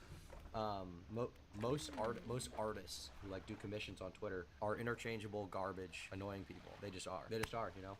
I kind of feel bad for them, but at the same time, it's like times change, you know? Technology improves. It's just the beginning of time. People's jobs have been replaced with technology. You have to adapt. Tom, it doesn't actually physically occur in the game, and it's only portrayed in a dream/vision of the possible future if they continue to go down their dark path. I hope the Twitter artists lose their jobs. Well, they're probably making $30 a month anyway, so it's not like they have a job, but yeah. Did you know that Neon got cheated on by Sam? I think I heard that. I guess that sucks. You should break up with her if that's true. the scenes in which the theme occurred.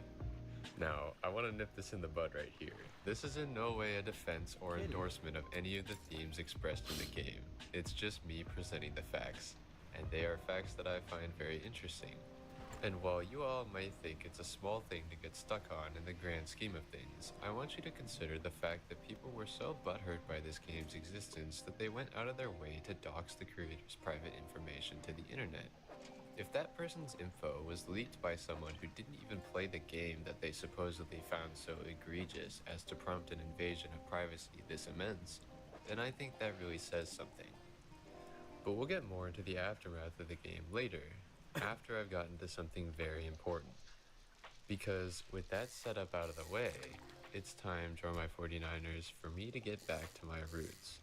I may have mentioned it before in a previous video, but I'm something of a video gamer myself. You might be able to tell from my profile picture, which is the main character from the survival horror series The Evil Within. And if you were one of the select few who saw my channel before I made the... Also, Jormander, if you wanted to, or Jormy, whatever your name is, if you want to talk on stream, I did add you on Discord. I don't know if you accepted it, but yeah, shoot me a DM. Transition to edutainment content, you'll certainly know of my immense gaming prowess. And even though my content doesn't currently reflect that, it's about to. So buckle up, Draw My 49ers. We're going rogue. We're going where other edutainment channels wouldn't dream of going. We're going boots on the ground. It's time to play some horror video games. And before you all protest that you don't want to see something as horrifying as the game, that it's too much for your morally pure eyes, etc., don't try it. YouTube analytics tattled on the most used search term by viewers from my Meowba video, which is by far the largest on my channel. And this game is literally my viewers' #1 search. Yeah. And you guys weren't searching in this game or game within or something. You guys were searching the full name. You knew exactly what you were looking for. Hey Tom, making a video talking about political commentary channels, any advice? Make it good. That'd be my advice. So don't act like you weren't curious. Anyway. So yes, I decided to purchase and play The Coffin of Andy and Laylee. Let's hope I don't regret this. You know, immediately after my purchase went through, I did have a bit of doubt. I had heard from multiple sources that the was supposedly part of a dream sequence. It was all a or dream. that it was contextualized. He used to to show read that it Word was Up a bad magazine. Game, which would obviously make it at least a bit. Have you ever heard about Nick Bates? Yeah, Nick Bates is the poopy bile guy, right? Yeah, I know who he is. I think System like Fly made a video about him. I might do it in the future. Who knows? Bit better than if it was glorified like Twitter seems to think it was. But after viewing the Steam community content for this game, I was starting to lose my nerve. I mean, this seems pretty overt, but I came here to give the game a chance and subject myself to whatever horrors it had in store for me. Alright, Jormy, I like the video, I will say. One criticism is there's a lot of padding. There's a lot of padding. I feel like this first section, this first 9 minutes could have been 4 minutes, probably. So, yeah, I feel like it could have been condensed quite a bit. That would be my recommendation. Me, and I'm not going down without a fight. If I did, stop with this image. The epitome of integrity that you all know me to be. No more Luigi. So, here we go. Before I start going through the events of the game, I think it's best we start with an overview. Be right back, fellas.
review of the plot.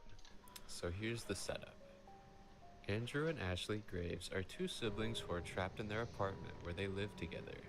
They can't have food delivered, trash removed, supplies ordered, etc., etc. Their mother also notably won't pick up the phone at all. She seems to have given them up for dead the second she got an opportunity to. They are trapped and guarded by a warden who doesn't seem to care if they live or die. It's soon revealed that this is all due to their exposure to a tainted water source that has exposed them to a parasite with a comfy death count of 53. It's worth noting right off the bat that the humor here is very Tumblr-y. I don't really know what to call it. There are lots of jokes, like when you interact with a trash can, it says, "In the trash lie your hopes and dreams, exactly where they belong." For another example, the game gets oddly aggressive when it asks you if you want to save. This is obviously just a reflection of the writer's sense of humor, but I find it interesting. Another thing I find the writers probably grew up. I mean, it's kind of obvious from the visual style and stuff like that. But they're probably heavily inspired by Invader Zim and Death Jr. stuff like that. Yeah, Lotan is right based on the art style. That's what you would expect. I mean, I'm kind of the cringe thing about me is I kind of like it. I'm a little more self-aware than that. I'm a little bit more funny, comedic, meta-ironic, but I do find that stuff kind of endearing. I don't know. Some of the stuff I grew up playing and enjoying. Tim Burton, yeah, some of that. I like Tim Burton stuff. I still love the Tim Burton Batman movie. Homestuck Kid vibes, yeah, it is kind of a Homestuck type thing. That's perhaps my worst trait. That's my toxic trait, that I like cringe stuff like that. Just a little bit. Just a little bit. Johnny the Homicidal Maniac, yeah, or like Squee. Yeah, it's like this. Is this made by Johnny Vasquez too? Yeah, it is Johnny Vasquez, of course, yeah. Or like, what's that thing? There's this thing that's like this guy that's like he's like a robot that looks like a cylinder. There's like a comic about him from like early 2000s. I don't know. It's definitely something like Rebel Taxi would probably know about. But yeah, I mean, that stuff always is, Spud, yeah. Of course Bernie knows. Spud. Spud comic. The robot. Yes. Oh, Scud. Yes, Scud the Disposable Assassin. Yeah, this thing. One of my favorite things from this era is something that I played a lot back in the day, my friend's PSP, and something I also own. Death Jr. on PSP. They still haven't remade this game for some reason, and I wish they would, but this game is... It was like, I think it was one of the launch titles for PSP, but the art style and everything I really like. It's a type of game they don't really make anymore, which is like a platforming shooter. If they made this if they ported it to PC, I would definitely play it. I guess I could just get it on PC through an emulator or something. This game was goated. The only shitty thing is PSP controls suck, so actually playing it, if you have adult-sized hands, it's literal AIDS. Yeah, it's a fun game. I think the plot is you're like the Grim Reaper's son on like a field trip, and you have to, it's like Crash Bandicoot or whatever, where you have like all the weird little, you have like a hub world with like these little worlds in it and missions, and you go on them, and there's like platforming, and then there's shooting, and there's a few different guns you can get. I think there's different guns you can get anyway, although I don't remember that well. But yeah, and this was like, I think this was like the tech test basically for the PSP to show what it could do. But it's a good game if you can figure out how to play it in playable format. I find interesting, and not in the greatest way, is I don't like how lascivious the characters look when they talk. It makes me feel uncomfortable. Maybe it's because I've been primed to go into this game thinking a certain way, but I really don't like the sly grins on these characters' faces. The art certainly is very expressive though, for better or worse. But back to our protagonists, Andrew and Ashley. Kids don't want platform shooters anymore, they want wins the game, true. If we take Sly Cooper vibes, yeah, Sly Cooper is that same kind of thing. Although I liked Ratchet and Clank better than Sly Cooper, but it is pretty good. Lethal Company made this art style a little more mainstream. You mean just cell shading? I mean, they've been doing cell shading forever. I guess maybe recently, but... Take a look at the Steam page, we can see a graphic that sums up their dynamic pretty well. Honestly, I gotta cut it some slack. Ashley is extremely obsessed with Andrew and possessive to the point of sending his girlfriends countless death threats. And as an even better example, when they were children, she convinced Andrew to help her lock her friend in a chest overnight at an abandoned warehouse just because that friend said she liked Andrew. Surprise, surprise, the girl was dead in the morning, much to the anguish of Andrew and to the glee of Ashley, because then she was able to use this as leverage in order to force Andrew to do whatever she said, lest she tattle on him to the police. Hearing this, you might think, as I did, that Ashley is our only irredeemable character, but despite being more relatable and certainly more passive than Ashley, Andrew's not a real winner himself. For one, he You know what else this reminds me of? Like, creepy pasta fan art, dude. Oh my god, like... This is the worst thing I've ever been. In middle school, I loved creepypasta stuff, dude. I didn't like the anime stuff. This turned me off, but I did like cartoon Jeff the Killer. But I mean, it's like the same, clearly the same type of thing. God damn, my life was cringe, dude. I gotta embrace it at some point, I guess. Especially at any point from committing the horrible acts she takes great pride in. Furthermore, later in the story, he starts to noticeably change. We won't get into that now, but I should discuss one more thing. The nicknames used in the title, Andy and Laylee, obviously short for Andrew and Ashley. They're symbolic for a number of reasons, but essentially, Andrew and Ashley are constantly fighting over what they should refer to each other as. Ashley wants to remain in the past, where she was the only part of her brother's life. She insists on calling him Andy to his extreme chagrin. Andrew wants to graduate from the nickname because it represents his past misdeeds as well as the younger version of himself that Ashley completely owned. This transition to Andrew is more meaningful than it initially seems, but we're getting ahead of ourselves.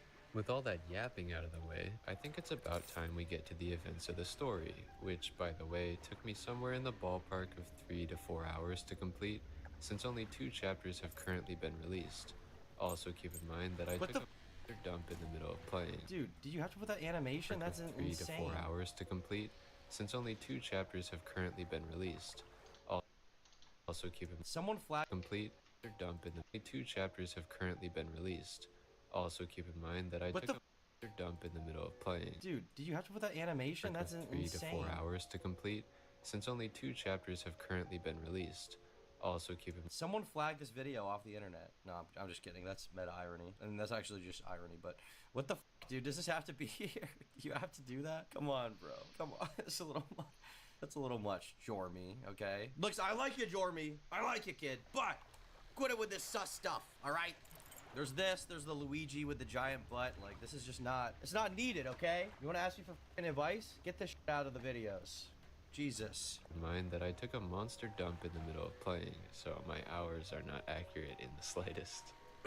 Naturally, let's begin with Chapter 1. The game starts off relatively calm, depicting Andrew and Ashley's depressing life as they slowly starve to death trapped in their apartment. However, things pretty quickly escalate as we promptly witness our main characters engage in cannibalism. However, it's much more understandable than I expected it to be. Don't get me wrong, it's disgusting, but they were starving to the point that Ashley would regularly black out in the midst of an average household activity, and they were completely out of food.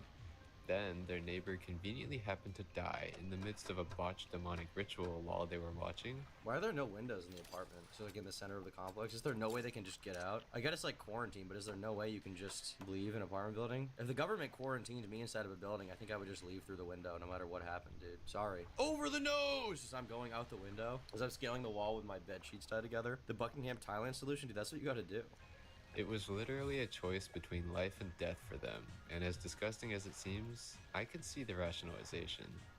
But for coming instances, if any, of cannibalism, well, I'm less inclined to understand where they're coming from. In the reactions to this action, though, we learn a lot about our characters. Andrew is conflicted, feeling extreme. This is Undertale, another medium. This is the Leafy music that I use all the time. Great song, dude. Great, excellent song. Yeah, this one. This is so nostalgic for me. Oh my god. It takes me back. Can you guys believe 2016 was 8 years ago? I'm gonna do something drastic. I'm gonna do something drastic and terrible and leave no survivors in a video game. Because Jesus Christ. 8 years. I'm gonna be 22 this year. What the f is happening? Extreme guilt and needing his conscience to be soothed by Ashley when he's kept up late at night by the implications of consuming another human being. Ashley, on the other hand, well, she seems to have taken a bit more pleasure in the deed than you'd expect. Even if I understand why they did what they did in this life or death scenario, I certainly don't understand being so carefree about it. In fact, I was honestly very surprised throughout the entire first chapter that this game is infamous for supposedly having incest, because for a long time I was convinced that Andrew agreed with me in thinking that Ashley was an insufferable sociopath with 0 redeemable qualities. Take this scene later in the chapter, for example. After literally killing the warden to save Ashley's life, Even though he was so morally conflicted over eating a corpse that he hadn't even killed, Andrew was still jerked around and treated like crap by Ashley. Then, at the chapter's climax, the siblings set up a convoluted trap that involves holding a demonic ritual and luring the second warden into the room so that they can offer the demon his soul. In order to accomplish this, Andrew holds their downstairs neighbor, who the wardens refer to as Hot, at cleaver point and threatens her into calling the remaining warden up to the ritual room. When Ashley returns from the ritual's success, the lady... I like the way the game looks when it's not in the cutscenes or whatever too, like the muted colors on the characters and like the toned down art style with like not a lot of details, but the nice like grainy texture in the background. It's very nice. Something about that pleases me. I will say I wish it wasn't in this little box. is dead. Andrew claims that he'd let her go for just a second, only for her to attempt to shoot him with a nail gun, forcing his hand. However, Ashley is immediately convinced the only reason Andrew could have possibly killed the woman is that he had attempted to sleep with her and she had rejected his advances. Since she detests every time he tries to get a girlfriend, she flies off the handle, leading him to say things like this. He also loses his temper, choking her temporarily, and getting my hopes up that I somehow reached a special ending in which he was going to nip the rumors in the bud immediately by killing her. But don't worry, he lets her go, and there's still much character development to be had. Again, for better or worse. I feel like that's quickly becoming this video's motto. Anyway, after this, we're sort of at the end of Chapter 1, at least in terms of significant events. I mean, in the demonic ritual intended to kill the warden, Ashley obtains a demonic talisman that grants her the power to have clairvoyant dreams, which will be very important later. She also steals the warden's gun, meaning they have a more effective method of protecting themselves now. Oh, and Ashley's dead set on their next target being their mom, who had no qualms with leaving them to starve to death in their apartment. Though, honestly, I'm starting to understand where she was coming from with that. But now, with the tremulous relationship between Andrew and Ashley reaching a breaking point, and them finally being free from their prison of filth and starvation, we can move to Chapter 2. And don't worry if you find Chapter 1's description boring. There'll be much more to go over it. I will say, Jeremy, you do talk just a little slow. You shouldn't be twice as fast, but I turned it up to 1.25 times speed, and I feel like this is how your voice should sound in terms of narration stuff. If you want my advice at all, I would say do that. Yeah. Chapter 2. Trust me. Though, in the first few scenes, there's really nothing of note. There was, however, an interaction that really tipped me off to the fact that the creator of this game may not have had many interactions with people in real life. If you, playing as Ashley, step in front of Andrew while he's watching the TV, the following conversation will take place. Hey, get your fat ass out of the way. I think you meant my awesome fat tits, you cocksucker. What? What? Move, you cow. Whatever, wanker. When I first... Wanker? So whoever made it is British then, that's all you need to know. Maybe they deserve to be doxxed. I'm kidding. But, yeah. That is a weird interaction, I guess. I don't know. The thing is, this is the thing you think, like, okay, you think when you move in with a girl, you're going to be like, oh, I'm not going to care when she walks in front of the TV. It's fine. It's fine. It's whatever. But then when she walks in front of the TV, you're like, you're just going to stand there? Get the fuck out of the way. Get the fuck out of the way. I'm watching Sopranos, okay? Please, get the fuck out of the way. Wanker is crazy, though. Their brother and sister? I mean, I know, but isn't that the point of the game, that they're fucking weird? It kind of makes sense that an Englishman would make a game about incest, though, no? Tell me I'm wrong. These people are twisted. First played through this scene, I laughed for 5 minutes straight. You cannot make this up. This is... I can't even say anything. This is not how real people talk. I don't know if you guys have seen those memes that show, like, blank if it was written by VizzyPop, and then it just has a million cuss words in the title. This is a survival horror game if it was written by VizzyPop. Anyway, after this, our darling Beeries drift off to sleep, and Ashley actually has her first clairvoyant dream, which involves an unknown assassin entering their room as they sleep and slitting their throats. Obviously, they feel inclined to stop this, so they decide to leave the room, wait for him to enter, lure him back out, and ambush him in the park. I may or may not have skipped over the dialogue here and run straight up to the closet, which triggered an instant death since that's where the killer was hiding, but I'll actually just chalk it up to my gaming prowess, since dying there got me a special achievement for reaching an early ending. Great. In the midst of this, some side events happen that I'll skip over because I'm assuming their payoff isn't in the game yet. For example, there's a whole cult subplot where Andrew infiltrates a cult club meeting. I don't really know what that's about yet, but it's not really relevant. Anyway, Andrew and Ashley's ambush goes off without a hitch, and after shooting... How stern are you with women? I'm actually kind of a pussy. Being their would-be assassin dead, they obviously help themselves to his things. They find out that he was sent directly to kill them specifically. Maybe this will have a plot payoff at a later date, but for now, it's meaningless information. What is not meaningless, though, is that they steal his car and are now free to make their way to their parents' house. Their plan is initially just to rob them, but I don't really trust that. Along the way, Ashley gets a visit from the demon that gave them the talisman in her dreams. It tells her that, unfortunately, she'll need to charge up her talisman with human souls if she wants to use its power again. But considering that she's currently on her way to see her parents, who have, in her mind, abandoned her for dead, she hatches an idea you could probably see coming. Once they arrive at their parents' house, they begin ransacking it for anything of value, noting that their parents possess a doctor death certificate for the both of them. Apparently, this was done to collect a life insurance policy their mother had conveniently put out on them. However, in the midst of their discoveries, their mother returns home. I feel like the music of this part doesn't exactly fit, but overall, seems like an interesting game. I kind of want to play it now. I mean, now I know the whole plot, but I kind of want to go through and play it on stream. Is there anything that you can't, like, you can do a let's play of this on stream, right? Like, it's not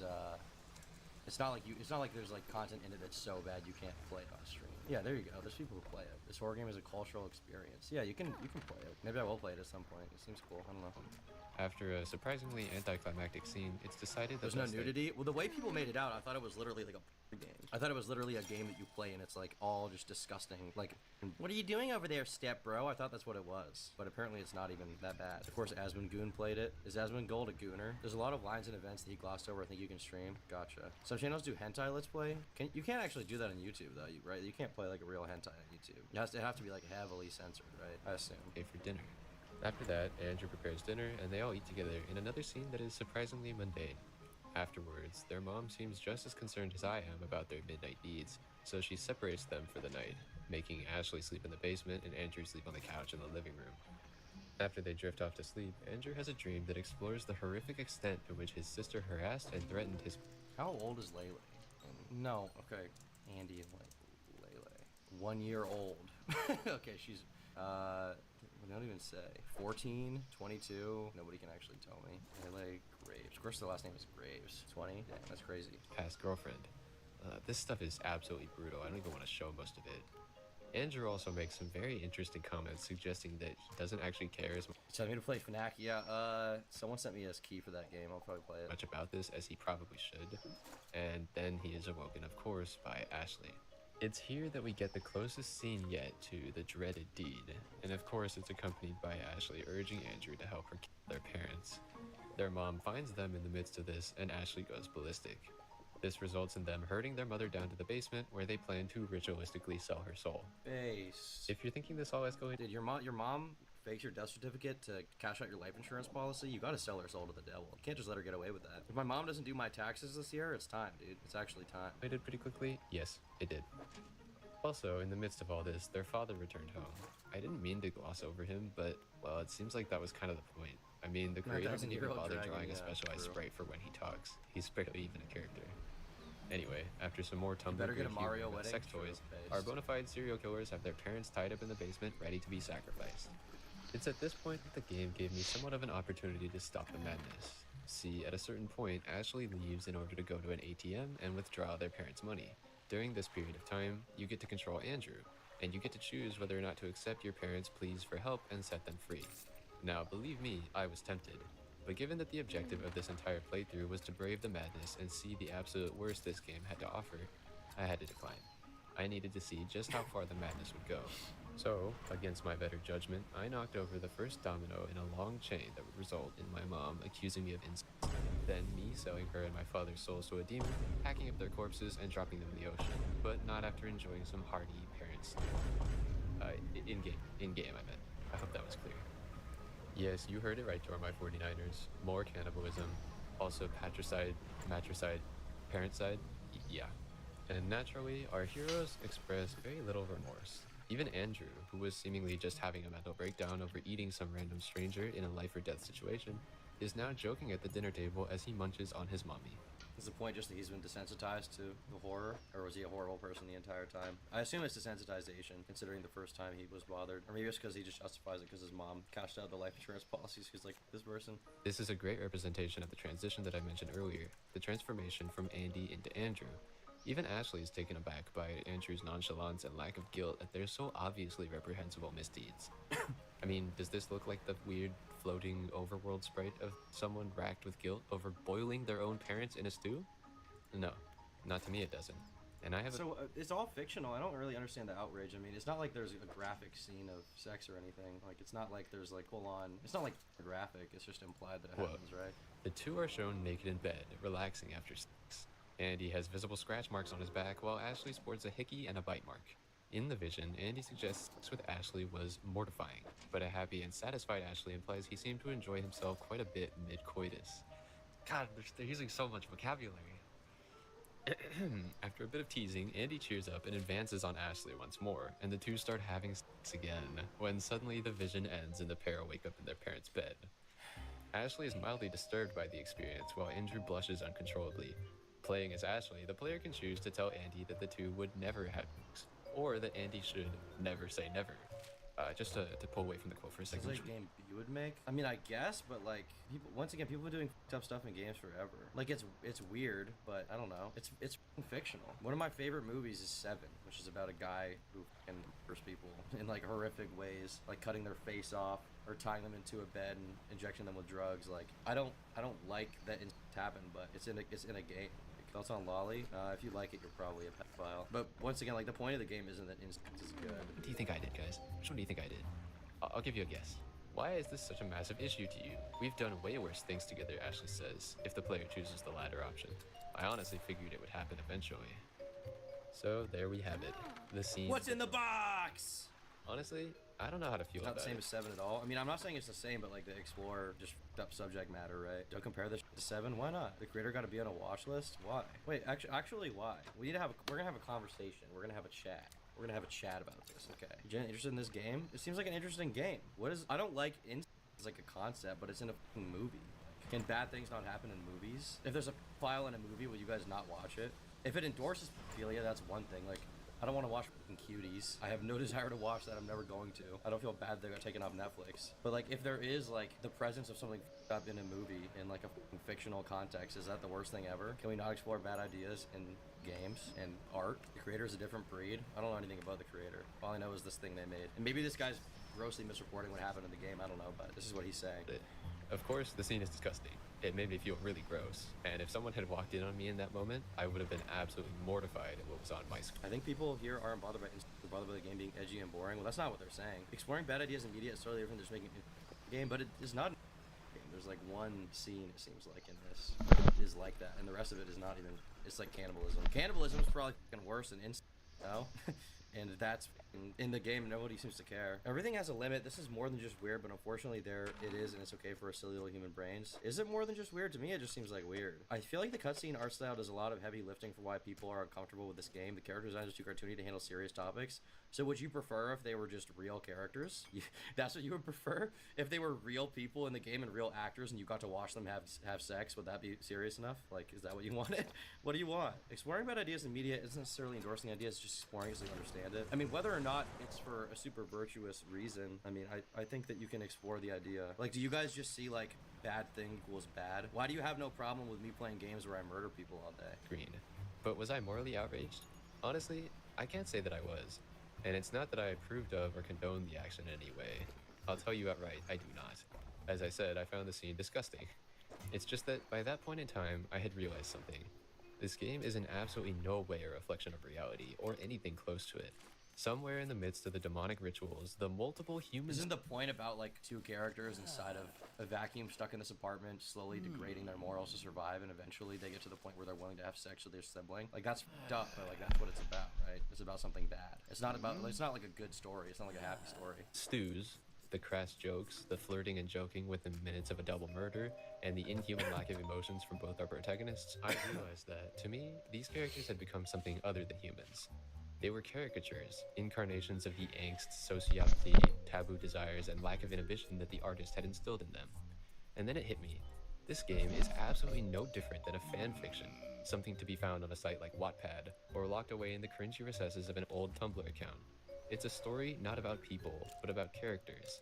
And to be fair, I also did have to make a string of decisions that took me down the Rock groomed me. Based. worst of two paths just in order to see this scene in the first place. I even had to solve a puzzle that involves placing a heart in between the two siblings. This isn't a defense of the events in any way at all, but to be fair, you had to really know what you were expecting if you explicitly solved the puzzle in this way. Honestly, all of this stuff about the characters not reflecting reality should have been obvious to us from the start, and I'm sure it was.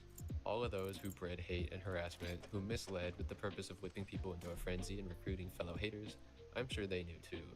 Or at least they should have known, if they've done even a modicum of research on the thing which they actually— But they didn't, because people just like to morally posture about this. I think you're right, Tom. People will use your response as an attack on your stance on lolly. I mean, but the problem with lolly is not that it like explores complicated ideas. The problem with lolly is that it's usually made to pander to files, and they like it. So that's my problem with that. And the greater problem with Shadman, outside of him just drawing like children, for example, is that he drew real children and put it online for people to enjoy, including a real actress whose management team had to see it. Let me ask you, Tom, if you were a game developer, would you add it to the game if you made it? I don't know, maybe, probably not.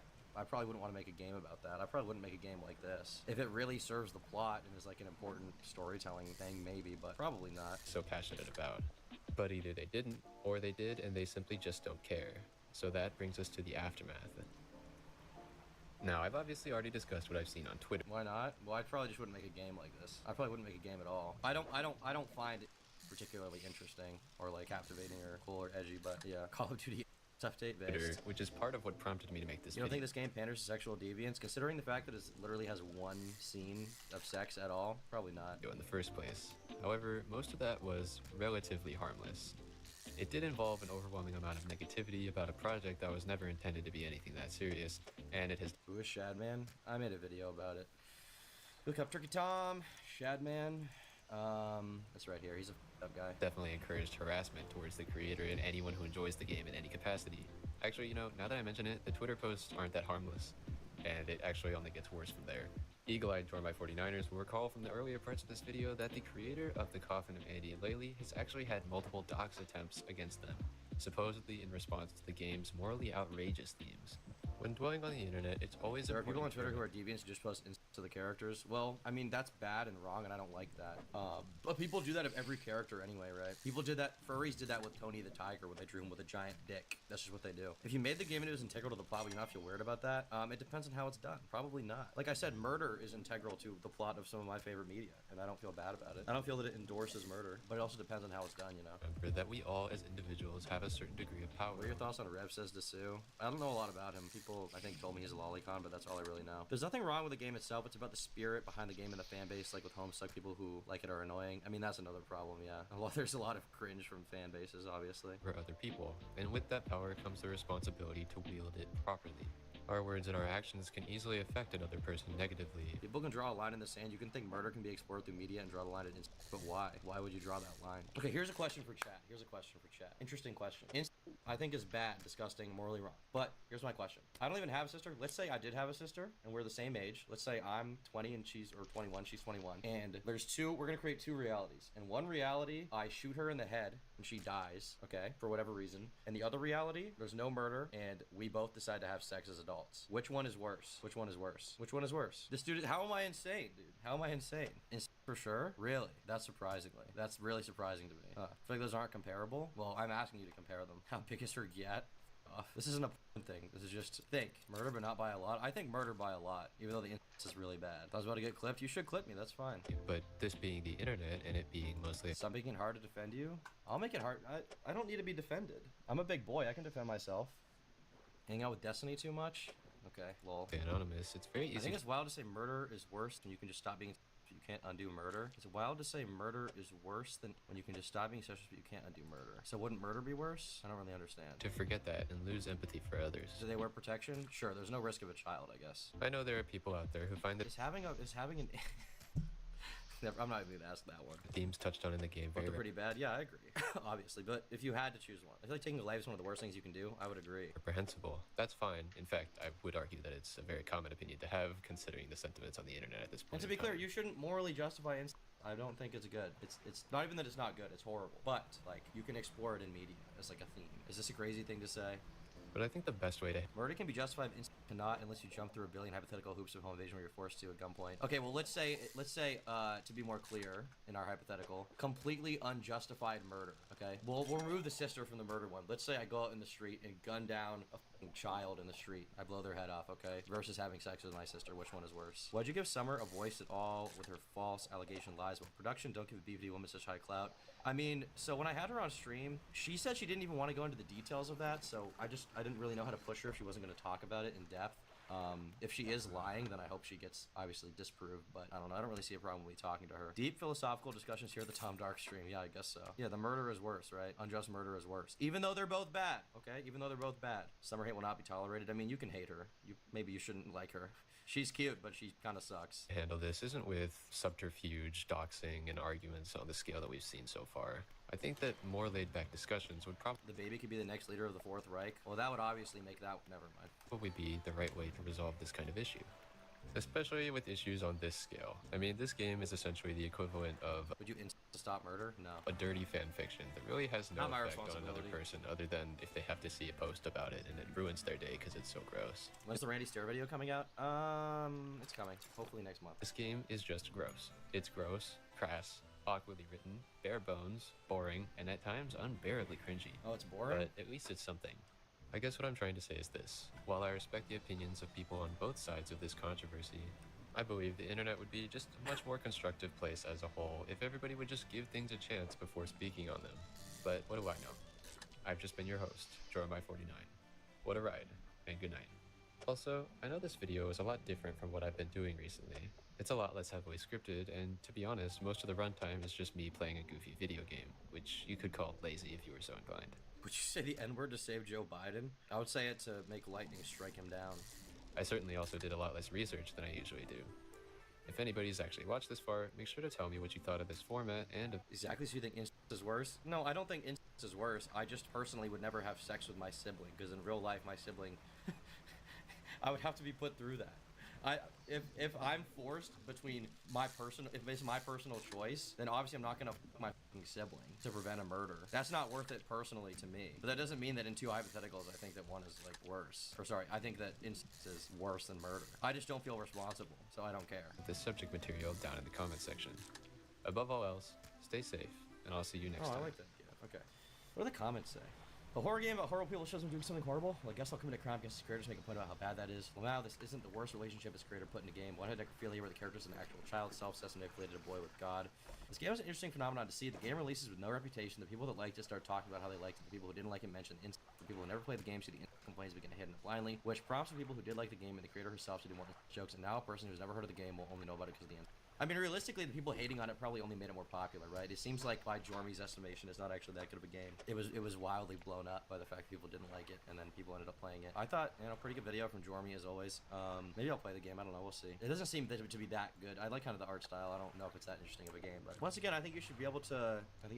Explore complicated or uncomplicated ideas in games. You know, I mean, there's a difference between this and like a simulator. It doesn't seem to be a simulator based on what I've seen. I could be wrong. Maybe Jormy completely lied in this video. Maybe he's a pathological liar who's lying about it. What's worse, saying the N-word or committing mass genocide in Venezuela? Definitely saying the N-word, dude. Way worse. It's disgusting. You racist. You fucking racist. Yo, what's up? Hello? Hello. What's up, buddy? What's up? Good video. How's life going? It's going pretty well. Speaking about the game, though, I think you should play it yourself if you're curious at all. I mean, I said it was boring because it took me like 4 hours to finish, and this video was half an hour, which, I only talked about the game for like 15 minutes, and that was all the significance. So, What do you think about my take? I think you probably would agree based on your video that I just kind of don't care. Oh, about like games having controversial elements and you not wanting to, like, I don't know, condemn the creator because of that? Yeah, I mean, and I also feel like it's different than lolly stuff. Maybe I'm shooting myself. Oh, definitely. But I think it's different because lolly stuff is made primarily, in my view, for pedophiles to enjoy like content. Which, once again, I wouldn't even be in favor of legally banning that, but I don't like it, and I don't really feel bad if bad things happen to the people who do enjoy it. But no, certainly, if the game had lolly in it, I would not have played it for a video. That's just not something that I would have been able to even stomach. No, but I mean, but because- also if the game had graphic, I wouldn't be able to stomach it either. But yeah, true. It doesn't show the actual scene, and it's part of a dream sequence. I don't know if you caught that part. It didn't even happen, right? Yeah, which is like because of the first dream, they changed the future, so theoretically, it's not like guaranteed to happen. I don't really care about that. I still think it's disgusting, and the fact that the creator even bothered putting it in the game is like. I mean, it's gross. Obviously, but like, it's a possibility. I just kind of don't. I don't know. I don't care that much. Like, once again, like I was talking about with chat, like some of my favorite media has like brutal murder in it. Like, obviously, I don't endorse brutal murder or like it, but like it's interesting to explore. And then people in chat are telling me that they think that murder is less bad than I think that's wrong. Unless it's like I've brought it up. Like in popular games, even The Last of Us 1 is one that I really harped on in the intro. There's like, you know, child predators in that game and stuff like that. It's like, do you condemn Naughty Dog because of that, or is it different because obviously people is it different because they're a big studio? You know, like what's the difference between The Coffin having and you know, The Last of Us having child predators in it, or war crimes happening in like insurgency or whatever? I think it It's must. like, I think it must be. It must just be like kids who haven't like played games before, or like haven't confronted their own like, I don't know, moral system yet, for lack of a better term. Maybe they just haven't confronted what their own ethics and morals are. Cause like, I don't know. I grew up playing so many games that had crazy in them, like Call of Duty. Like there's so much in those games. Yeah. And like. Yeah, I agree. It's definitely part of it. People wouldn't say that I'm like a psychotic person for liking those games, even though they have crazy stuff in them, you know? Yeah, I mean, I just posted a Yandere dev video yesterday, and people had kind of the same conversations about Yandere Simulator, which I thought was kind of surprising because, I mean, you know, like Markiplier, PewDiePie, they were playing that game back in 2015, and nobody really seemed to care. I mean, sure, it was a high school girl, but it wasn't about the fact that it was a high school girl. It was about, like, you know, the meme, like, oh, I'm gonna get senpai. But then people started making it about, like, oh, it's really reprehensible that you're killing high schoolers in this game. And Well, then the I was difference like, with that, maybe, in fairness, is that, and I haven't seen your video yet, but from what I understand, Yandere Dev is like an actual creep, so. Oh no, he is. So that's it. Probably plays into his intentions with it are probably somewhat fetishistic or whatever, right? That's true. That's true. But like, if you just take the game at itself, which you probably shouldn't, you should probably just condemn Yandere Dev. And I do. I spend an hour condemning Yandere Dev and talking about how much of a degenerate he is. But like the game itself, people will take it in whatever way they can to make it sound worse. Like, you're playing a game where the objective is to kill high school girls versus like, you know, you're playing a game with murder in it and you can kill prostitutes in GTA. Like, what's the difference? Yeah, exactly. That's definitely part of it. Well, another thing that I've been thinking about is fuck, there was something specific I was going to talk about related to Yandere Dev. I can't remember right now. I don't know. I mean, overall, the big point is just there's a lot of like media and stuff that explores weird, touchy issues, and like you don't have to. Oh, I know. Do you know the band Mindless Self-Indulgence? Yes, I do actually. So like, I love that band, and I love some of the music, even the songs about like up stuff. But it seems like the singer might be allegedly, based on a lawsuit, an actual PDF file, like who groomed a 15-year-old. And like Yeah, I don't like him, but I like the music, you know. Yeah. It's hard to separate the art from the artist in that case, because clearly it seems like the perspective he was writing from in the music may have been his own, which is disturbing. Oh, but I still like the music, and there's a lot of examples of stuff like that. Like just with like a lot of musicians are kind of f***ed up people, you know. I mean, As I Lay Dying, he doesn't really sing about killing his wife, but the singer, you know, tried to hire a hitman to kill his wife. Like that's dumb, but I still like the music. So I don't know. Yeah. I don't know. I stopped listening to them after they said the N word. Ooh, that was a bad one for me. Disturbing. You know, I had to quit. Mm-hmm. No, but I get it. I briefly had a video up about Kanye, about the clone conspiracy theory, how people were theorizing that Kanye got replaced by a clone. I took it down because I got kind of like weirded out about the algorithm, and like I was reading quotes from Kanye in the video that aren't very, you know, highly seen by YouTube. Yeah, I know what you mean. So I took it down Some myself. JQ stuff, maybe. Yeah. A couple things like that. Some black skin. But stuff. that's like, Kanye is one of the biggest artists where people talk about stuff like that. Where can you separate the artist from the art type stuff, especially when he's talking about going DEFCON 3. I think you can still enjoy his art. Like, I don't know. Yeah, I mean, one of my best friends is a diehard Kanye fan, so I've been hearing a lot of that perspective. He's good. Yeah. No, I mean, yeah. I agree. So you emailed me want to talk about some stuff on stream. Do you want to get into that, or would you rather just not?